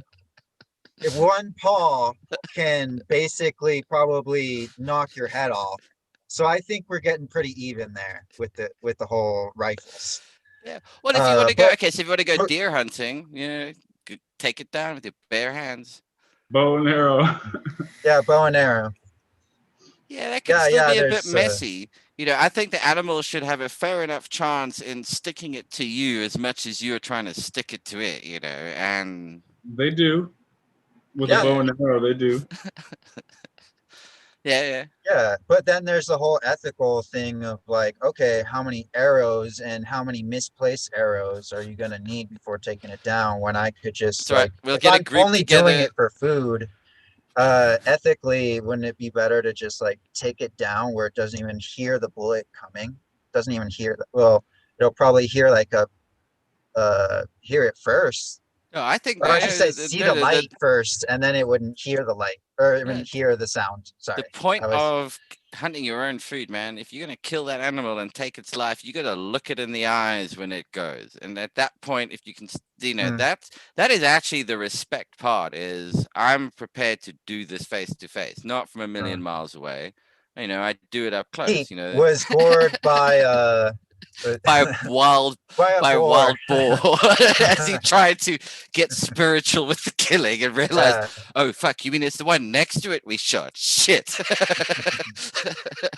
And not even a boar that was like lived its whole life, just escaped like a couple months before and just like was that a petting zoo? Nasty accident at a petting zoo. That's how you freak out the petting zoo. Just turn up with a hunting bow. They revert fucking fast, and so like they start growing hair, their fangs, tusks. That's right. Their tusks start expanding and growing. They're using more calcium to grow it, so they're getting more ravagey to get that supply of food to fuel that transformation of more hair. Bigger muscles. This is sacrilege. So it's interesting. All right, guys. I think I'm gonna roll out of here. I gotta go put a computer together, actually. So. Oh, good. Yeah, good luck with that, man. Hopefully, anything fun? Go smoothly. It's the amped up machine for my sister to do her digital arts and animation, so we got to put one of them new graphics cards you were talking about the other day in it. And in other words, your PC just got a new graphics card, your sister's got whatever fucking shit you got in yours is the reality. She's building a new machine and I get her old one, so I'm gonna go put in some labor so I'm worthy of the old one. Nice. Well, get hold of It would be cool to get everybody together to play some games if we can. I mean, that would be interesting if you are into gaming at all. My on a new platform. computer is a gaming computer, so Well, I there you go, haven't Rap. tried it out yet. I bought Have one it by the not end of for the the weekend. gaming processing. Yeah, What only was that? one Sorry, game, Cascadian. I'll have a gaming computer by the end of the weekend. Oh, Excellent. okay. I have to go put this other one together first. Yeah, Fantastic. gotcha. But I'll catch you guys again soon. Thanks for letting me hang out. Hey, no, thank you so much for joining Easy. in, buddy. Have a good one, man. Catch you later. Hey, man. Yeah, no, it'll be hey, because GMF and I have been playing Warzone. That's been quite good fun. Jumping in Yes. on that. I was GMF was talking about doing a Dungeons and Dragons meetup too. So Yeah, I what don't did you know. do? A I Halloween. just haven't started tried getting that. into that. I haven't I done actually any have of a that game stuff tomorrow. before. Yeah, I don't have any of that stuff. You got to totally explain everything, GMF. If I know you're listening, you got to explain it all to me if you want me to get into it. But I'm down. I mean, interesting. I've Yeah, I mean, always heard I about said, it, but I've never done it. I was saying to GMF that's and because he wanted to do like a horror themed one, and I mean I had to bring my kids, but like my youngest one into horror and Dungeons and Dragons. That's like game because he's doing computer games design and development and whatnot at university. So that whole lore and that whole side of it. I mean, yeah, super into it. I was like, yeah, that's the one. I mean, she would kill to be involved in something like that. Like American Horror Story, all of those shows. That's like staple for this lot. Nice. Yeah. There's some really, really amusing ones. Sorry. Have you seen candlelight going up at night? You know, and some smoke and hearing some chanting. Yeah. Is that what you're raising over there? It wouldn't surprise me in the slightest.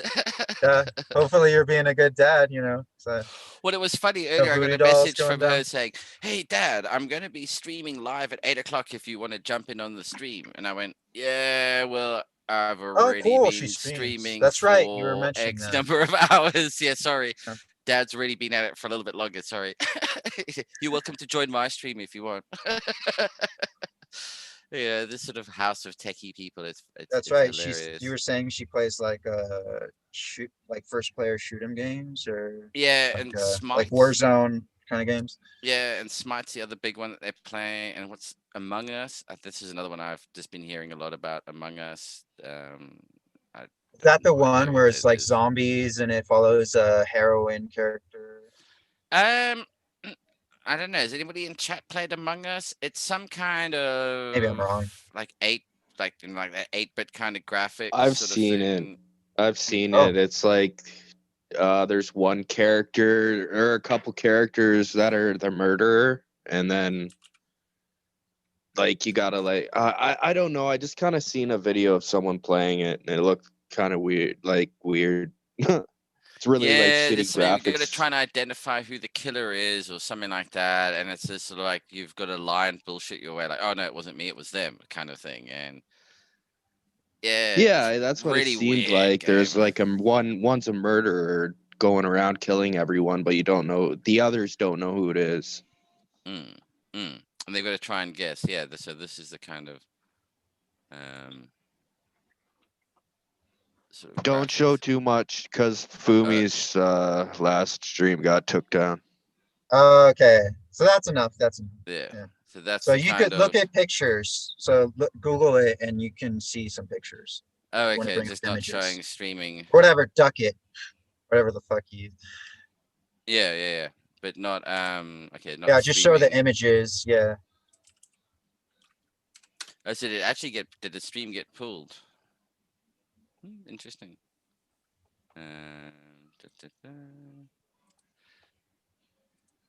Yeah, so it's this funny. It's all this sort of character, very generic looking thing. Yeah, I've seen some memes about it. Okay, this is where it's coming from. Yeah, she came up with a crochet pattern for like the original analog 3D printing. She made a crochet pattern to create 3D, like crochet little dolls of these things. And I thought that was smart because she went, oh yeah, it's my pattern. I can sell it. I don't have to pay royalties to anybody. I was like, okay, cool. like the way of Nice. thinking. Yeah, Yeah, they can't recreate what she just did on the Yeah. all those fibers.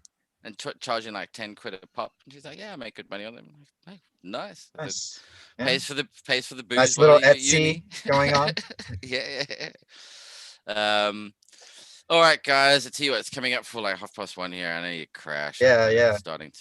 I'm feeding you. Thank you so much for joining in. Have a good night. Just to say, don't forget to tomorrow night or later on today, depending on where you are, 9 p.m. UK time is Operation Grow Show season 4. It's all about plant training. Join into the conversation.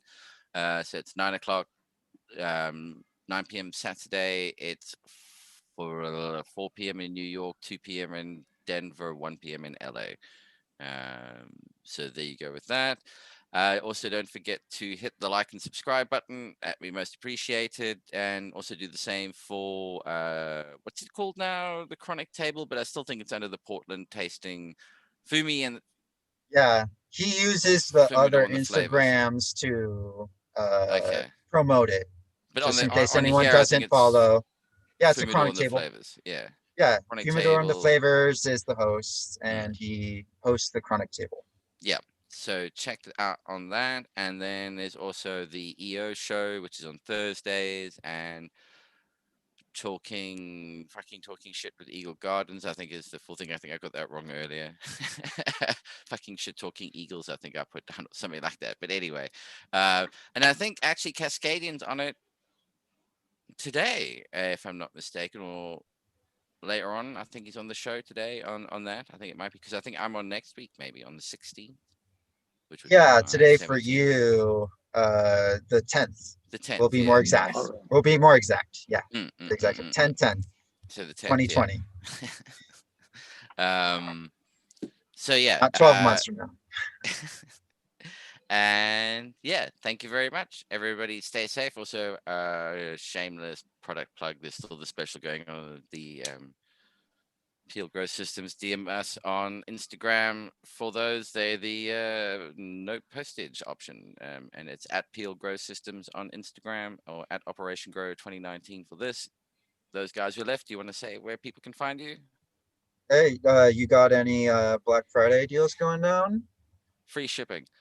Free shipping? Nice. Yeah. Nice. Just to give people a heads up, yeah, if you're going to buy anything and you're waiting for certain times, the things to be more affordable, that's probably the best time. And especially free shipping. Shipping's costing more. We were talking about it, huh, Pete? It was like $30 fucking getting up there. So take advantage of it. If you've had your eye on this discount than I'm willing system. to offer, I tell you what, that much knocking off what the shipping is actually quite a considerable hit. Okay. Yeah. So take advantage. If you've been interested in this system, now's a good time to look into it. I've been waiting on the HLG lights myself. My friends, I was talking with my friends, want to get some LEDs, and they're like, maybe you should wait like 2 or 3 more months. And I was like, oh, wait, that's right. So yeah, definitely check out all those systems and you'll be good. Looks like Mr. Bagseed headed out. Shout out Mr. Bagseed. Wish could have gotten a way to find him. But you'll see him in chat and he pops up in stream to stream. But yeah, I'm Raptor Grow. You can find me on Instagram. Still thinking about material to put out for YouTube, but as far as I see it, just me being on these streams seems to be enough. I don't really need people to follow me. I just want to put out the information, and this is as good of a way to do it. So yeah, you can find me in multiple streams, Humidor and the Flavors, Chronic Table, on Tuesdays, Wednesdays, and Saturdays, and you can find where else? Now I'm gonna be talking with Pete and all the gang on as much as I can be, as much as I'm welcome. Oh, absolutely, of course. The more the merrier. Yeah. I mean, these are these. I like these sort of occasional ones that happen. That's why they either shoot the shit or shot the shit. As I've just realized I put down. Guess I was a little medicated when I started the session. Yeah, man. Thanks a it's lot for cool. having us. No, Yeah, thank it's you so fun. much for taking part. It's been great. I mean, I see how it's not. I mean, I like, yeah, it's 7 hours, but I mean, it is nice to have people just drop in and have this conversation. And yeah, I mean, I think it was quite well mentioned on the Eagles show the other day. It is a little bit of social output. It's a way of interacting with people. Hopefully, people in chat have a social platform that they talk to each other. And, in these times, it's good to maintain that human interaction, even if it's just through typing and whatnot, and listening to a bunch of people rabbit on about whatever the fuck they want to rabbit on about. If you don't like it, create your own. There we go. That's the thing. That's the Yeah, beauty about all of exactly. this. Fumador has his way of going about it. It seems like Pete wanted to be more of a moderator in this way so that we can hear everyone's conversations more. It doesn't switch around as much. That one, they all have their ups and downs, their benefits and discounts. But that's the beauty of it all. We can all just make our own platform, and that's why I like what you guys do, Fumador and you, and Eagle, that are just kind of keeping it open. Eagle is a little more selective. You have to be with them for like an 8-hour shift for him to really get you in on these kinds of talking platforms. But it's cool. Everyone, however it works. I like them all. I like the results out of all of them because it's all a good conversation. I learn something out of everything. So yeah, thanks again. I appreciate it. It's good to get my mind off of just being around in one place all the time, and I can share my crazy thoughts with people that are actually interested in hearing them than torturing my family. So yeah, I promise I'll do more Instagram posts. I've just been I have some good ones. I just got a neem delivery, a neem tree delivery, so I'll post about that. I have a bunch of updates to do on my dragon fruit, my outside gardens, and what I plan on for my backyard. I want to do some designing in my the courses that I was taking with edible landscaping. I want to start putting that to use. So yeah, it should be fun. I'll try more info out there for all you guys. So yeah, I'm all good. I introduced myself and did my shout outs. Yeah, fucking talking shit with Eagle was the last one. Shipwreck, how are you? Where can we find you? And yeah, say your piece. What's up, everyone? You can find me on Instagram, Shipwreck420. And yeah, not much. I haven't really posted too much, but I should be soon because I had a hell of a time growing in the summer with all the humidity and heat. So I just said screw flowering for a bit. But soon I'll get back to normal posting. Excellent. I mean, I think the biggest testament, like closing statement about the whole community is I'd often listen with headphones on, and the number of times I find myself like talking in part of the conversation, like when I'm watching like one of the other ones where I'm not in the chat. No. Like, oh, hang on a second. You're like, oh shit, yeah, hang on, I'm not actually talking to you guys. You know what I mean? It's like that's how cozy and familiar it feels like as an observer, as a watcher elsewhere. You feel like you're a part of the conversation. It really has that. I think these few channels kind of actually have that vibe to them.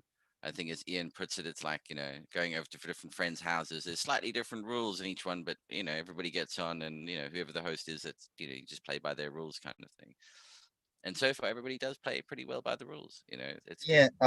Pete, is this shoes off or shoes on kind of a setup? It's hey man, on or off, I don't really give two shits. If you tread dog shit in, you're fucking licking it up. Let's put it that way. It's getting cleaned up somewhere. Yeah. It ain't by me. So I tell you what, guys, thank you so much. Stay safe, everybody, and we will see you in a few hours. Well, but more than a few hours time, which will be great. It'll be a shorter show. We try to keep those down to like an hour or so. It's cool. But yeah, cheers, everyone. See you later.